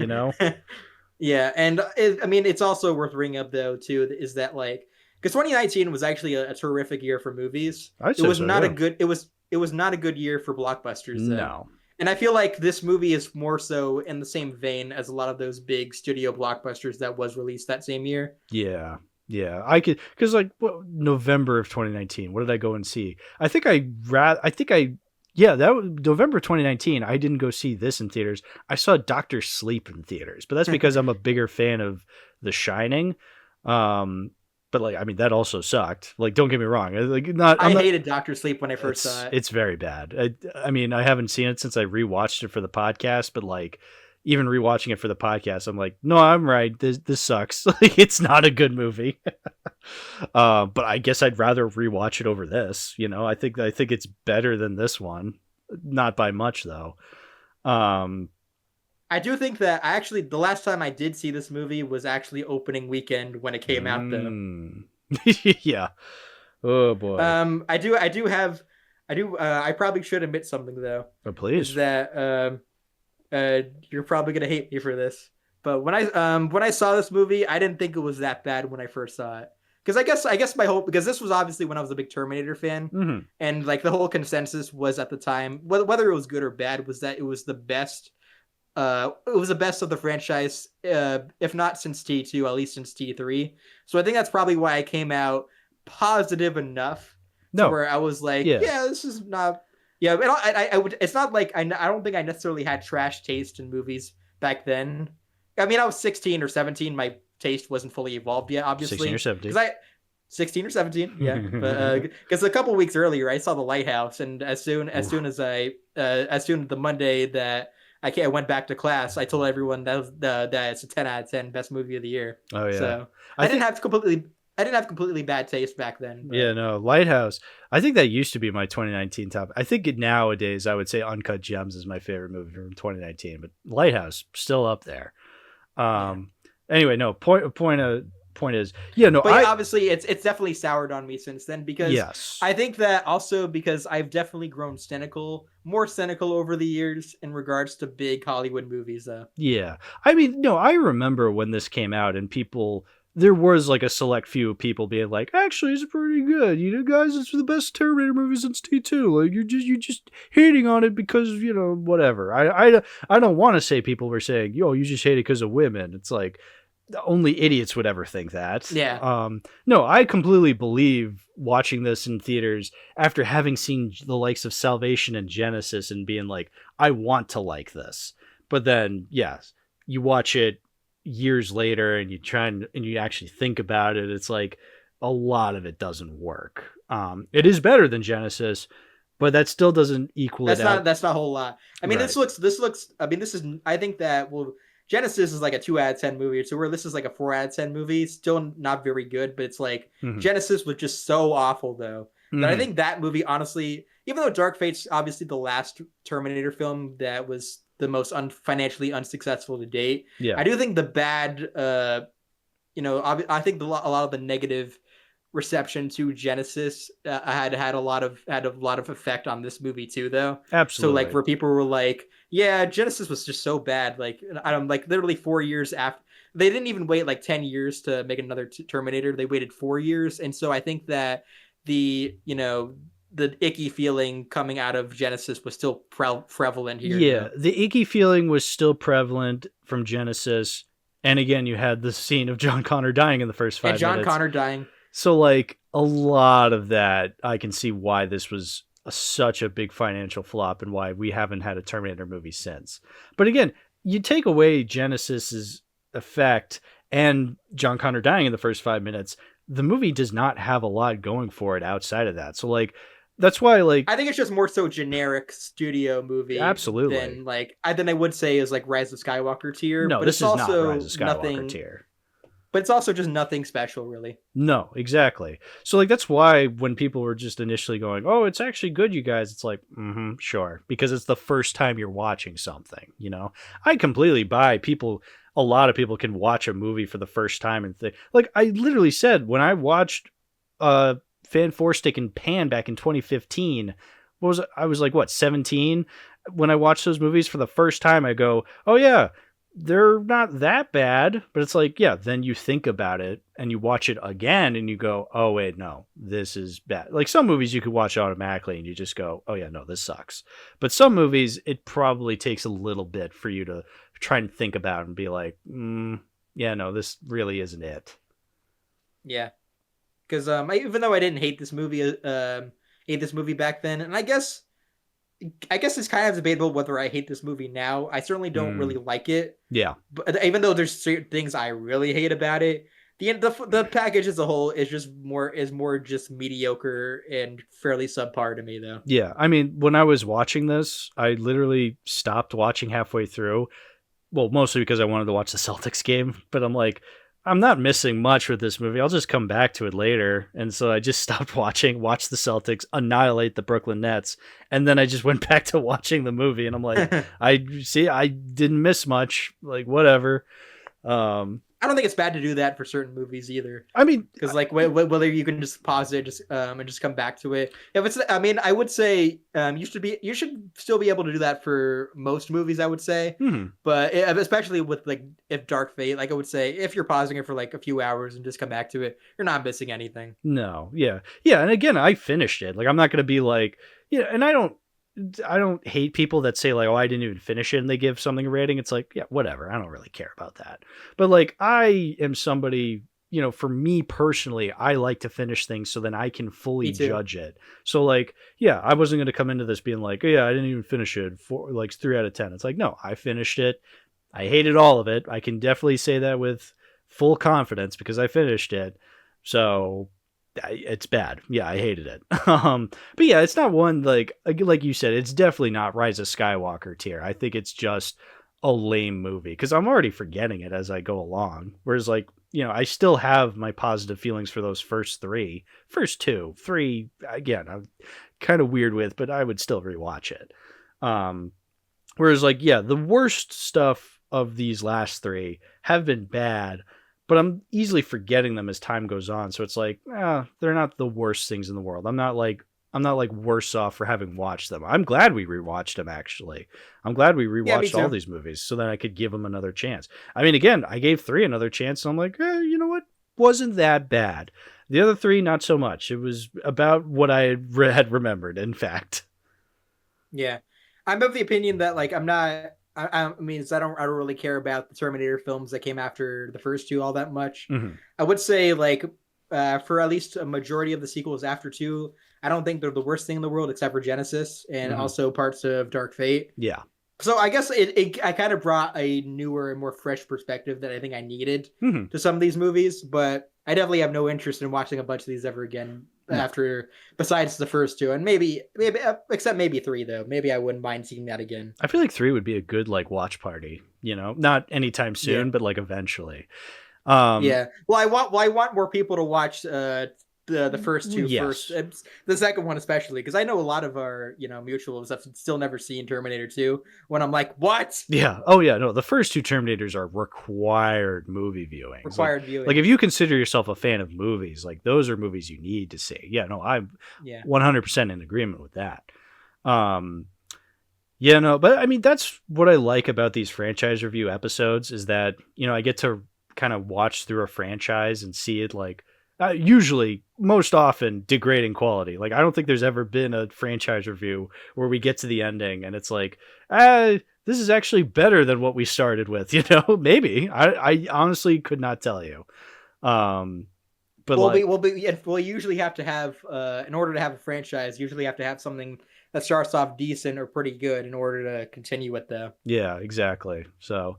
But but the other thing that's really fun about this is that now I can say with full confidence, oh yeah, I've seen these movies, I've given them a chance, I never have to watch them again. Yeah, there's no reason for me to rewatch Genesis again. There's no reason for me to rewatch Dark Fate again. It's these movies, they're never going to get sequels. They're never going to continue. If we get another Terminator movie, it's going to be another reboot or something like that. I think James Cameron has teased that he's like trying to write another one when I'm like, no, wait. No, wait. Yeah. Well, it's also because I don't believe him. Also, like, there's no point though, because wait, what? I don't believe him for a second. It's like, dude, you're in Avatar mode. Like, there's no way you're gonna come back to Terminator. Or I don't know. Yeah. Maybe he'll pull a Clint Eastwood and direct something in his 90s. Sure, why not?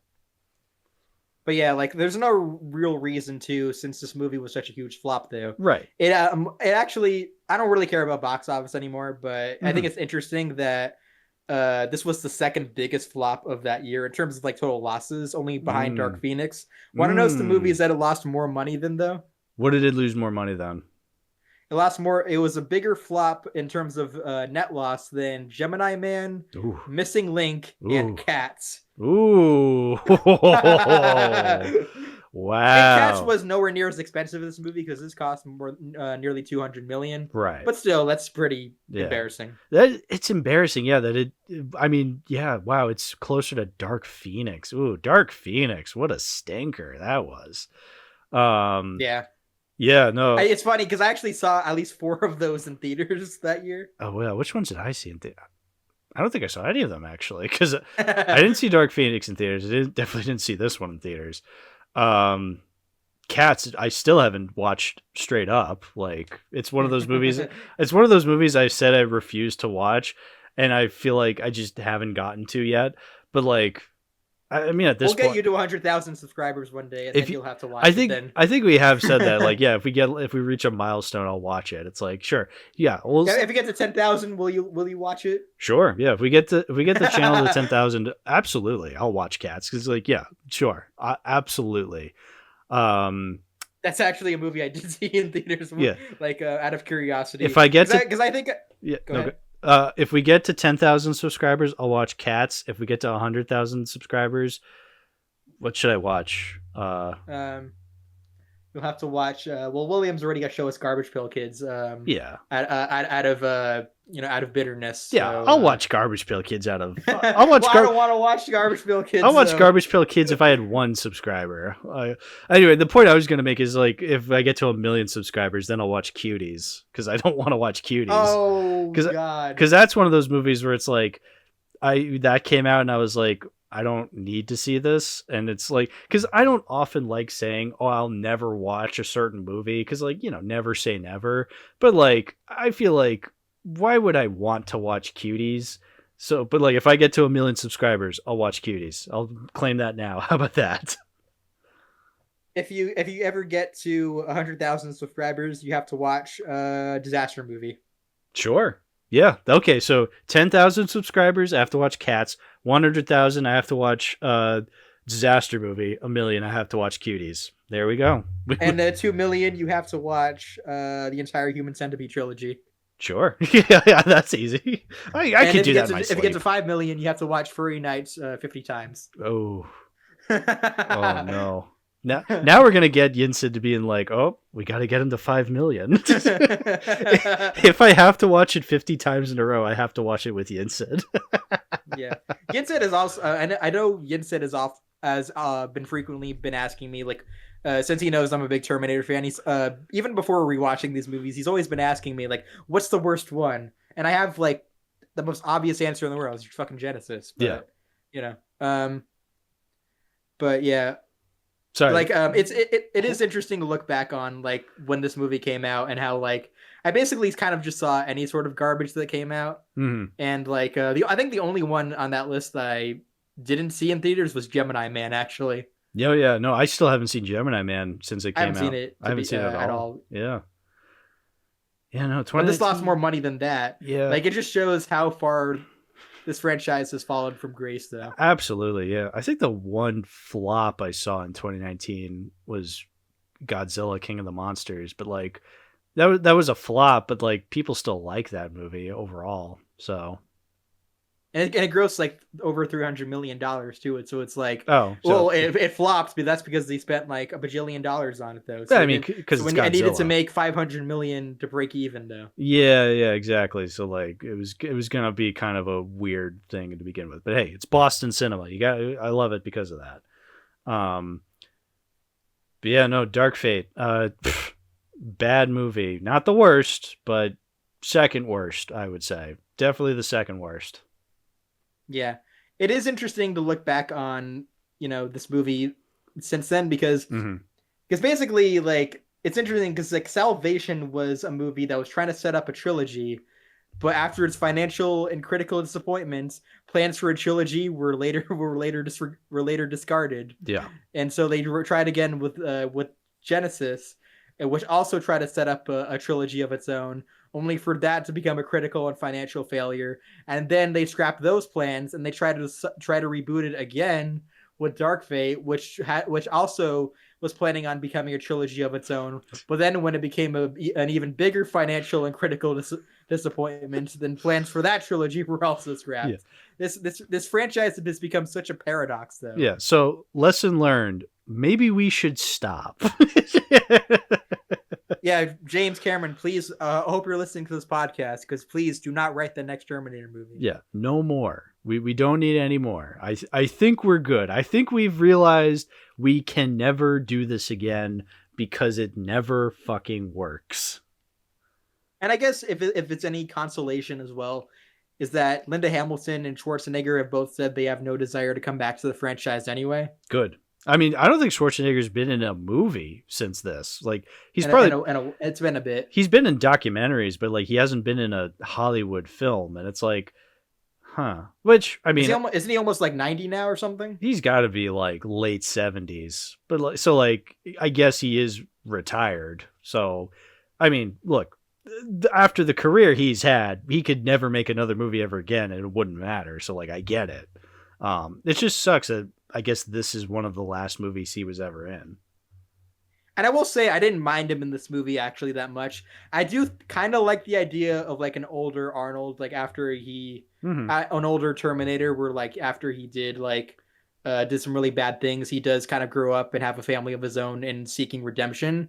I think that's an interesting idea for the movie to have, and I feel like if the movie was more about that, then maybe I would have been on the movie's side a little more. But again, it just became another recycled and fairly carbon copy film, though. Yeah. Or a very, very carbon copy film, I should emphasize. Yeah, and I'm still not a fan of the idea of a robot Terminator growing old, like with flabby skin and stuff like that. Like I don't like that as an idea.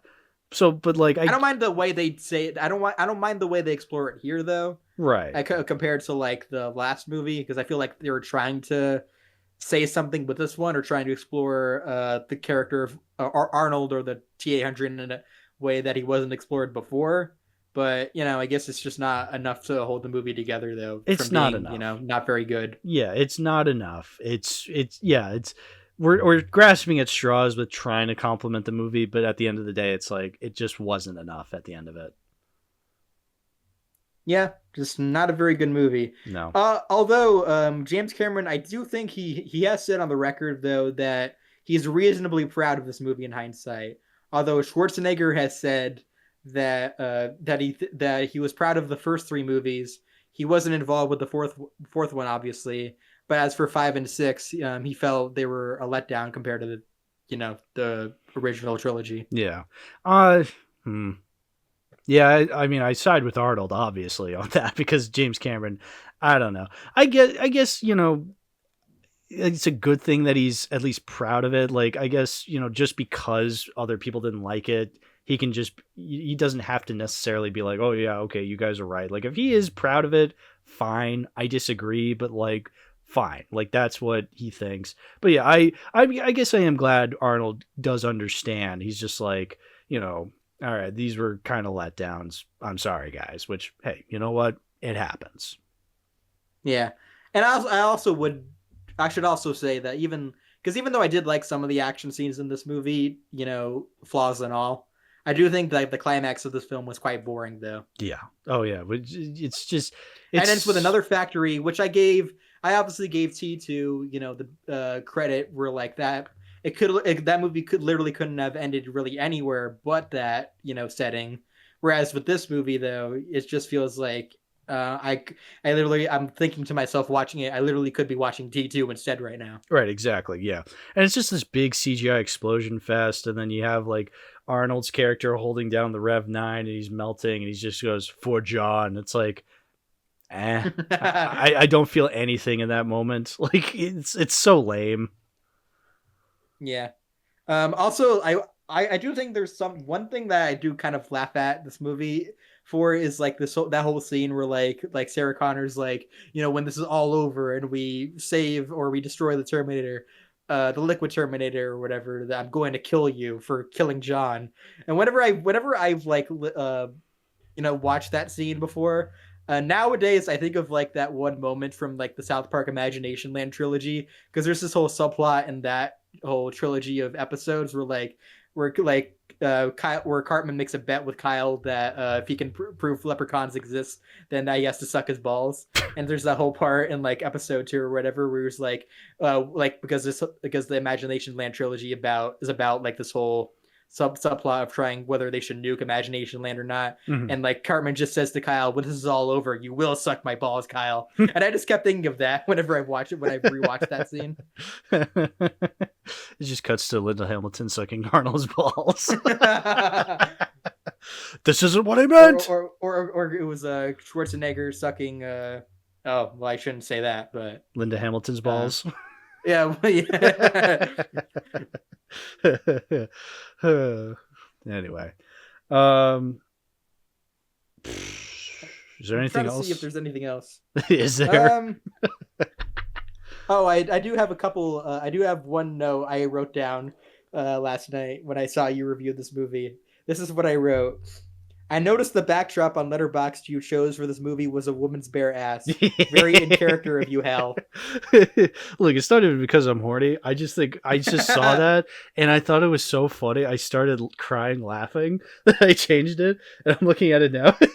It's so funny. It's just her ass. Yeah, I swear this is not for any horny reasons. I'm literally just a child. I just think bare butt is funny. Like that's why I chose it. It's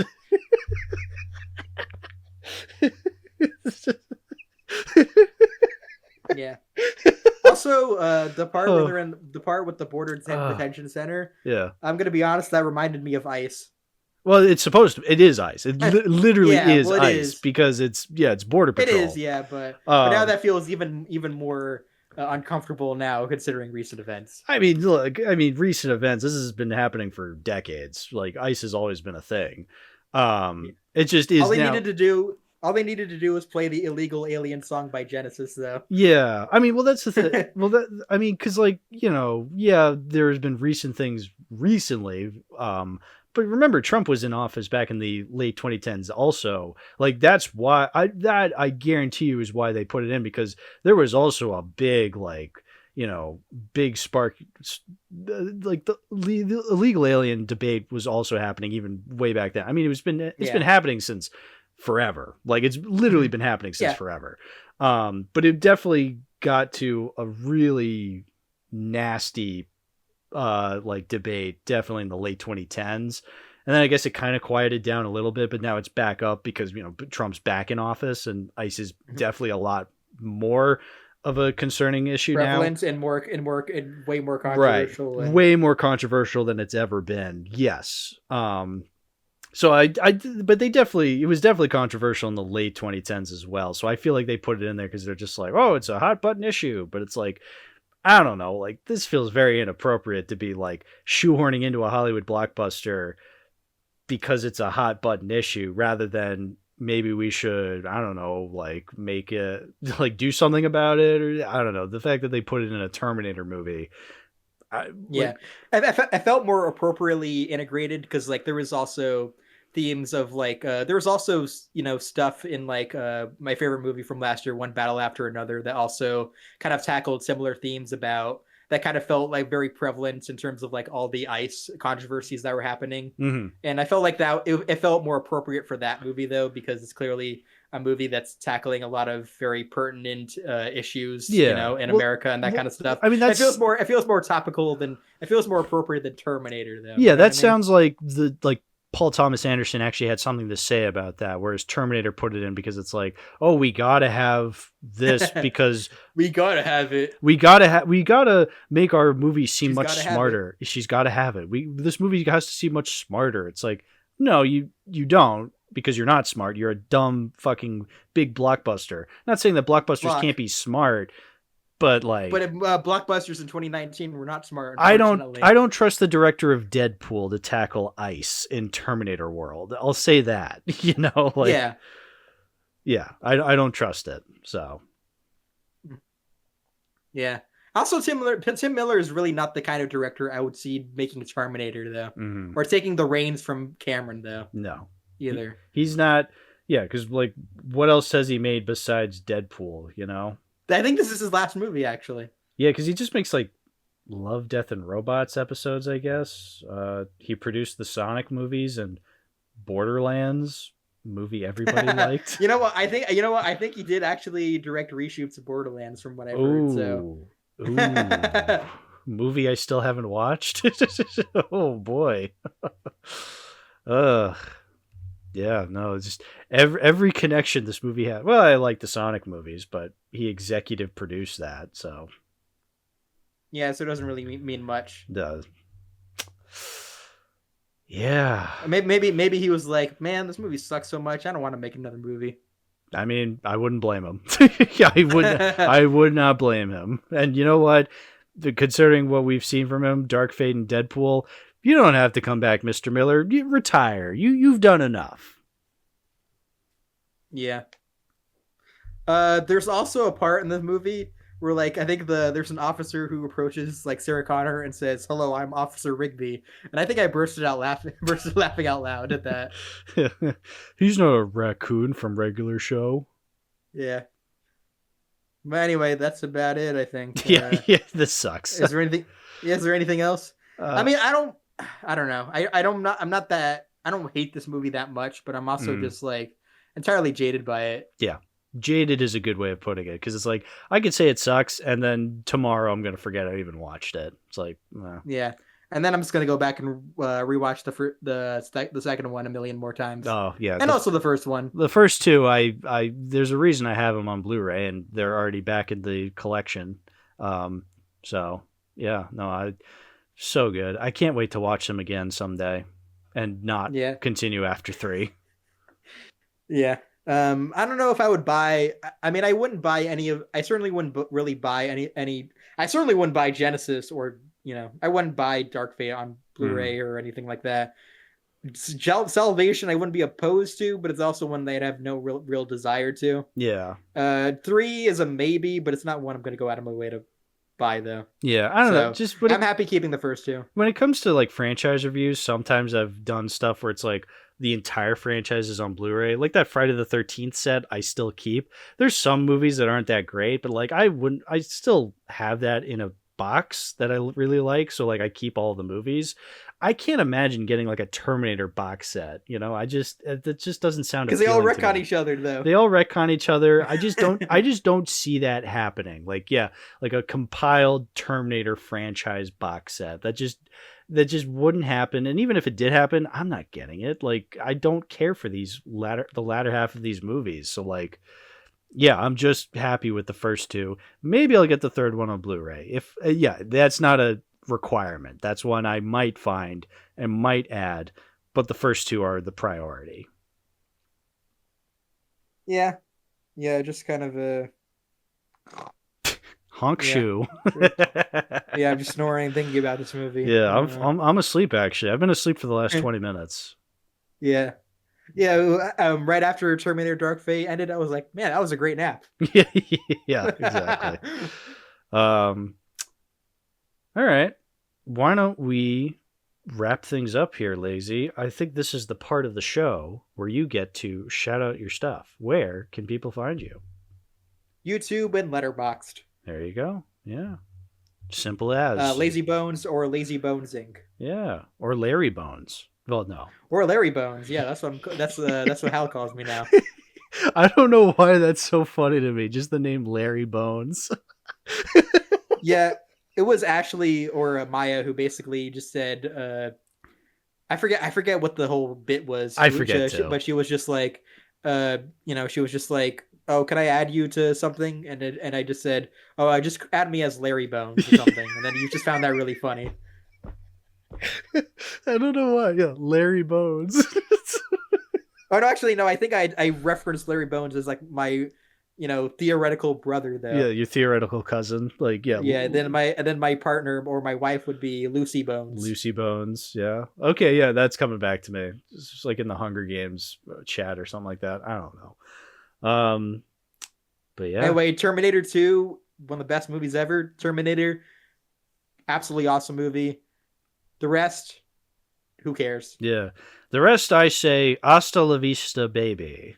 And that's how we'll end the episode, by saying hasta la vista, baby. And also end it by saying, I'll be back. That's right. You'll be back. What episode? Will be back. I don't know. Yeah. You'll be back. Remember that? I'll be back. Do you remember that Mad parody? It's like, I'll be back. It's like $6 million buck. All right. The episode's over. I'm ending it. Okay. Bye, everybody. Bye. What don't you fucking understand? I'm gonna fucking kick your fucking ass. What don't you fucking understand? I'm gonna fucking kick your fucking ass. What don't you fucking understand? I'm gonna fucking kick your fucking ass. What don't you fucking understand?